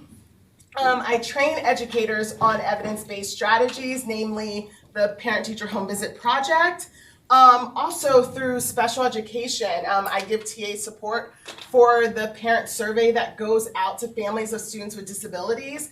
So if they receive a risk score of a 4 or 5, I go and give support. And sometimes I talk to my husband and I tell him I literally think my job is to teach people how to be nice. And I mean that seriously.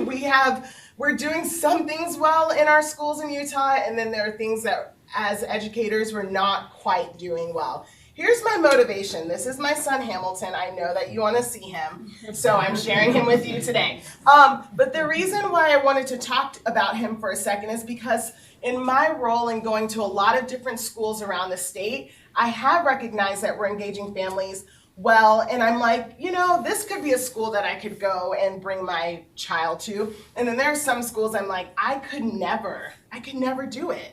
And so I want us to think about that in our roles. If some of us in here are parents as well, are we comfortable in the schools that our kids are going to? And just so you know, if you want to see his cheeks, that's, yeah, that is a great response. Anyway, what do we mean when we say family and community engagement or family engagement?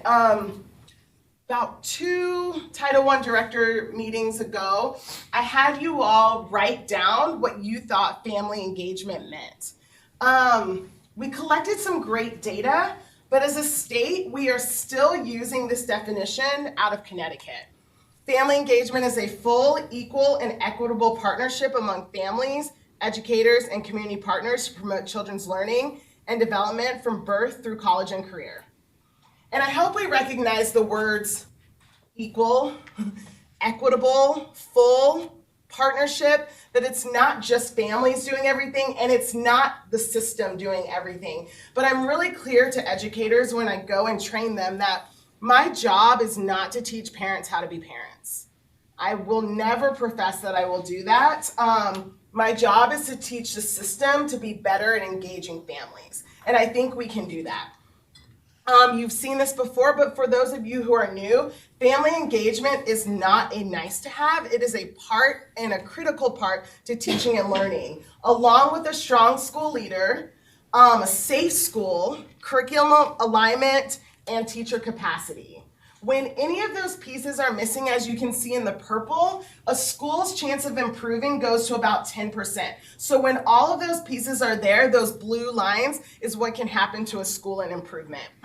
3 quick frameworks that some of you have seen before, but I want us to reiterate. First, from the U.S. Department of Education, there are things that are working better than others. So really, when we're looking at our schools, are we trying to do evidence-based strategies that are on the higher impact side?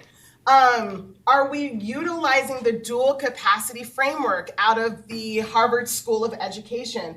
Dr. Karen Mapp has really done a big dive to understand this and has done an updated version. We were lucky at our first systems conference to have Dr. Mapp come and present. And so some of you remember what she looks like and some of the words that she shared. And then finally, remembering that family engagement is grounded in trust.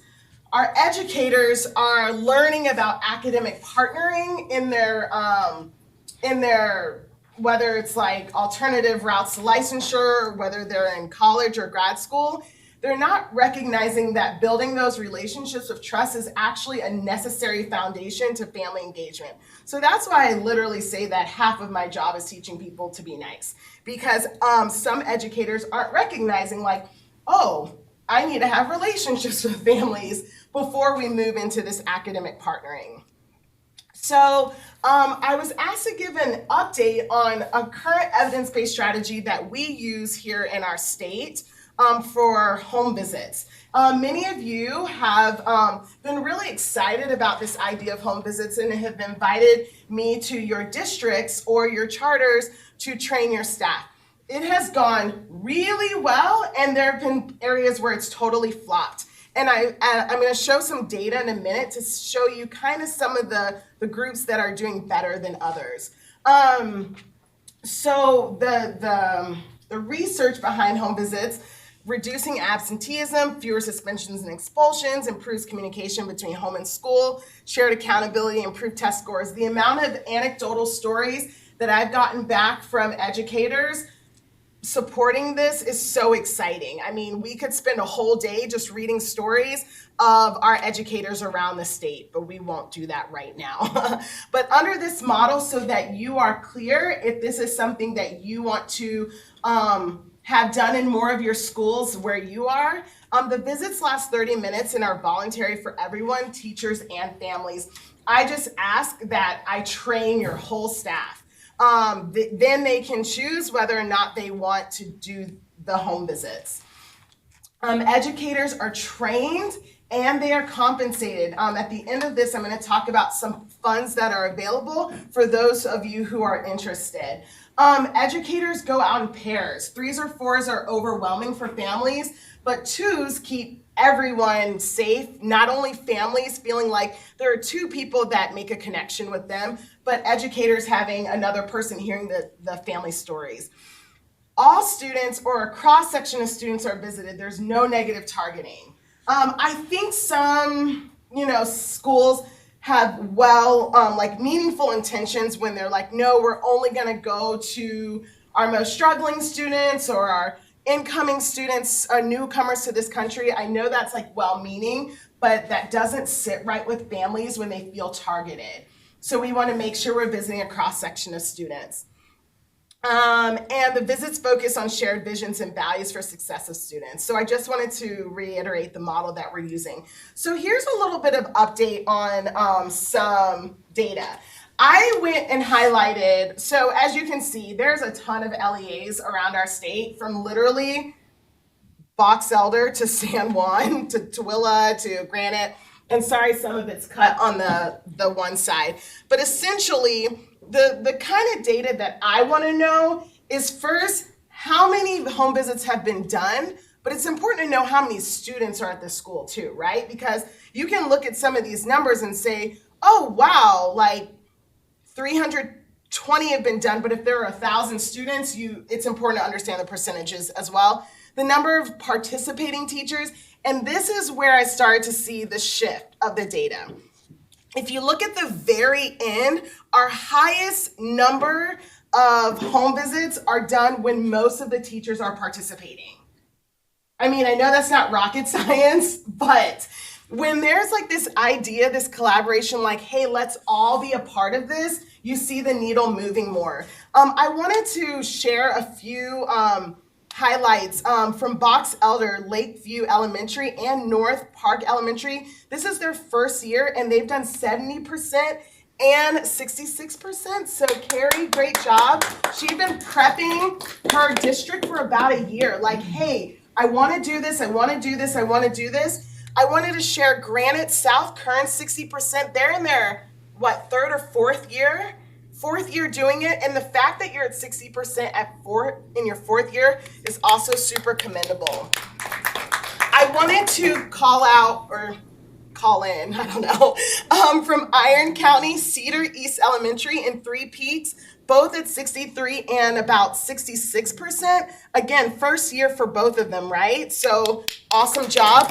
And then also, I was excited about this data because you have like urban areas, rural areas, but you also have remote locations like Bluff Elementary School in San Juan. I think sometimes people are like, oh, of course you can do it if everyone's just like right there, but some of our people are driving an hour to go and visit families, and you still see in Bluff 89%. Now, they have 72 kids at this school, so that's a small amount, but 100% of those teachers, there's only 6 teachers, but 100% of them are like, we do this, and they've been doing this for about 4 years now. So it's really amazing. I don't know if San Juan's title. Oh, okay. I've emailed you a ton.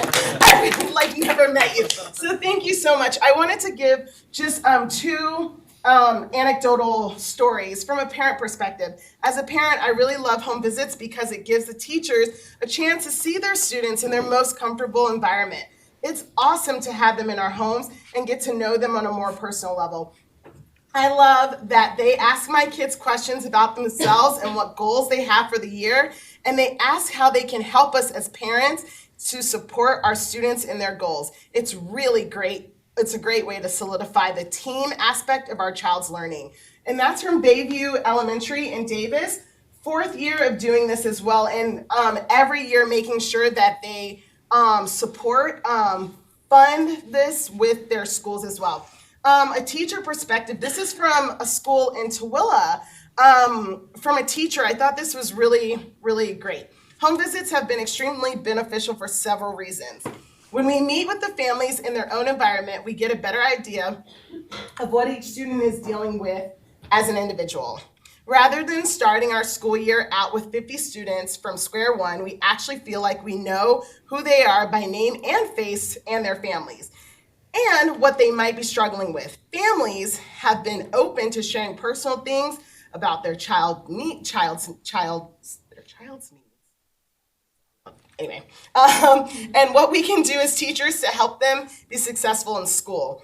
In addition to the students' needs, the home visits also allow us to see what each of the students like or what they are familiar with in their home environments. We can actually see this. The students always want to tell us things at school that we really do not have too much time to talk with them about. But if we have visited their home environment, we have had these conversations and we can connect our teaching to their background and knowledge much easier than if we did not know them at all. So these are stories from people in our state. I told you part of my role is also introduce you to next best practices. We are hoping with some funds that we have to get about 6 schools somewhere in the north part of our state. It could be very west, but a group of 6 schools in the north and a group of 6 schools in the south to be part of the FACE cohort.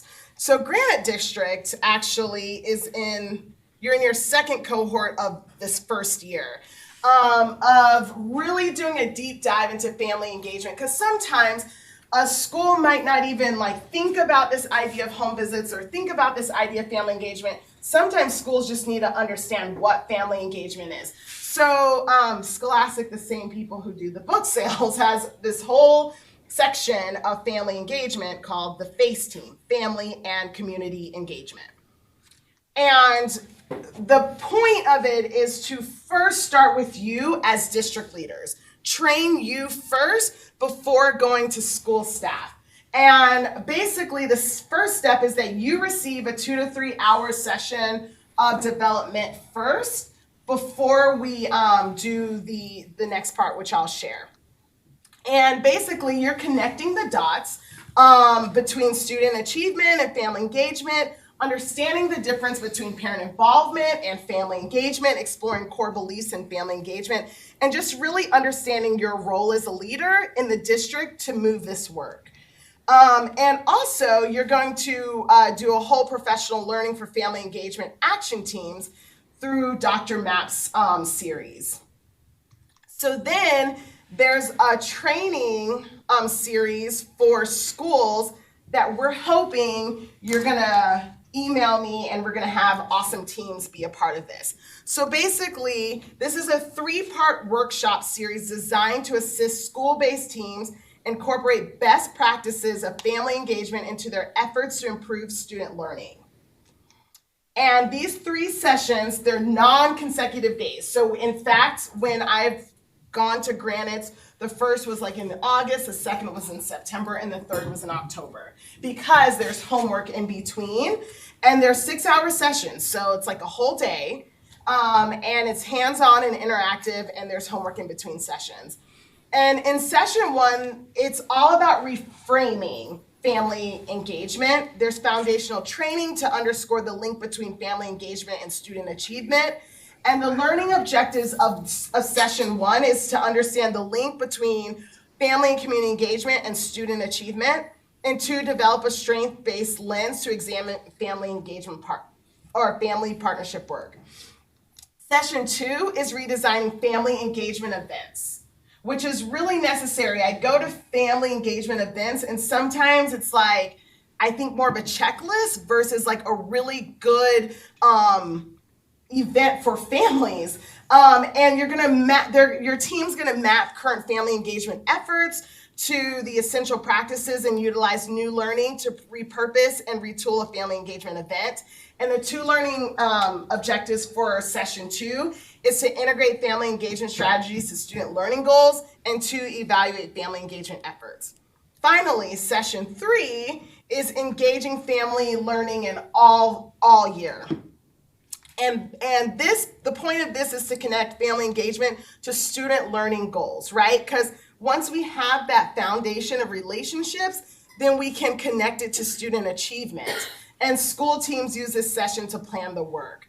The learning objectives here are to articulate and integrate family engagement strategies with student learning goals and understand how to evaluate your family engagement efforts.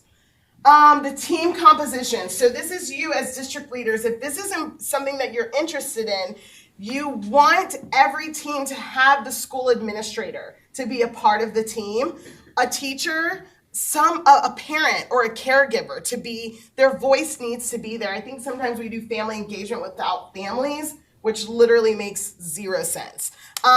Support staff or specialists, and then some kind of community partner if you have any. Your commitment, what will it take to be successful? Attend all 3 sessions, meaning you as district leaders to be there with your teams as well. Active engagement in the training and implementation. Do the work in between the sessions. Communicate and share with school and community new learning from the training. Document your learning and share findings with colleagues. Be open to feedback and support. So people are always like, okay, yeah, but how much does it cost, right? So with 6 schools being involved, the cohort pays $15,996. So per school, that's $2,666. What we're hoping to do as a state is to have you put in some money and we'll put in the rest, which I'll talk about. First of all, funds available for the following areas, or LEAs, not areas. you have remaining funds from FY 2018 that I need you to use by September of this year, okay? Canyons, Davis, Entheos, Granite, Guadalupe, Mana, Pacific Heritage, and San Juan. You have some money left. So please email me so I can get that going so you can still do whatever it is that you want to do with family engagement. And then C.S. Lewis, Iron, and Ogden, you had waived some funds because we had said that it was expiring, but you actually can apply for them again. And you have quite a bit, so I think you'd be very happy to know that. Okay, so for home visits, for those of you in here who are interested, and this is exciting because every year I've been bound to like only people in certain school improvement efforts. So I know like the Title I director from Sevier, I think she's maybe she was here. Anyway, she's had me come and talk to a bunch of principals and they got really excited, but they didn't have any money to do it. So she would be a great person who would love this because it's not tied to certain funds. It's just, I'm gonna see who actually responds. If you're interested in some home visit funds, I need you to email me by March 27th. And I also need to have 2 to 3 potential training dates. And you've already talked to your principals. And this is a collaborative effort. This is not me just coming and being like, hey, school, you're gonna do these home visits, right? Like that doesn't work. This needs to be part of your plan to help families and to have a better relationship with them. Instructions and a potential application. Because if I get a ton of response, then there's gonna be some kind of application, but it's very simple. I don't like to read long applications, so I'm not gonna make a long application, but it will be a simple application. If you are interested in FACE, we are asking that LEAs contribute $2,000 per school, and USBE will cover the remaining contract costs. So let's say we do get 6 schools in the South. They each put in $2,000. So how much is that, everybody? $12,000. So we cover the rest, okay? This does not cover the cost of subs. It's important to understand that. We can't cover that cost. We also can't cover the cost of food. So when we have a break, we'll have to break for lunch, but we can't cover that. Again, if you are interested, please email me by Friday, March 27th, and include the number of interested schools if you're in a district. Okay? Well, do you have any questions? Was that engaging? Great. Awesome. What about like the $2,000? How does that come about? Is that then left at each one of our schools and then you add to that pot? Great question. Yeah, so really what we've kind of seen, and actually Granite was the example for this, JD Talbot, who kind of led this in that district, he saw that schools that put in the money were more invested, right? And so that's the reason for that. So essentially you would, I don't know, pay us and then we would pay the rest of the contract. How would that go, Becky? That piece out. Yeah, but we would just cover the rest. It's for the contract though. Correct. Yeah.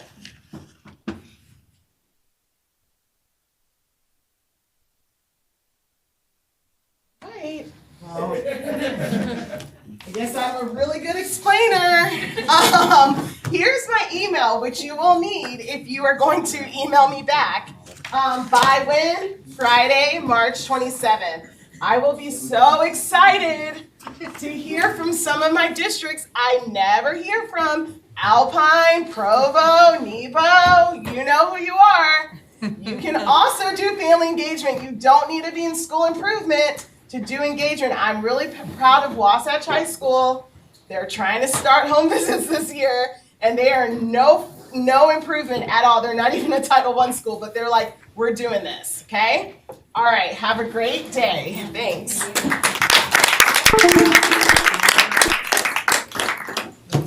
Thanks for being the closer, Cheryl. Thanks, everyone. Have a wonderful day. We'll be around for a few minutes if you have questions. Keeping us accountable. Oh, you? I've got some questions. I've got some questions for you. Unwrap their candy. Yeah, he's a special place in my heart. Where they saw. Talk to you. You too. Oh, Did you stay on? I'm so tired. It's slowly now. Not yet. My gosh, it takes me almost an hour and I live in the middle. Not too bad.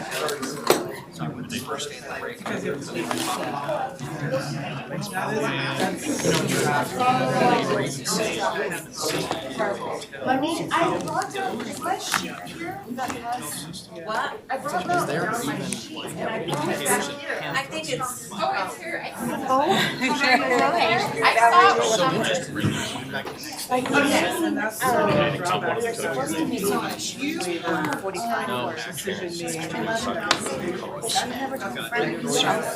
I told the supervisor, No, this is not the I'm one. gonna plan unless I hear otherwise. And the meeting was at 1:45. Yeah. As far as your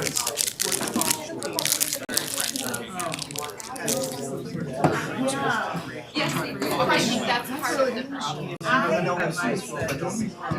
Cannot tell you Yeah, what they feel it will so be. for you, what is your need? For everything.